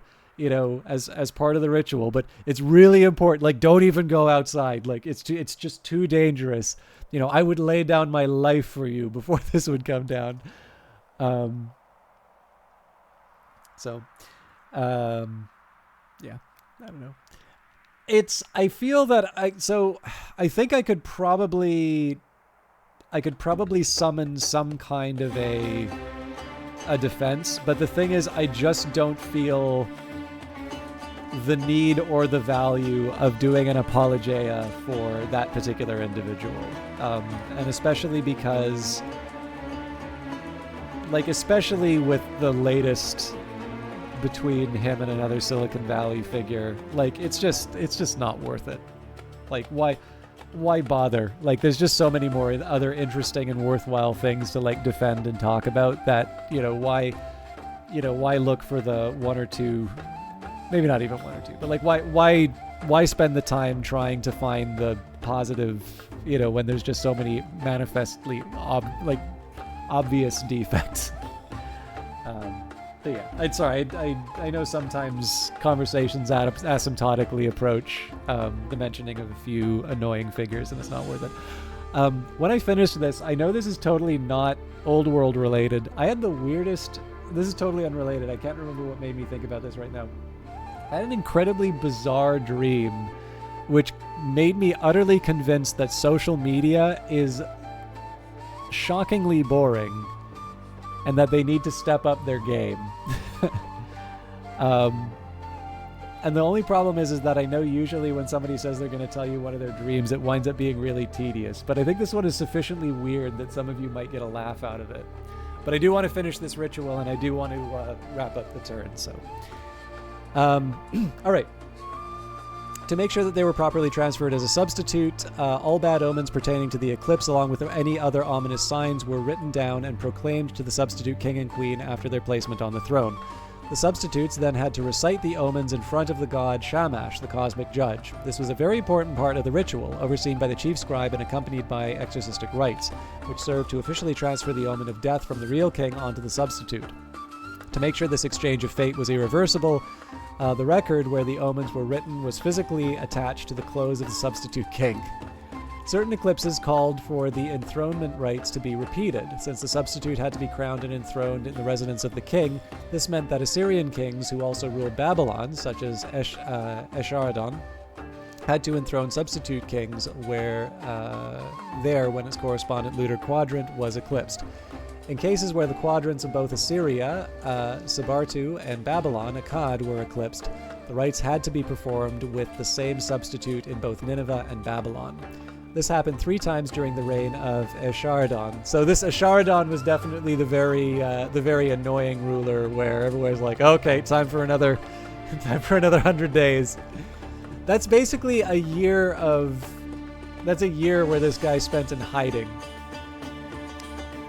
Since Babylon was in ruins during his reign and did not possess a suitable royal palace, Esarhaddon chose to have the enthronement rites performed in the ancient city of Akkad, which once served as the capital of the Sargonic Empire. The substitute king maintained a sizable court, possibly between 1/3 to 1/2 the size of the real king's court. Most of these were professionals meant to keep the substitute entertained, such as cooks and musicians. Some scholars suggest the substitute's retinue consisted of a disproportionate amount of bodyguards in order to keep him under control and surveillance, but other scholars dispute this. You're shocked this fell out of favor? The doom foretold by the eclipse was believed to occur within 100 days after the eclipse, thus the reign of the substitute could and often did last this long. It was also possible for the ritual to conclude considerably earlier than this. There are records of substitute king rituals respectively lasting 47 days, 20 days, 7 days, and even as short as 3 days. This was a particularly annoying prisoner, I suspect. This disparity shows that the length of the substitute's reign was not of primary importance and was likely influenced by factors such as additional eclipses and other astrological observations. While the substitute occupied the throne, the real king and royal family were advised to stay within the palace and not travel abroad until the ritual had concluded. Aside from this, the king seemed to carry on as usual, receiving letters and supervising administrative business. It appears that scholars and priests were the only officials with access to the king while he was in hiding, as there are no known letters from governors or palace officials addressed to the king's ritual alias, the farmer. There are also no records which suggest that any of these officials knew that a substitute was enthroned. Killing. To conclude the ritual, after the allotted time, the substitute king and queen were put to death. Oh man, that sucks for the queen! The method of execution is unclear, but some sources point to an overdose of soporific, so Bredest is right on the drug binge. Other sources suggest harsher and more violent means were the norm. Based on existing evidence, it does not appear that the manner of death was of primary importance. When referring to the death of the substitute, records use the phrase to go to one's fate. This is not because of an aversion to talking openly about it, but rather because the substitute's death was seen as predestined and inevitable. Burial rites. There is only one known inscription detailing the burial of the substitute king. It describes how the substitute king and queen's bodies were dressed, anointed, and buried with full royal honors, replete with public display and mourning. There they were placed in a mausoleum built specifically for them. It's unclear whether this publicity was exceptional or standard practice in the ritual. During the burial, many exorcistic rites were performed. The substitute was interned with a figurine which had been given to him representing everything that is evil, so he could present it to the gods of the underworld. The royal palace was surrounded with protective figurines meant to ward off any evil threatening the king. After the death of the substitute, the real king was ritually purified. The method of this is unknown, but it likely involved a shaving ritual, bathing in the Tigris, incense burning, and dressing in new clothes. It can be presumed that these rituals were meant to pacify the king's nervous psyche as much to cleanse his body. Frequency. It is unclear generally how often the substitute king ritual was performed in Assyria. Esarhaddon had it performed 7 times during his reign. If each of these rituals extended to its full term of 100 days, this would mean that Esarhaddon spent almost 1/5 of his time during those years in hiding with a substitute on the throne. There's record of one performance during the early reign of Ashurbanipal, but it seems he used an inanimate statue as a substitute instead of a real person. The frequency with which Esarhaddon had the ritual performed, along with a high level of influence possessed by scholars in his inner circle, seems to suggest that the substitute king ritual was utilized by those scholars as a means by which to control the king's movement and limit access to him. No kidding! This theory is supported by the reluctance of his successor Ashurbanipal to perform the ritual despite the many suitable eclipses which occurred during his reign. Aside from these instances, the only Neo-Assyrian records of the ritual's performance date from between the years 786 and 783 BC during the reign of Adad Nirari III. The earliest mention of the substitute king ritual is from the Chronicle of Early Kings and mentions a likely fabricated story from the reign of Era Emidi of Isin. King Era Emidi had a gardener, Ilibani, seated on the throne as a substitute statue and placed his royal tiara on his head. Era Emidi died in his palace while swallowing hot porridge. Ilibani, who was sitting on the throne, did not leave it, and he was accepted as the king.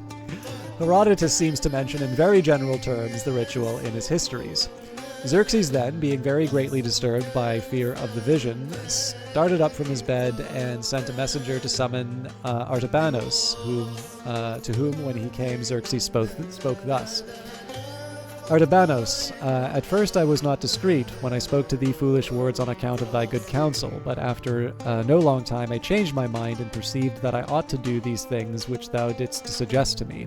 I am not able, however, to do them, although I desire it, for indeed, now that I have turned about and changed my mind, a dream appears haunting me, and by no means approving that I should do so. And just now it has left me even with a threat. If therefore it is God who sends it to me, and it is his absolute will and pleasure that an army should go against Hellas, this same dream will fly to thee also, laying upon thee a charge such as it is laid upon me. And it occurs to my mind that this might happen thus, namely, if thou shouldst take my attire and put it on, and then seat thyself on my throne, and after that lie down to sleep in my bed. Having this said, Artabanos, expecting that he would prove that Xerxes was speaking folly, did that which was commanded him, and having put on the garments of Xerxes and seated himself in the royal throne, he afterwards went to bed. And when he had fallen asleep, the same dream came to him which had come to Xerxes, and standing over Artabanos spoke these words: Art thou indeed he who endeavors to dissuade Xerxes from making a march against Hellas, pretending to have care of him? However, neither in the future nor now at the present shall thou escape unpunished for trying to turn away that which is destined to come to pass. And as for Xerxes, that which he must suffer if he disobeys hath been shown already to the man himself. Plutarch, in chapters 73 and 74 of his work Lives, describes that Alexander the Great was recommended to perform the ritual by Chaldean diviners in an attempt to ward off the illness which would later kill him. Suetonius, in Book 5, chapter 29, in his work The 12 Caesars, describes an event in the time of Claudius where the emperor Messalina was made to marry her lover Gaius Silius, whereafter they were both executed. Suetonius states that the marriage contract was signed by Claudius himself in order to avert and turn upon another the danger which was inferred from certain portents to threaten the emperor himself. It has been suggested by scholar C.J. Gadd that this could be a muddled account of the sort of substitute king ritual with Silas fulfilling the role of the substitute. In the work of the History of Persia, John Malcolm describes a substitute king ritual being performed in the year 5191 AD by the Safavid Shah Abbas the Great. While engaged in preventing inroads of the Uzbegs, Abbas the Great suddenly called from all considerations of foreign or domestic policy by a prediction of his astrologers, who, from the aspect of heavenly bodies, had discovered that the most serious danger impended over the sovereign of Persia. Abbas was not exempt from the superstition of the age in which he lived, and he did not hesitate to adopt the strange expedient by which his counselors proposed to avert the dreaded omen. He abdicated the throne, and a person of the name Yusofi, whom Persian authors take care to tell us was an unbeliever, probably a Christian, was crowned, and for 3 days, if we are to believe these historians, he enjoyed not only the name and state, but the power of the king. The cruel farce ended, as was to be expected. Yusofi was put to death, the decree of the stars was fulfilled by the sacrifice, and Abbas, who reascended the throne in a most propitious hour, was promised by his astrologers a long and glorious reign. A tale from 1001 Nights, the story of Abu-i Hassan, or Sleeper Awakened, though concluding happily, is very likely inspired by the Substitute King ritual. Now, this is not related to the Substitute King ritual. This was a wonder... Okay, so again, I am hoping that people understand, like, I'm hoping here that this illustrates why I think it's worth it to take the time on these stories. Like, some of this stuff is just too good to pass up. Imagine we didn't get to read that. But I do want to check something here. There was mention of Suetonius.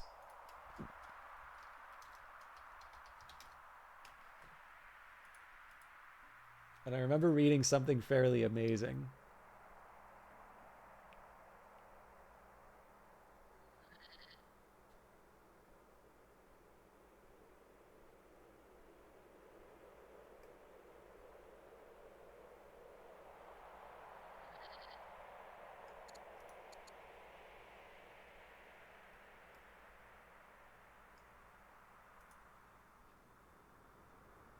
Aw. They might have gotten rid of...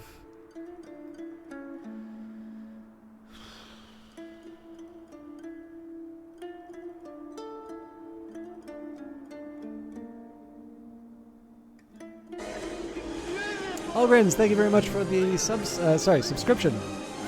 I can't believe it's almost been a year.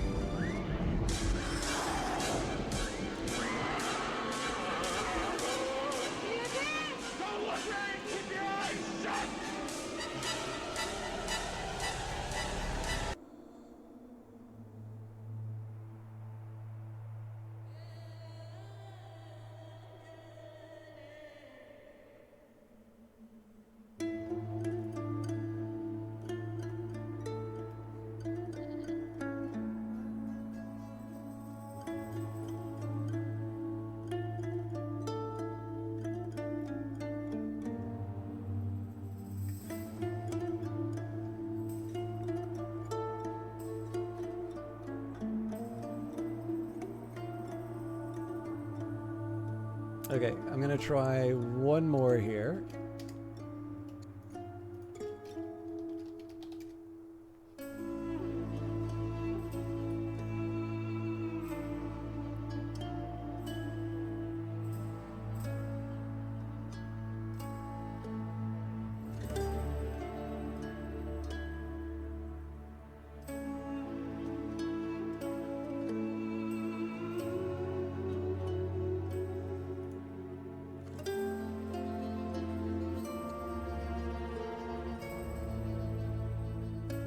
Yeah, so basically, there was a... I'm pretty sure it was Suetonius. But, like, basically, it was like this reviewer, and they were, like, really offended by the moral content of the actions of the emperors. Like, that was the whole review. It could have even been a troll one, but it was like, if it was a very good troll. All right. Anyways, Let's read this again. The omens are dire, my queen. Matriarch Labali Sharat of Tushpa stands before you with an entourage of scholars and scribes. The matriarch has been paying close attention to the signs sent by the gods and is particularly worried about a recent eclipse that darkened the kingdom, indicating that a powerful queen would soon die. Labali Sharat recommends that the ritual of substitution be performed to protect your life. The substitute will be found, a substitute will be found to nominally rule for 100 days, after which she will be killed. To ensure the omens fully transfer to the scapegoat, it is necessary that you enter into hiding for the time. Will you hide away to save your life? We lose charisma and become vigilant. I'm not really willing to do that, so we will refuse to hide away even from the gods. Now you must away as work calls too early in the morning. Yeah, I definitely feel that. Having subbed, I know Sublime have vanished into the ether. Have a wonderful stream shot. Thank you very much, Allgrins.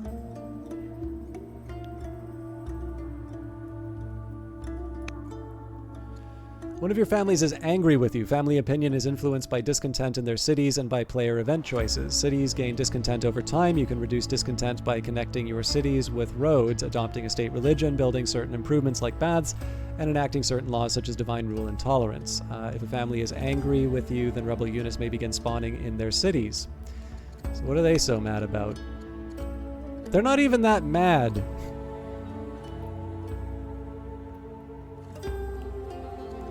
I'll try to keep families happy so that they don't rebel. Angry patrons. Families have family classes that determine what laws, luxuries, and other conditions keep them happy. Patrons, like the angry Adasis, are especially impressed by building wonders, but they don't have much tolerance for child leaders. Their opinion of you will improve with access to luxuries like gems and incense. Patrons are also pleased by the calligraphy law. If the Adasis remain angry with you, rebel units may begin spawning in their cities. You do hope that we get cursed just so you can know how bad it is of a trait? Well, we can. There's a way of seeing that, actually, so I'll just move this back a bit. Ah, damn it.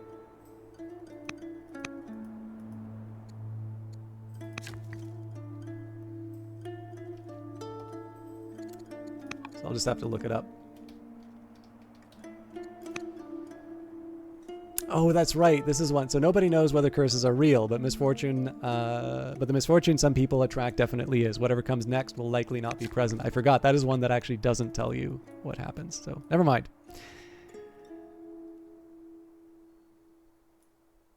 All right. Let us begin the long walk home.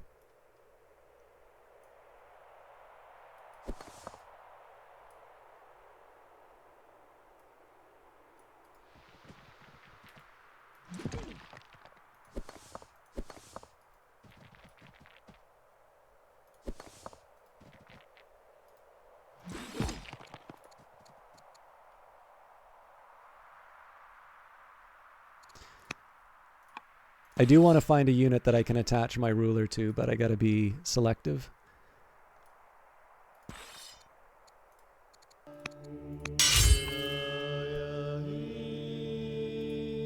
It's already taken up all my orders. So I was gonna try and make a move on the Danes, but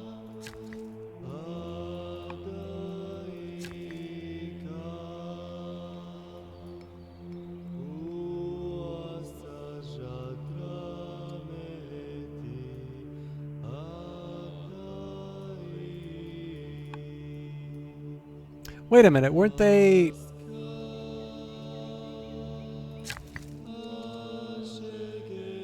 Yeah, we were going to do a Route 2 on these guys.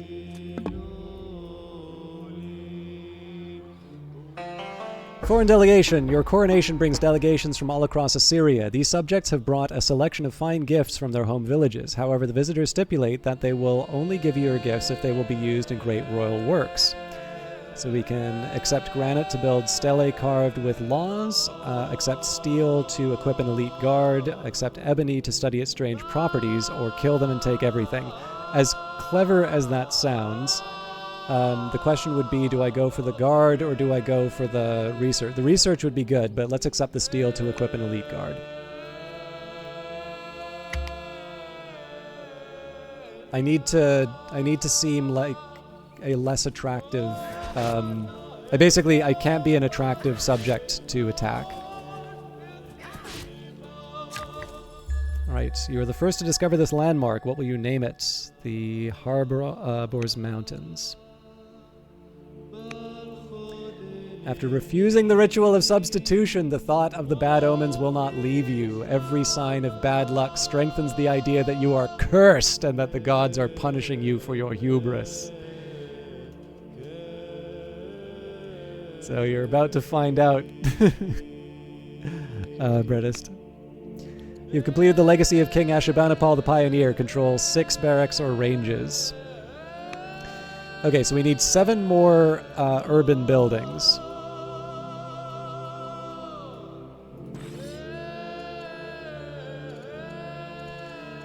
I also need to worry about managing the kingdom. So first thing we're going to do is a family marriage. Let's marry into the Adasi family. Let's also tutor. So she's a philosophy student. We'll try and go for the wisdom.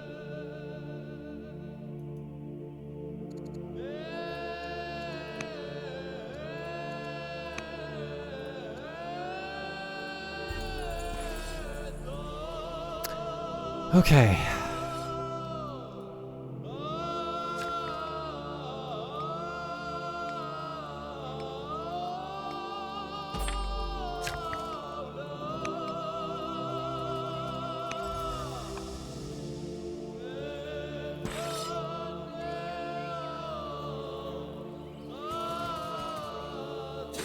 I would have preferred to equip a general, but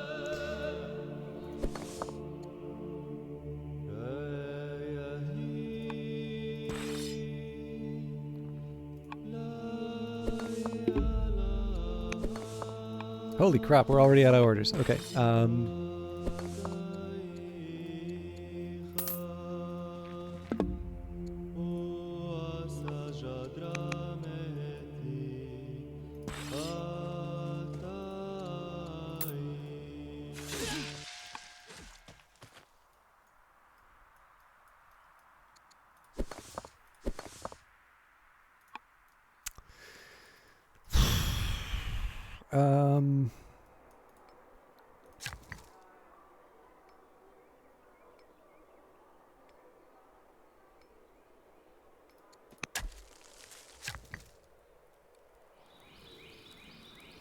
There's so much stuff I want to do. Tactics studies. Now that Queen Atalia the New has completed her study of tactics, how shall she contribute to the court? So we did have a zealot last time, but we can do less damage and stun a target for 1 turn.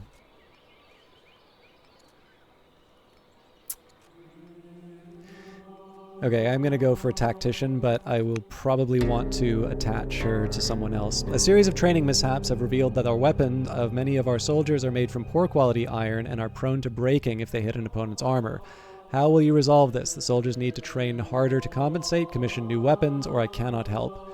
I'm going to take the hit to leadership because 220 iron is a lot. Personal religion. Although Assyria has no state religion, many people follow their own faiths and practices. The Assyrian pagan priests of Assur say that the support of the gods will only strengthen your rule and offer to teach you about their ways. Will you accept? Teach me your ways. Retiring general. King Shama Shum the warrior, your uncle, general of the Slinger, is too old and has retired from the field. Okay, that's it for the year. It's going to get a little dicey up here, but God, they are... Okay. Marriage proposal from the Odysseus have arrived for you, Queen Atalia the New.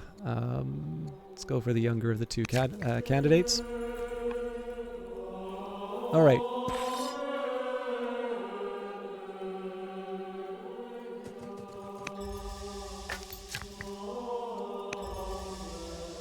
Two years for the settler.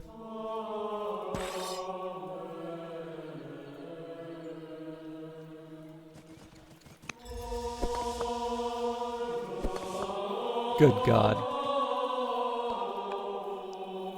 Yeah, they're gonna go running all over us if we're not careful.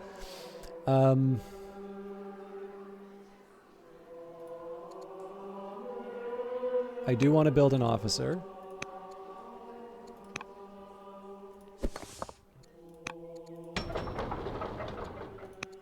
So miner's pretty obvious.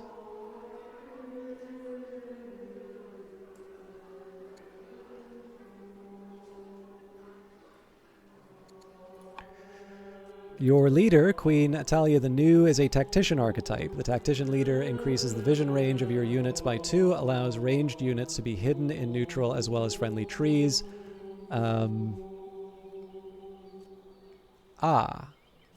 And as a general, a tactician leader stuns their targets. Okay, actually, tacticians are ridiculously powerful for Assyria. I completely forgot this. Oligarch Ereba Adad the Minister meets with you to discuss court matters. He has recently taken up the mantle of family head of the Adasis in the wake of Queen Consort Zarpanitu's death. He converses with you on various issues as you stroll together through the palace garden until finally getting to the heart of the matter. My predecessor, Zarpanitu, was rather pleased with you based upon the correspondence I have read. I came here to see myself what sort of person you are. So I'm always available. We intercede. I think I'll just go for the influence. Famine relief. Reports have reached your ear that the crops of the Danes have failed this year and the tribe is in dire straits. While tragic, this presents us with a potential opportunity. So they need help. We are in a position to provide it. It's as simple as that. We become gracious and no longer intolerant.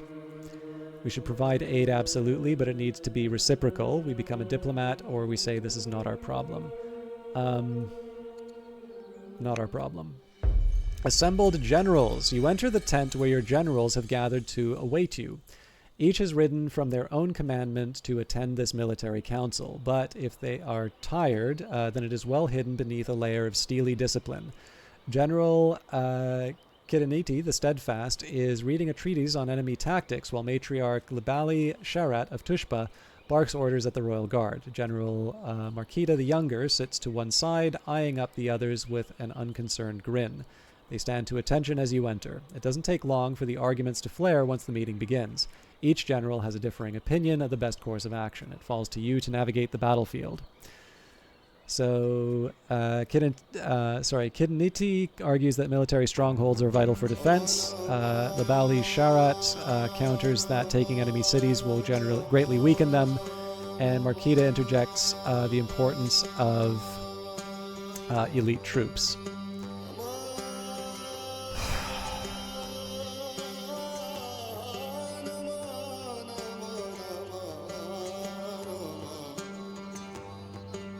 I'm most inclined to these two. Let's go for elite troops.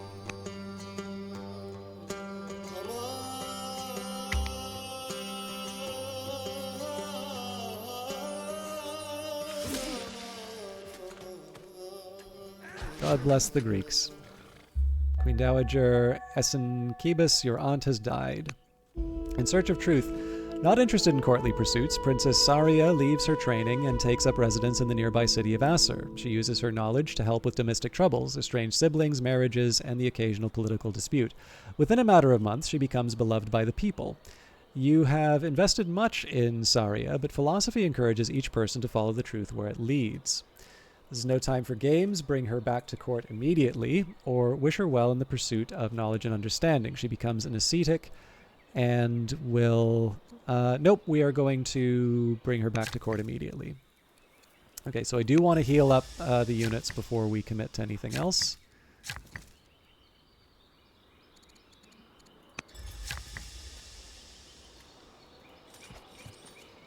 Okay, so we don't have the strong culture for an amphitheater, unfortunately. We've got a lot of stone, so we do have the option of building a wonder, which is tempting, but let's be thoughtful.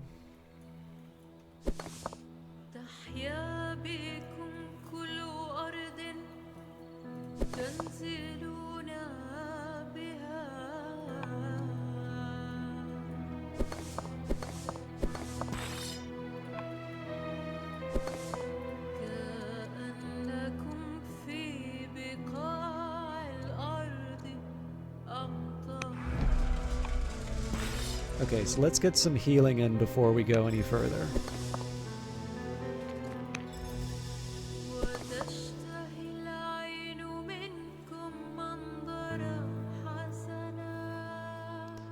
think the one exception is I'll actually put these guys up to the city site so then I can free up my scout.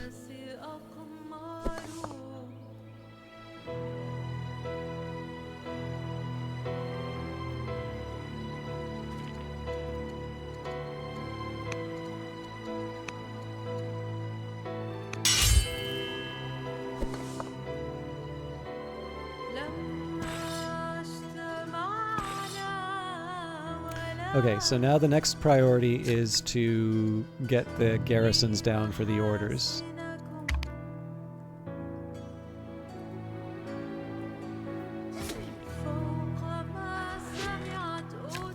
Hey, Tiberiosity, how you doing?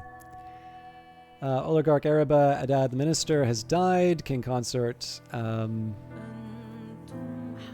my husband's now head of the Adazi family, and Greece has converted to Zoroastrianism. How are things going with you?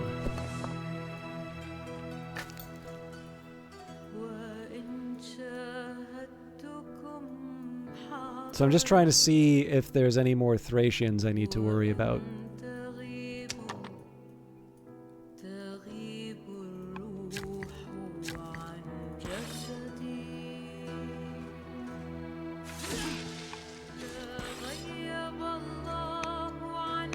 Well, that answers that. We need to move on to the Danes now.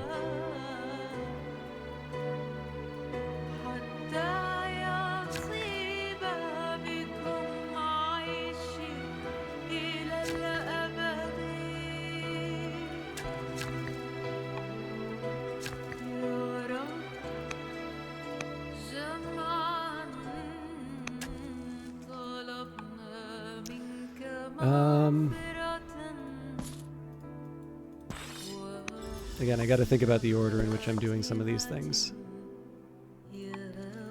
Okay, Acer. As much as I hate it, I need to keep cranking out settlers.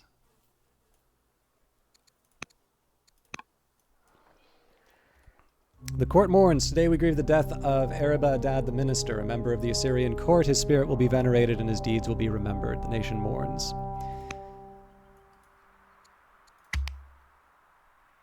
Hey, mud running. Nice. I've wanted to try that a few different times after watching you play it, but I've not actually gotten the courage to install it yet. Judaism is spread to one of your cities. Religions provide culture and affect happiness in cities in them. For example, a city with a friendly religion will increase its happiness by 2. You can choose to adopt a state religion for your nation, allowing you to guide the impact that religion has on your cities via theologies. Now, I believe Judaism is not happy with me because I didn't support them. So a religion can provide me with powerful bonuses if I invest in it. Princess Aria, your cousin and heir, will never see again and must try to adapt to a life in darkness. She has been blinded. Banatu is converted to Assyrian paganism, and Governor Weirtop the Orated. Okay. Let's... Dragon bones. Workers at the new quarry have discovered the bones of a colossal beast. They have asked the court to send scientists to the site, as they want someone of authority to inspect the giant bones they have found to determine their origin. How shall we respond? No value and destroy them for stone, transport the bones to the city for further study, or commission scribes to write epic dragon poetry. Very tempting, although I don't like the reduction in terms of wealth. So let's transport the bones to the city for further study. Discovered by the gods, the priests of Assyrian paganism have made contact with a distant nation on their travels. They eagerly seek a meeting to discuss the people they call Babylonians. We can invite them to share their knowledge with the court, or the task is for our scouts, not the priests. Nope, we will invite them to share the knowledge with the court. Adopt a state religion. Worshippers from all over the nation arrive at court seeking direction. Is it time to adopt Judaism as our state religion? Doing so will increase happiness in Jewish cities and improve relations with families who follow Judaism. Not right now.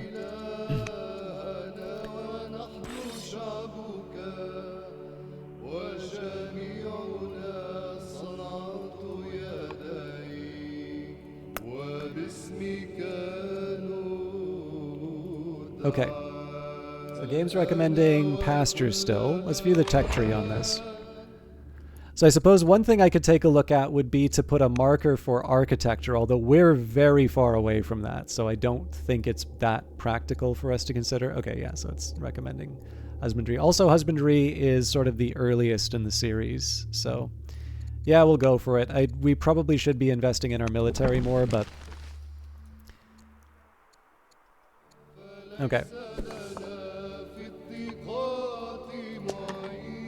Moving the settler is definitely the first priority. Ah!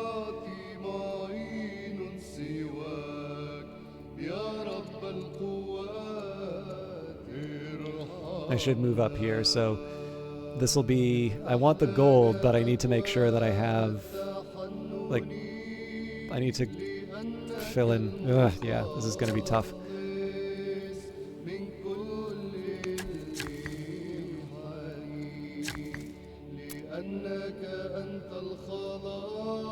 Okay, so I'm in something of a pickle as far as my urban improvements requirements. So let's think about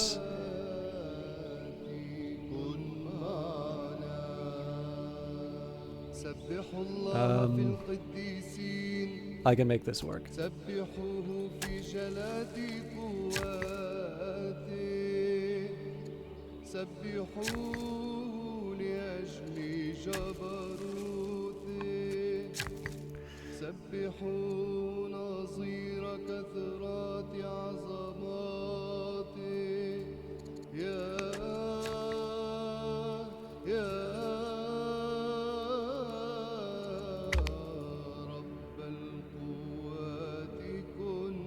I'm sacrificing wonders in order to get my infrastructure. Reports of a tribal raid from a Danish encampment near Mardaman. News arrives from Greece that King Philip of Greece is dead. He was very long-lived. A new ruler, King Pausanias the New of Greece, has taken the throne. Their opinion of you is now upset, so we may wind up in a tough war.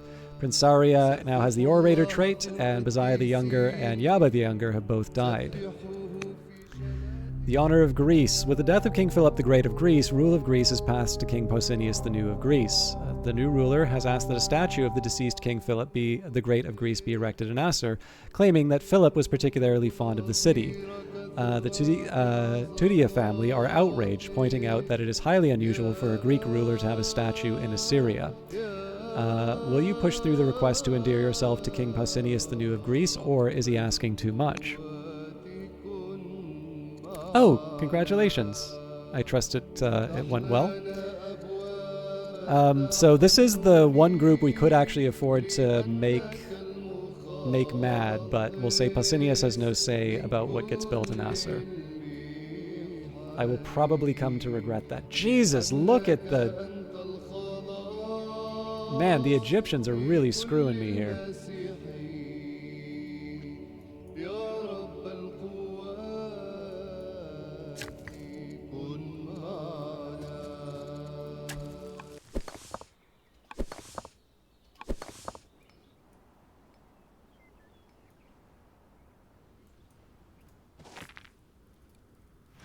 I wasn't expecting that, but we'll work with it. But yeah, this is going to be the same story with the Danes. We just swarm them and take them out. All right, what are you guys up to? We've got 2 warriors for the 2 tiles. Let's get you on a new slinger, and then if I have to, we'll build walls as well.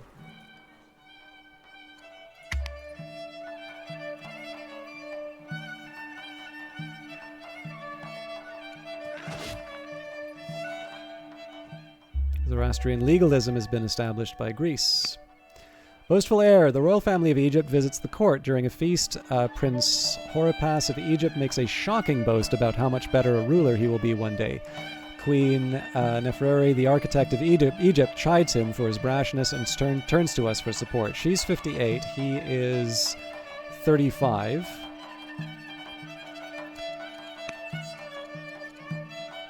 She doesn't particularly like me anyway, so...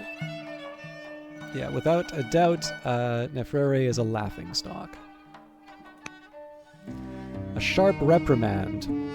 During the night, an assassin breaks into your palace. The guards spot him, but he's able to outrun your exhausted men, who are still recovering from the harsh training regime you recently implemented.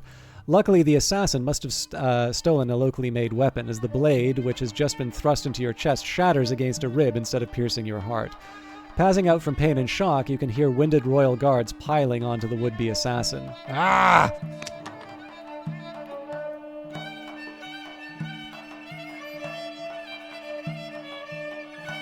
Yeah, so we're going to stop this nonsense from the Egyptians right here.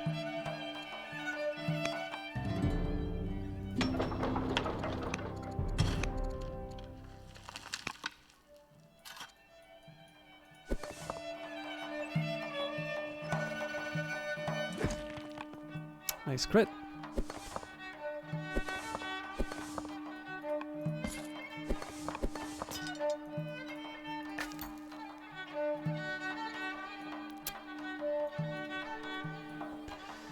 Those darn Egyptians.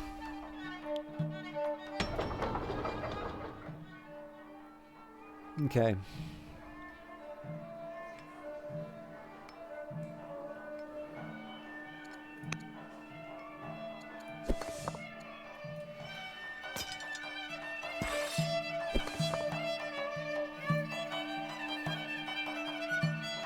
So I think it's pretty clear we need to march up against the Danes.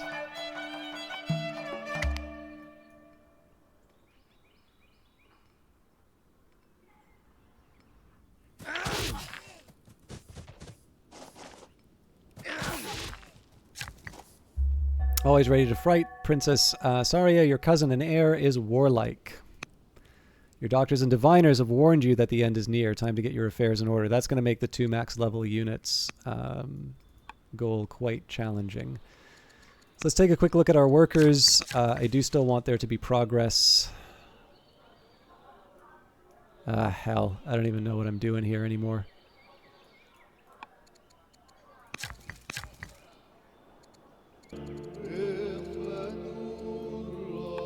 Okay, wartime.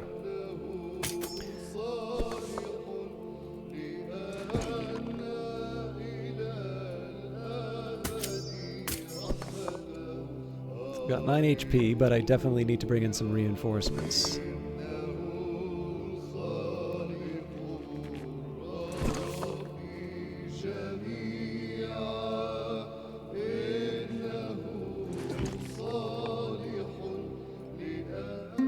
Sowing discord. The splendor of Assur has become the envy of Hattusa across the border in Hatti. You have been approached by agents wishing to bring the glory of Assyria to Hattusa, but openly supporting such rebels is not without risk. So, man, it is so tempting to just, like, open the floodgates in terms of a war with Hatti, but we are absolutely not ready for this. So we will fund the rebels, though, because that's going to give them something to think about.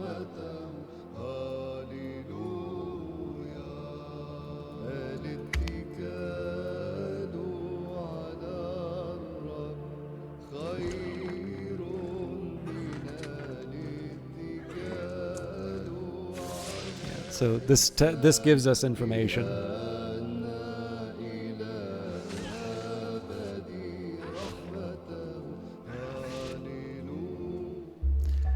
Queen Italia, the new General the Sligger, has died in the field. So there goes the stun. The ziggurat has been completed by Babylonia. End of an era, bells ring, mourners fill the streets. Queen Italia the New has died. It is the end of an era, and all of Assyria pauses to honor the contributions of our fallen ruler. The reign of Queen Saria the New has begun. Soon after the coronation, you receive a message from Horapis, heir to the Egyptian throne. He sends congratulations and well wishes. As the next in line of succession, he believes the two of you should establish a close personal relationship. Yes. Food shortage. Your nation is experiencing a food shortage. Cities and units that can require food as upkeep when the nation's stockpile reaches 0. Money is automatically spent to buy any food needed for upkeep. To increase your food production, use workers to construct farm improvements around your cities. And the orator archetype. Your leader, Queen Saria the New, has an orator archetype. An orator leader receives a 40 opinion from all religions and can recruit mercenaries with legitimacy. They also get +1 order per year per friendly city. Have a good one, Bredest. We'll probably be wrapping up soon myself. The public purse, now that Nimrud thrives, its elders wish to do more for the poor. Proposal for welfare provisions in Nimrud reaches the court. A debate begins. Imposing a grant of money for the hungry would reduce the state's funds, but it would set a powerful precedent. It would be seen as the protector of the people. Yes, we will do the grain dole. Okay. So I do need to clear things out. So I guess the good news is taking this unit out is a big plus, but I don't see how we're able to take out this unit, which means this unit dies.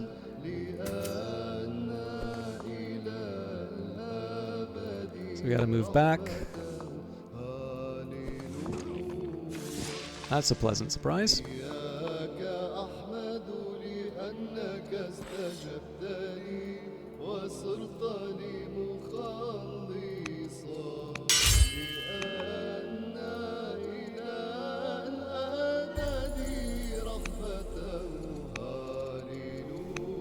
It's a very small court.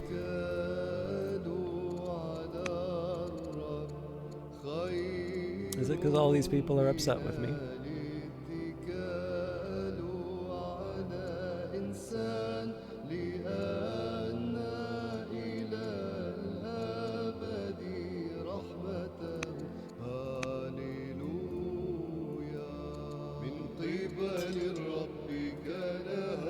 Okay, so it's all well and good that I've been doing all this military stuff, but I actually need to think about how I'm going to achieve this legacy. So it's urban improvements.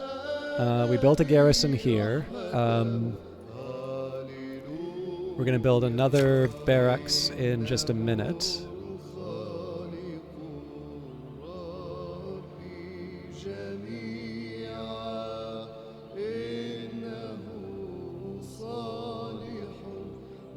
Yeah, this will have to do.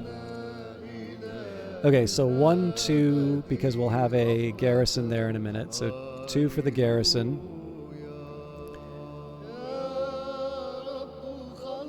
3.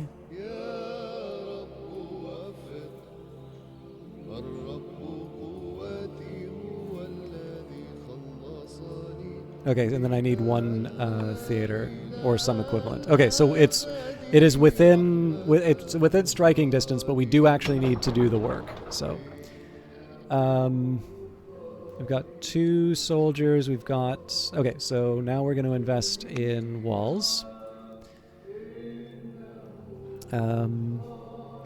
We also will have 2 soldiers soon enough. So you also invest in walls.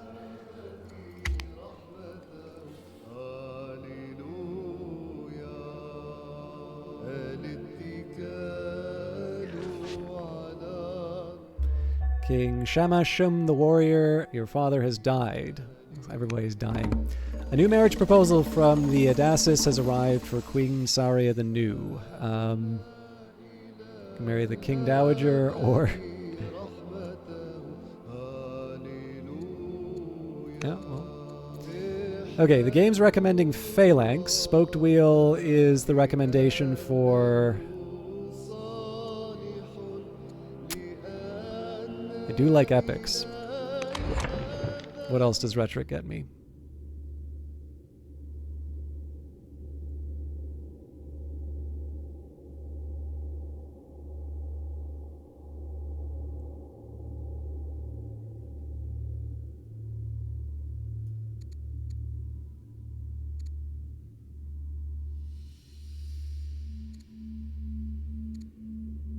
I think I gotta go for Rhetoric. End of an era. Following the announcement of our former king, King Shamash-shum the warrior's death, Assyria takes a moment to unite and remember his life and rule. After Salili the Deceitful's funeral rites, you are approached by a young man who claims to be the courtier's long-lost son. The Assyrian pagan disciple believes that it is God's will that he serves you as his father did before. Yes. Restless oligarchs. Oligarch Markita the Younger and Oligarch Kabalia the Younger storm in, their movements filled with the urgent recklessness of one spoiling for a fight. The Tudias and the Sargonids are both warriors at heart and the current time of peace has left their people restless and eager to take up arms. The oligarchs plea for your direction. The Tudias are out for blood, while the Sargonid are more concerned with keeping the soldiers entertained and paid with the spoils of war. Will you commit to aiding either in their combative families? Kill 50 military units. Our neighbor's capital will... Oh man, it would be great to take a foreign capital. Let's give them the fight that they're looking for.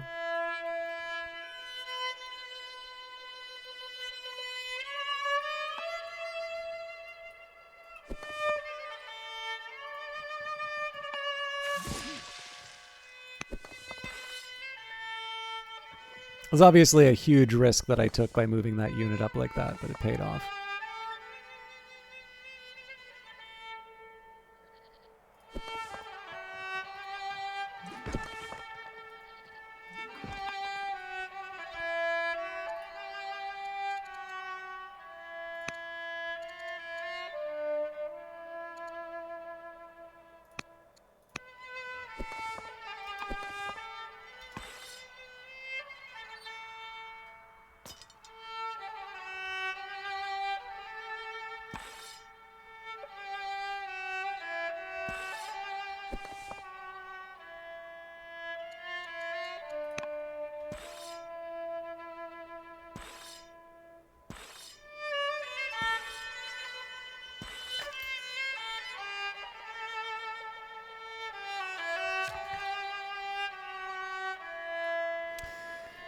I put all that effort into getting lumber mills, and then I never took advantage of it. I do want to be building some wonders at some point, too.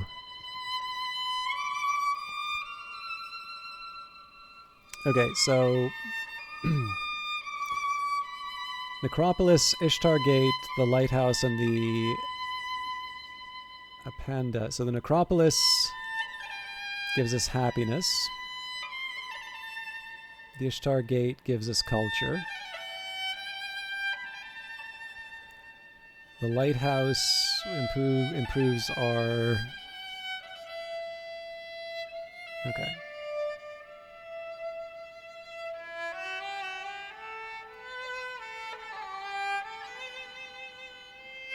So I'm feeling the Ishtar Gate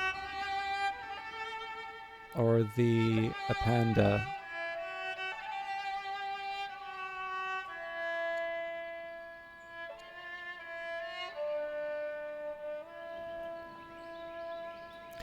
Now, the other thing is I don't really like this particular placement. So it says it can be built anywhere, so I'm going to... Wait a minute. Jesus, we can go even higher with the museum. I'm going to settle for...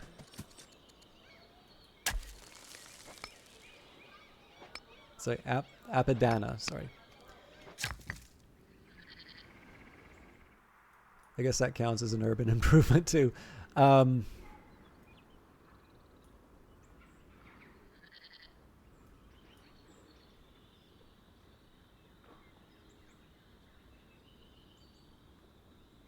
I know how I'm building this.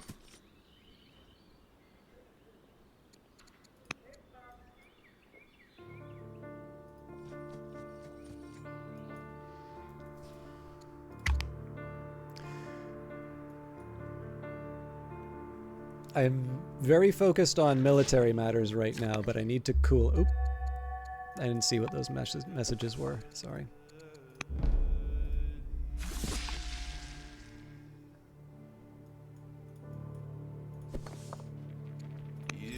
Okay, so just thinking about where I'm going to be putting baths. So if I put a hamlet here, we can go bath, bath, bath.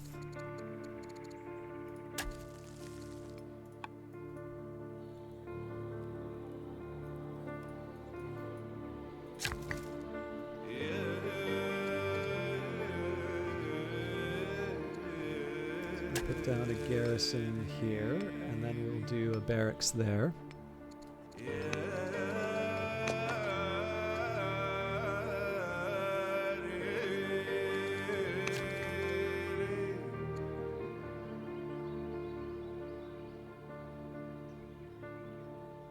Ah, so adjacent wonders matter quite a bit here. Okay, so I think I worked out a bit of a game plan in terms of baths. So we were going to do Bath, Bath, Bath. So Hamlet goes here.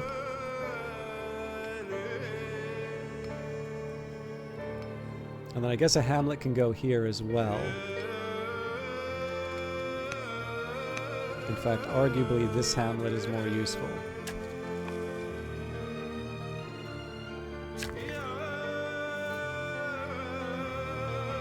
So this would probably be good for range.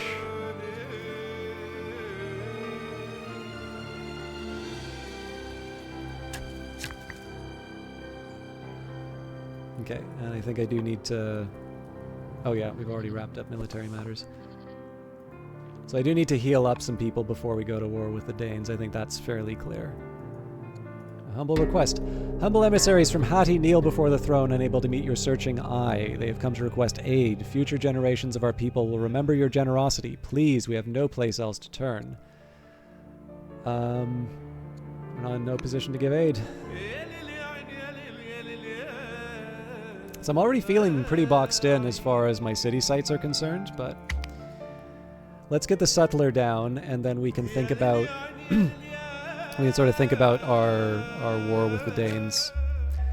Naki the diplomat is converted to Assyrian paganism.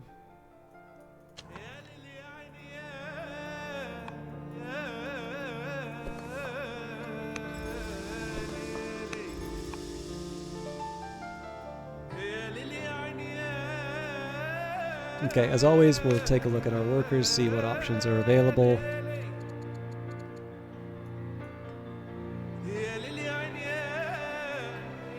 And there's really not a lot left, is there?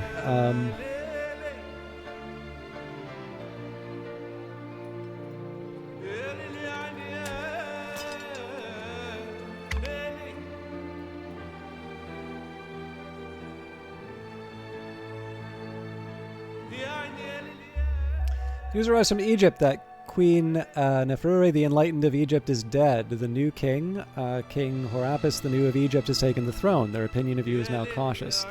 And King Mursili the Beloved of Hatti is dead, and King Tur-Tsep the New of Hatti has taken the throne. Visiting Horapus. With the death of Queen Neferure the Enlightened of Egypt, rule of Egypt has passed to King Horapus the New of Egypt. Once the murmurs of shock from the court died down, the messenger reveals the main purpose of her visit. Horapus has invited you to visit Egypt on a diplomatic trip to visit the new ruler's land. So we can try to befriend, use this chance to spy on their lands, or refuse to attend. We are similar, so we're going to spy. The pride of Tur-Tsep. With the death of King Mursili, the Beloved of Hatti, rule of Hatti has passed to King Tur-Tsep, the New of Hatti.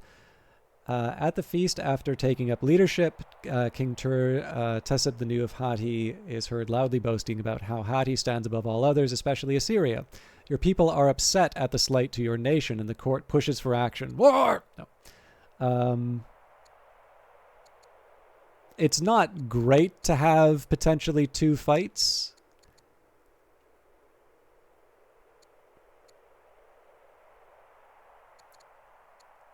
It's not unsalvageable, so I am going to say I'm above such insults, although, again, I need the orders. Let's improve our discipline. And leveraging luxuries. Egypt contacts you with an intriguing proposal. If you'd be willing to part with some of your luxuries, they'll happily round out your court with either a talented trader or a minister. We will keep our luxuries for the time being.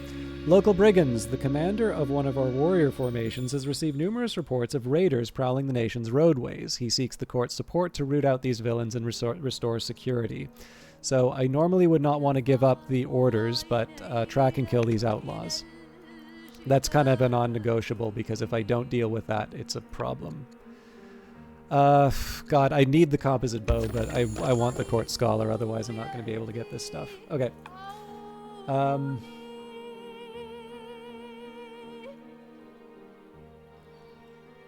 Well, we got our road connection.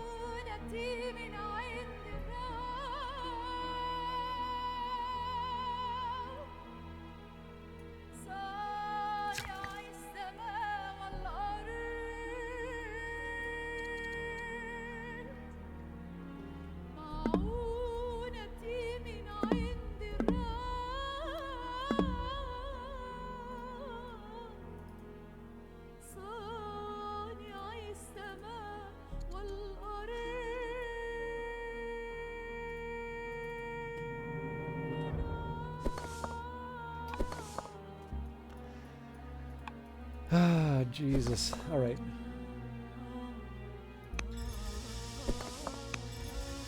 That's it for orders.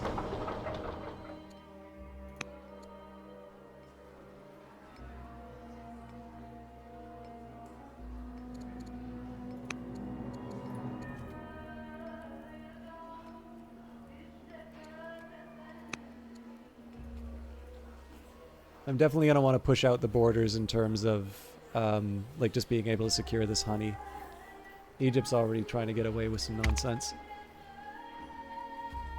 How do my families feel? Okay, we've got better relations with our families though, so. Reports of a tribal raid from a Danish encampment near Teria. Matriarch Labali Sharat of Tupsha, General the Slinger has died in the field, and Jewish mythology is established in Hatti. Speaking of, so we can found Christianity if we have 12 citizens, and Manichaeism if there are 2 global Christian cities. So we may not wind up with a sort of a special religion to call our own, but we'll worry about that later. Okay. I hate that I'm doing this, but I am going to... the discovery of a Mediterranean Sea has the priests of Assyrian paganism and Judaism at each other's throats, each arguing that the area is sacred to their religion and theirs alone. The court beg you to intervene before the argument breaks out into fighting in the streets. Which religion's claim shall you support? Assyrian paganism. Epics or exploration? The Gores open the debate on the topic of cultural enrichment. We are of 2 minds in the matter. We can invest in national epics, or we can rely on exploration to bring us new experiences. Let us share our own stories. In a piece of good news, the formation of warriors we sent to protect the roads has claimed victory. In a heated battle, they killed most of the bandits and chased any survivors into the wilderness. They also recovered a cache of stolen goods. And carrying the torch, Patriarch Nimidu of Assur meets you to discuss spiritual matters. As he has recently taken up the mantle of leader of Assyrian paganism, in the wake of Labali Sharat of Tushpa's death, he convenes with you on various issues as you stroll through the palace garden after attending a sacrifice, until finally getting to the heart of the matter. My predecessor, Labali Sharat, God rest her soul, was rather distant from you based on all correspondence I have read. I came here to see for myself what sort of person you are. I am a loyal patron of Assyrian paganism. Okay.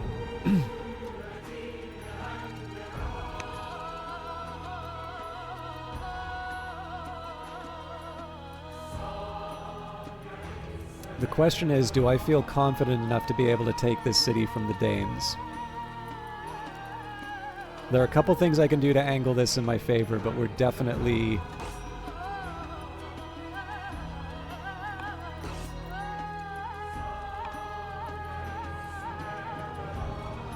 We're definitely taking a risk. I think we go for it.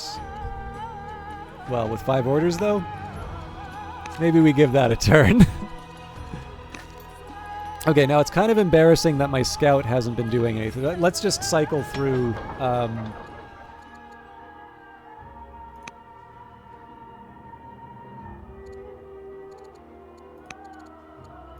usual focus for each of our cities.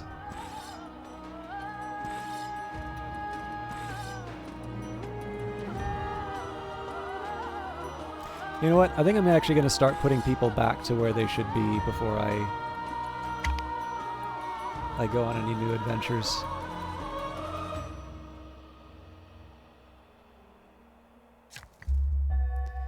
Oligarch Kabalia the Younger has died. Oligarch Ashur Ubalit the Commander is now head of the Sargonid family. Okay.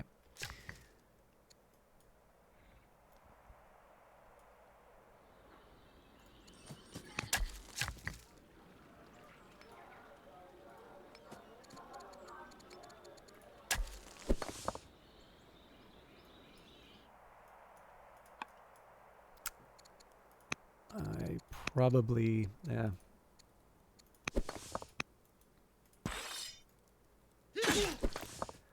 There are better ways I could have done this, but...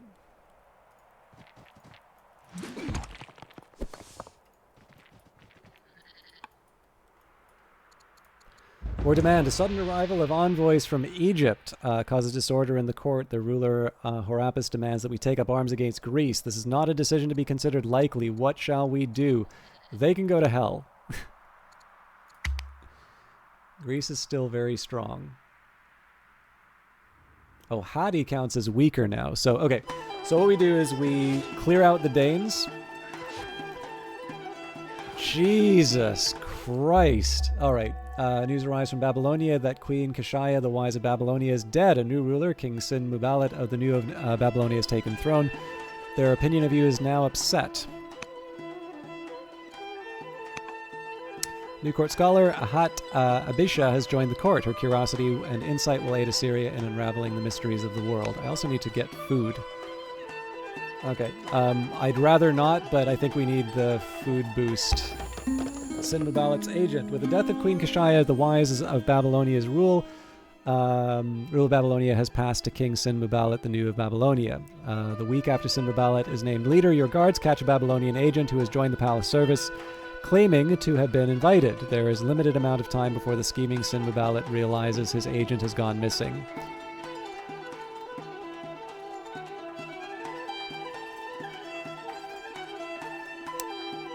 Let's bribe them.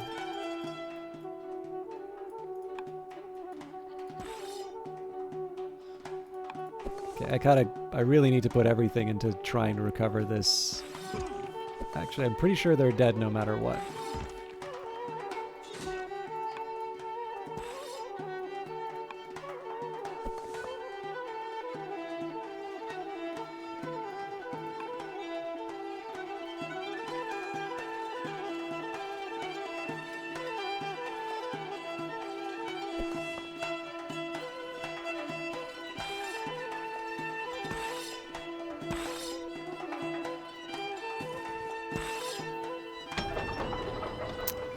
Okay, settlers done for what will eventually be our Danish conquest, although that's all, we already paid a dear price for that. Let's get some dyes. Wow, we're already done with the fishery. Okay, it's 8 turns before we have growth.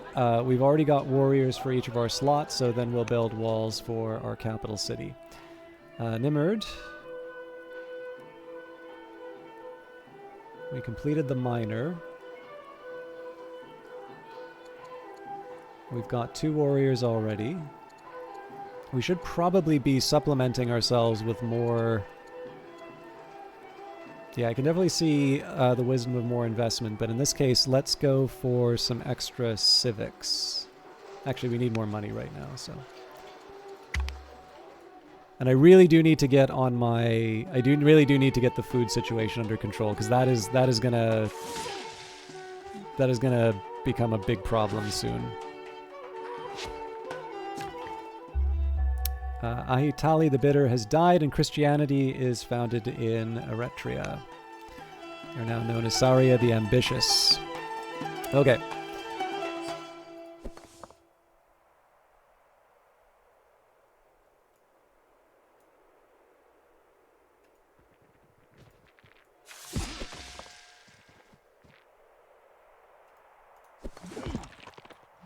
Beautiful.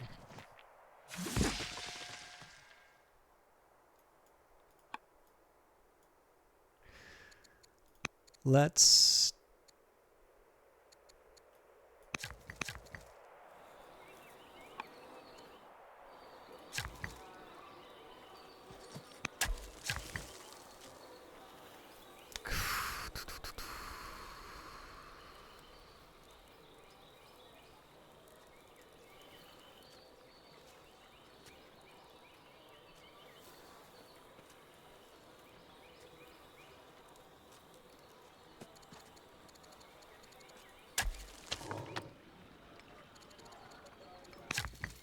I think getting the workers...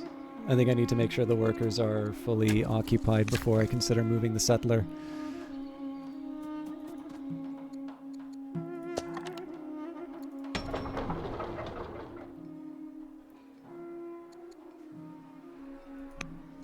I really do feel like I should be investing more into things like work. Actually, hang on. Tushpa... That's the Sargonid seat.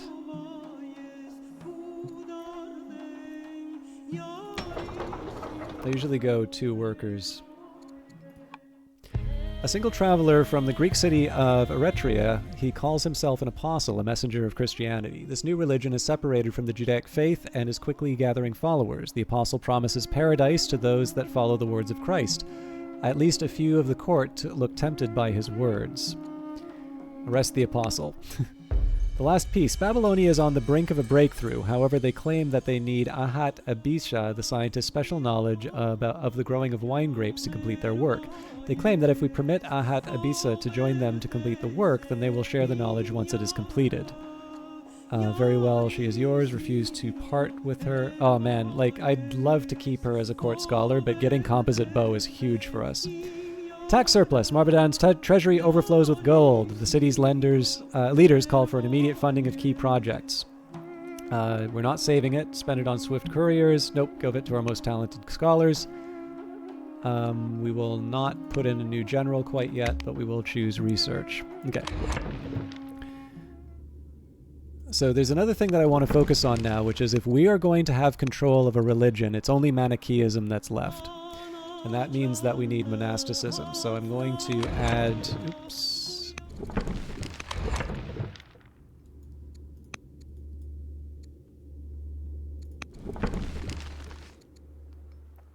So in this case, it's also recommending spoked wheel. I am tempted for phalanx because that is going to be helpful against Hadi, but let's work with the basics.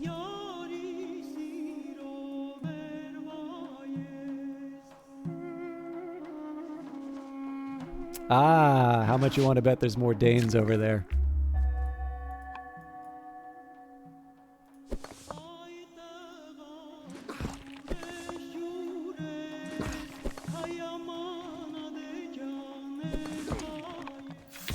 Rebel gladiators. The core of the defeated Danish forces is made up of escaped gladiators, highly trained slaves, and former soldiers. Amleth the Dane is the gladiators' leader, and while vulgar, he shows power. He knows power when he sees it. Let us fight for you. I think we definitely need the extra warrior here.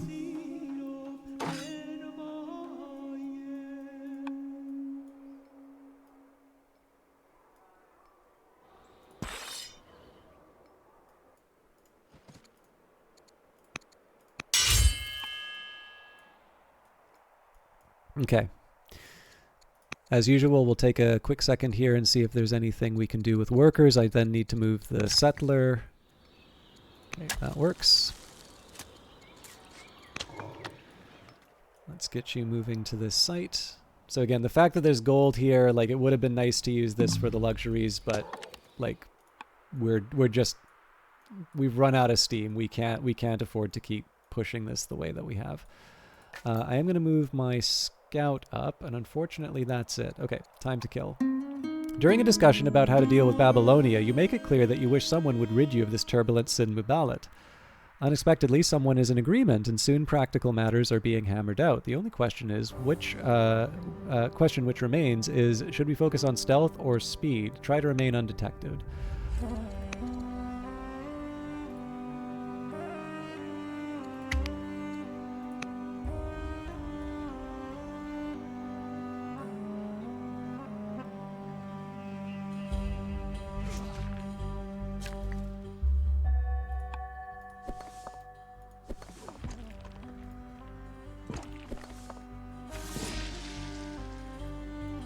Okay, next up we're gonna make sure that our workers are properly occupied.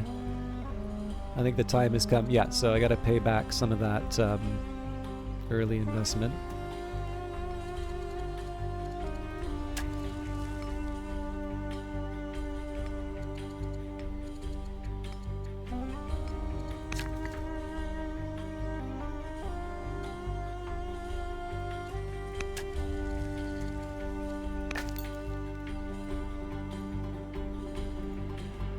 Ooh. All right.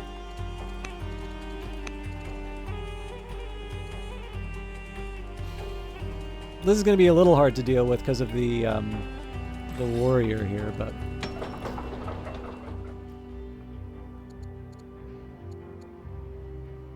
And the Greeks took the honey, so this has utterly failed as a source for luxuries.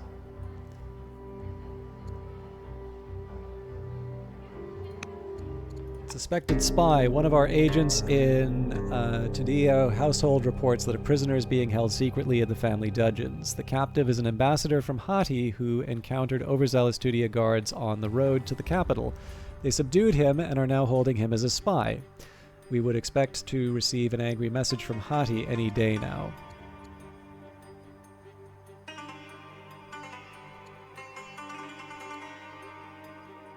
I have faith in the judgment of the Tudias. A spiritual connection. A message arrives from Pausanias. Stories of the savage Assyrian nation have reached him in the court of Greece. One cannot lead if one cannot see the light of faith, he advises. Pausanias urges you to accept Zoroastrianism as a state religion, as he has done. We do not want foreign faith spreading in our cities. Educating our women. Many of the women's elderly and elites are starting to voice concerns about how educating women to be their equals. They want us to put a limit on how much education we can allow our women. So, education is provided to all people equally. This is going to cause a big hit to relationships, but plus city, one citizen is big for each of our cities.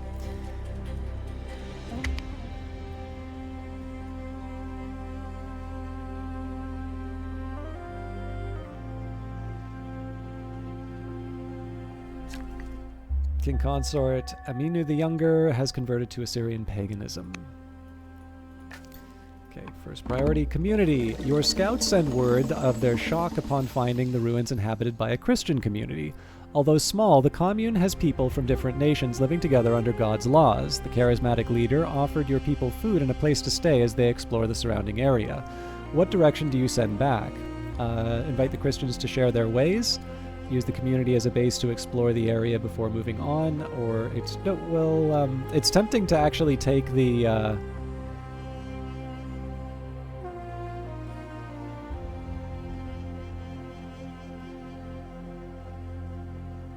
you know what, I am going to invite them to share their ways.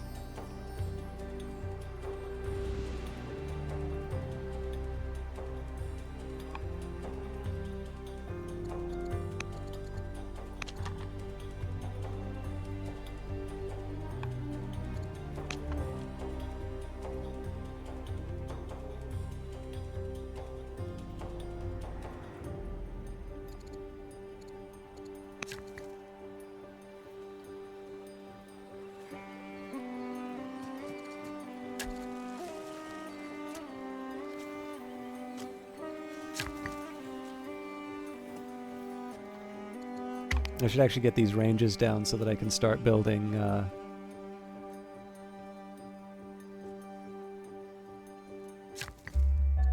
some more archers. Then again, the wood for the archers would be good as well.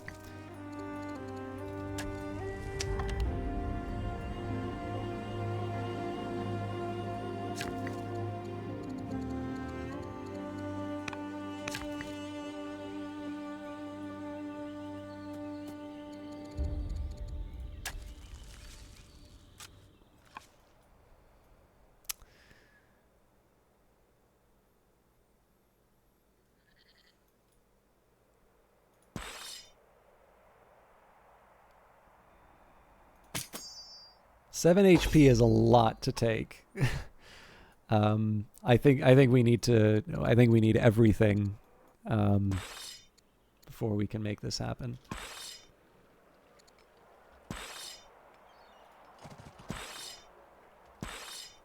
So I do have some rather specific ideas for what I'm going to do if. Yeah.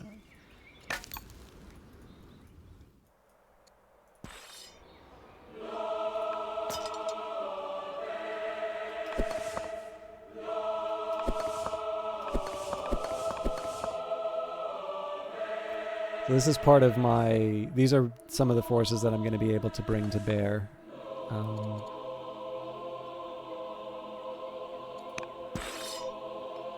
Okay, it's time to start promoting some of these guys.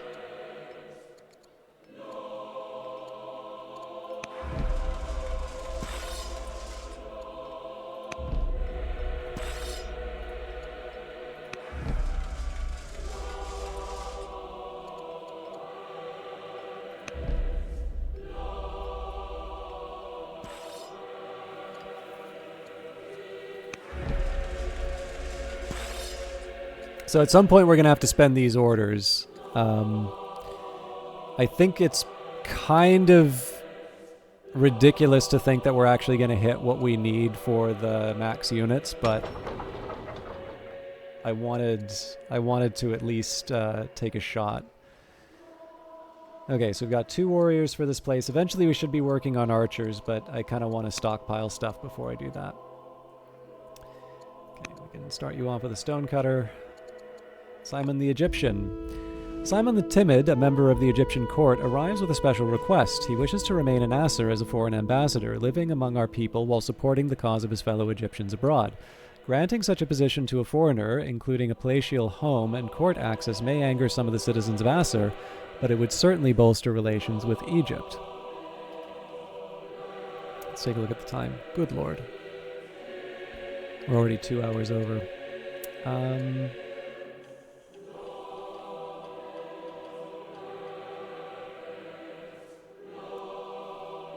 Let's bring it in. Rousing words. The latest recruits have finished their training and are eager to fight. Officers have arranged a visit to the Royal Parade Grounds, where you will give a rousing speech as we send the soldiers on their way. What will be the subject of the uplifting oration? You need not fear, you fight for Assyria. The blood of the barbarian is justly spilled, or care for one another on the field of battle. Let's say, you need not fear, you fight for Assyria. Okay. I think this next turn is going to be the last one, but let's see how it goes.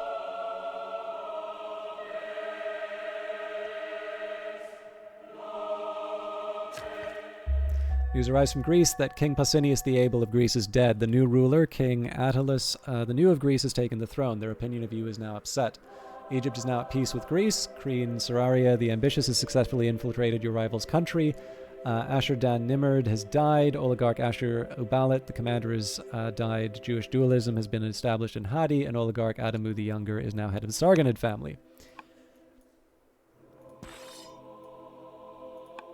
It's tempting to go hard against these guys here. Let's get the...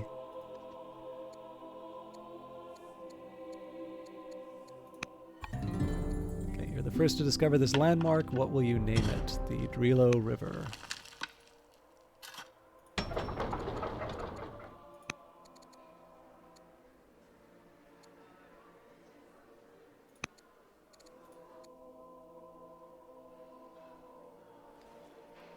It's tempting to leave the... I think I'm actually going to leave the citizen...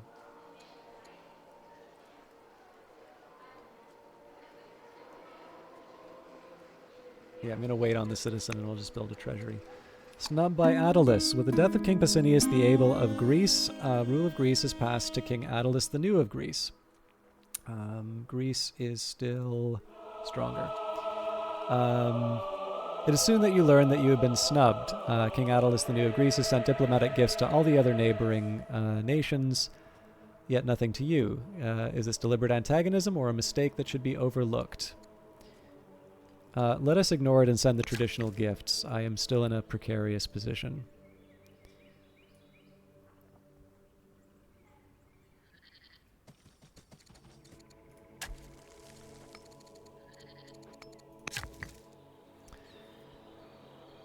Okay, no rest for the wicked. We're going to work on a range next.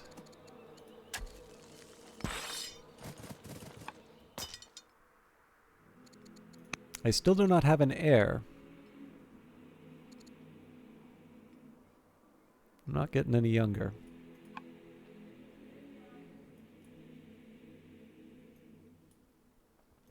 Okay, healing for everyone. So, one more turn, I promise. We're already 2 hours over, so...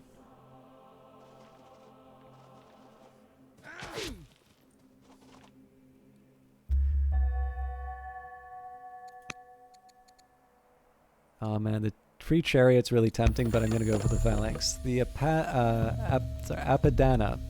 It is done. A grand audience hall. The Apadana of Asser is an impressively ornate display of power and dynastic legitimacy. To reach the main hall, a visitor must climb monumental stairs adorned with intricate reliefs of battling lions and the supplication of subject nations bringing gifts before the queen.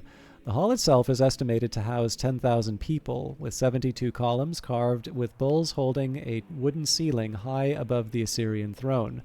This regal hall will stand as a testament to our people for all time, a symbol of our accomplishments today and of the glories yet to come. With this wonder, my legacy will endure. Ecstatic cult.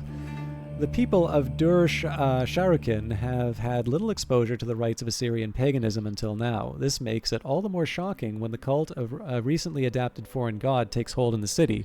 This god of revelry and his mystery cult soon have a loyal following of initiates.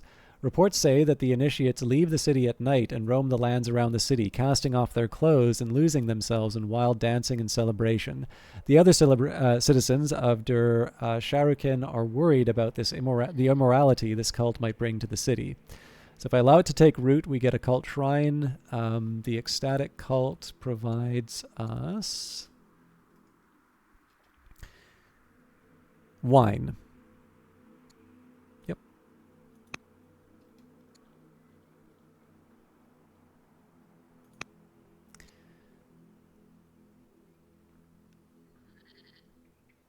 I will find a better candidate. The Persecutor Saul. There are tales of a commander in Teria, relentless in his persecutions of the Christian population, filled with an uncommon zeal. Saul doggedly pursues the faithful in his attempts to destroy the Church of Christ. Should the soldier be allowed to continue his ruthless ways? Invite the commander to serve you as a soldier. Ask Saul to oversee the organization of such purges across the nation. Or protect Christians that demand that he desists at once. Okay.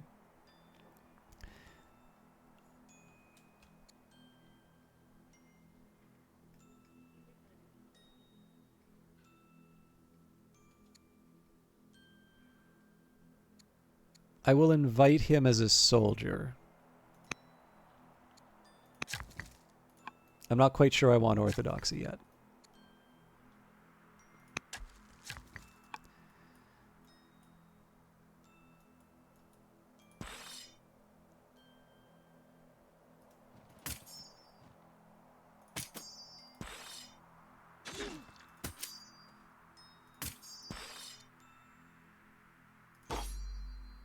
Okay, so we can survive that.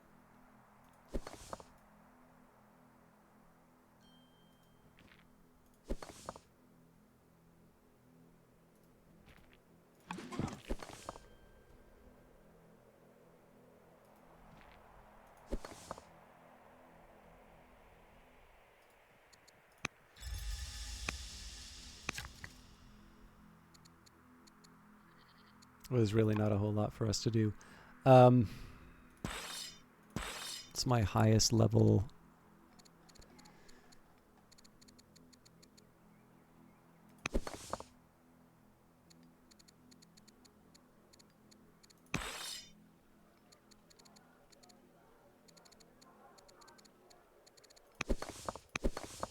So I need to find a high level slinger that's not actually engaged in combat.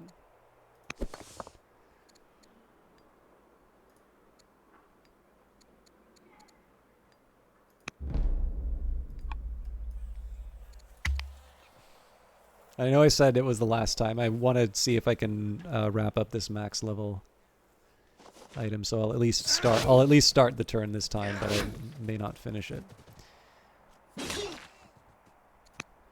Nope.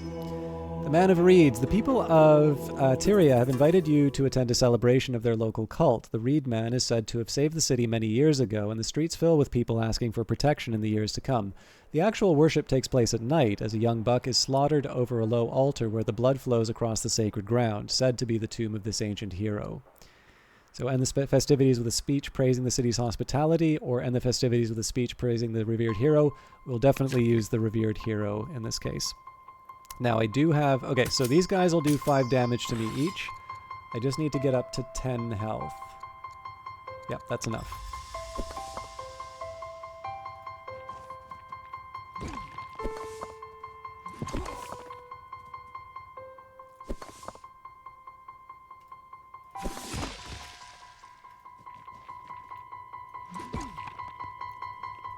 Okay.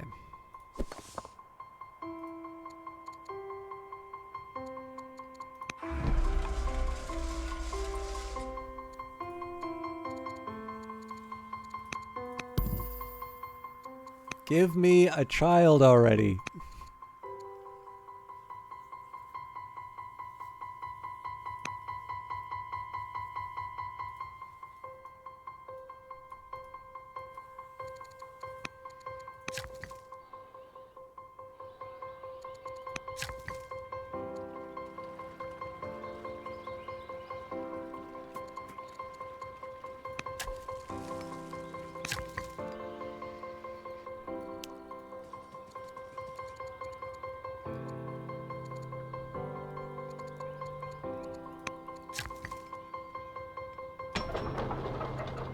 Okay.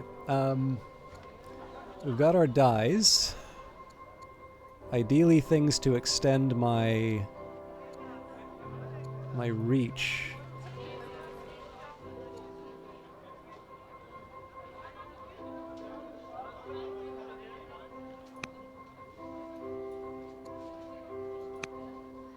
It's probably a few too many stonecutters there, but this definitely gives me a nice solid base to work off of.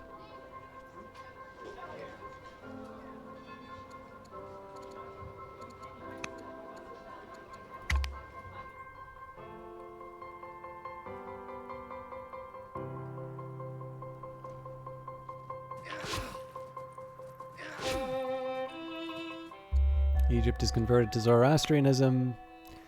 You can use your Chancellor to help manage your realm with special missions. Just select the portrait of your Chancellor in the top right, and you will see their available missions in the panel on the left side of the screen. A Chancellor can give family gifts to improve relations with your powerful families, lower discontent with Pacify City, and even imprison troublesome characters. Drunken dispute leads to a brutal murder. The Egyptian court agent Simon stands accused of stabbing another man over the affections of a woman. Witnesses place him at the scene of the crime, bloody dagger in hand. Please, Simon, please. It was a mistake. I was caught in the throes of madness. I am a guest here. Grant me immunity for this crime.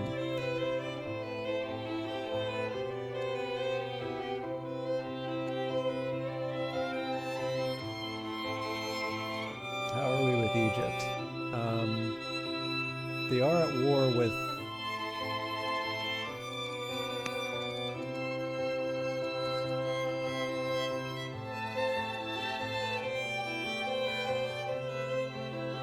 Death is the price of murder.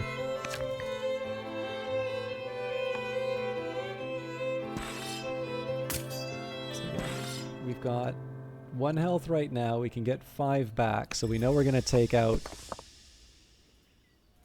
this unit already.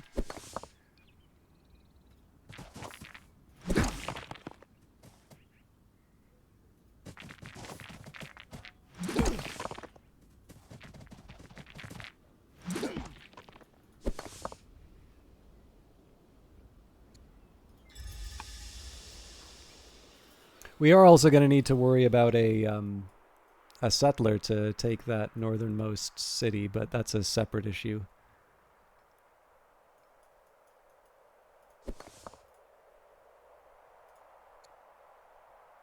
It's a lot of training. Okay. So yeah, it's the 4th level. So in this case here, I think we can achieve that ambition, but we need to...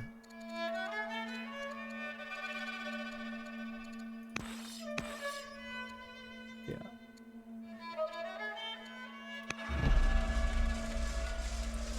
So we'll give it one more day and then, or one more turn, and then we can call it. I do need to assign some generals at some point, but we'll save that for later.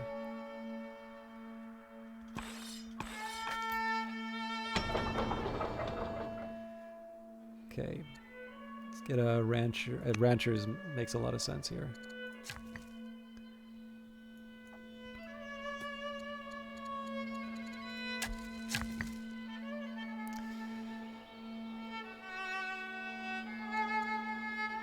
Well, if I want, I wasn't exactly planning on making the Ishtar Gate, but... Oh, actually, okay, I should think about a temple. If the Shrine of Ashur... no, hang on, not the Shrine of Ashur.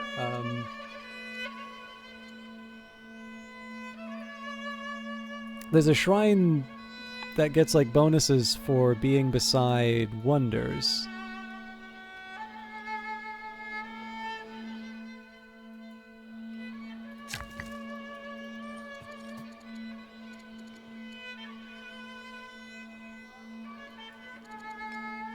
Apparently I've already put it down.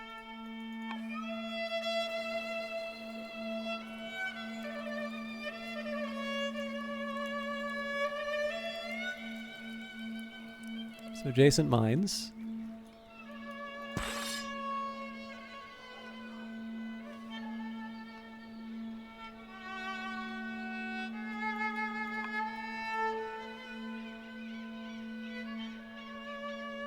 I feel like I'm going nuts.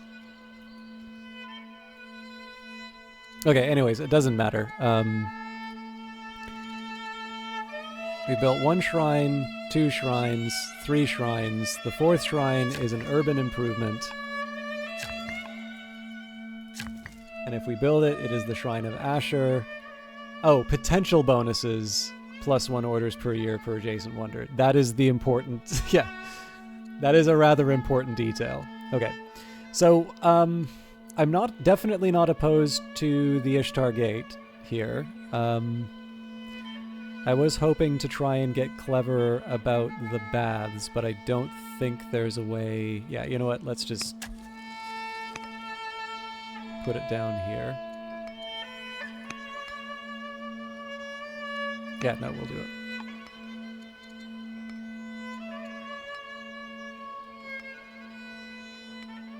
Although the necropolis might have been better.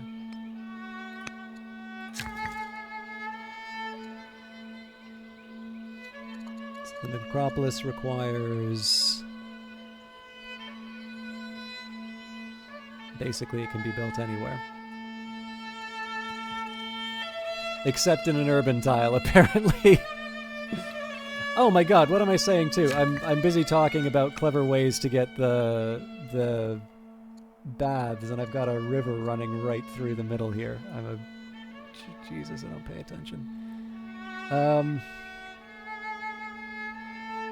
Okay, so if I put like an omelet down here, then yeah, I can use these. Cool. So what makes this special?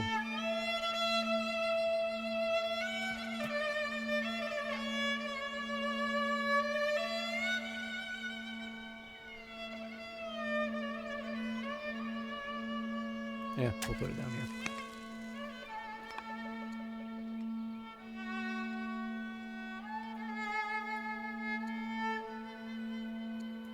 Okay, and then there's one more turn for us to achieve the ambition. The legacy ambition, that is.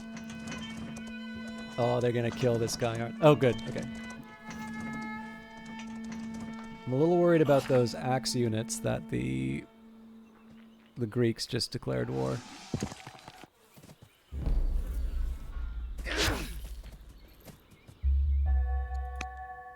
Greece has used forced march to bring their chariot to the front line. Forced march requires training to be spent, but allows a unit to move beyond its usual fatigue by spending double orders. Forced march can be very powerful, allowing units to cover a great distance in one turn. This can be used offensively to bring units to the front faster, or it can be a powerful defensive tool that lets you rapidly bring a large force to defend against an attack. By using forced march, Greece was now able to bring more units to the fight, but at a large cost in training and orders that limits how often this can be used. I will be careful with enemy marches. Okay, that sucks.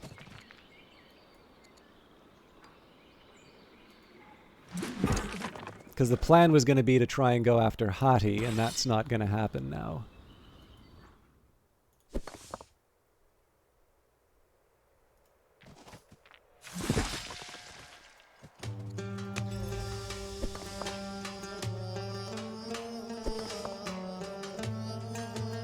Now, this is amazingly reckless on my part. I really should be wiping out the Greeks as they're coming after me.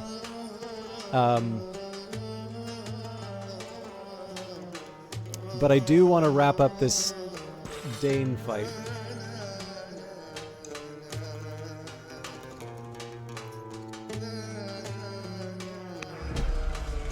You've completed the Legacy of Queen Talia the New. Control 2 max level units, melee and ranged, +5 legitimacy. Although I'll be honest with you, I'm actually a little surprised that they were able to. It's a little weird that they were able to go from peace to war right away, isn't it?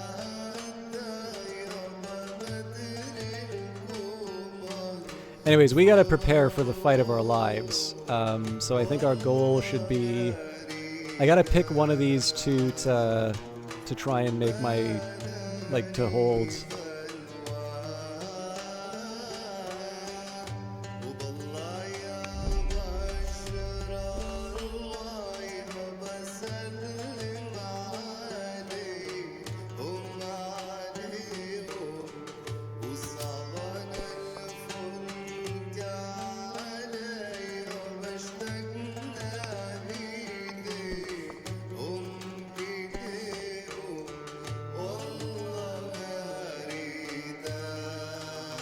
They're probably just going to come and pile on me,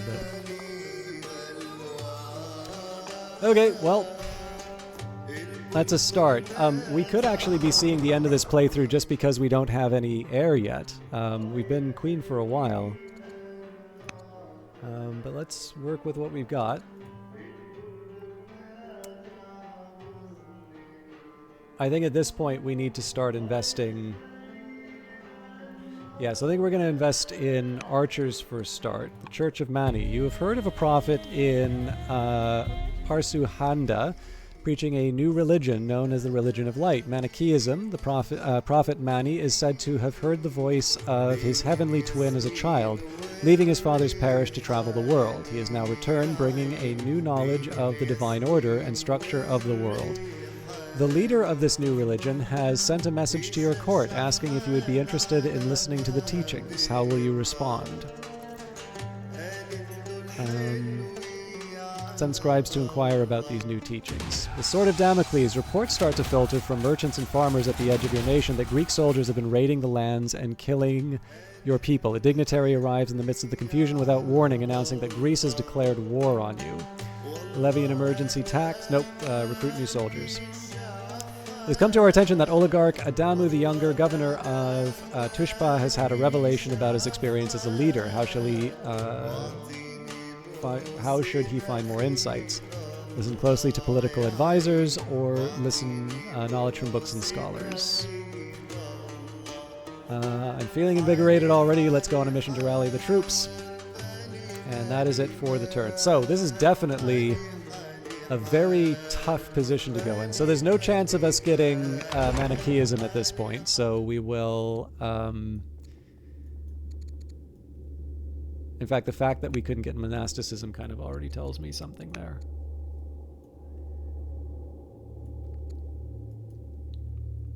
But yeah, we've kind of got a twofold...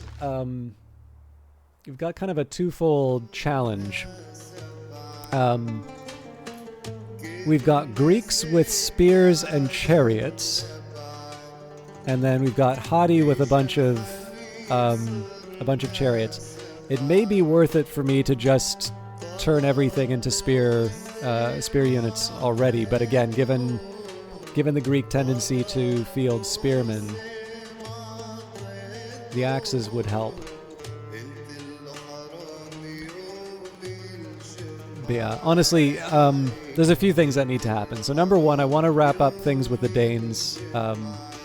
It's just like it gets me 4 free slingers to sort of throw at the Greeks if I have to. I'll probably be able to achieve my ambition to kill 15 military units. But yeah, I think in this case, what we probably should hope for here is not to take territory off the Greeks, although being able to get Eretria would be good. That's actually the home city of Christianity, so...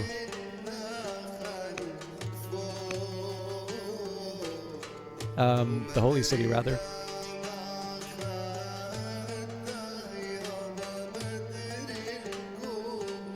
So yeah, if we... like, the minor goal here would be able to take Eretria off of Greece. And to be honest, that's not an impossible goal. If you just take a look at the fact that, you know, we've got our path from Asser into Nimrud. The thing is, we're outclassed warrior-wise, but like it's not impossible. The one thing that I am a little unhappy with is we don't have our tactician. If we had tactician, then we'd be able to take our archers and just be able to ruin the Greeks' day. As it is, we'll live with what we've got here. The one thing I am worried about is the 2 chariots that are just sort of running around here. It's quite possible that they're going to be able to run in and just go, like, run roughshod over the guys in the barracks. If we could somehow get an ally against Greece, that would be great. I don't think that's going to happen. Mind you, if we can knock over Greece, it's a big feather in our cap. Anyways, a conversation for another day. Oop.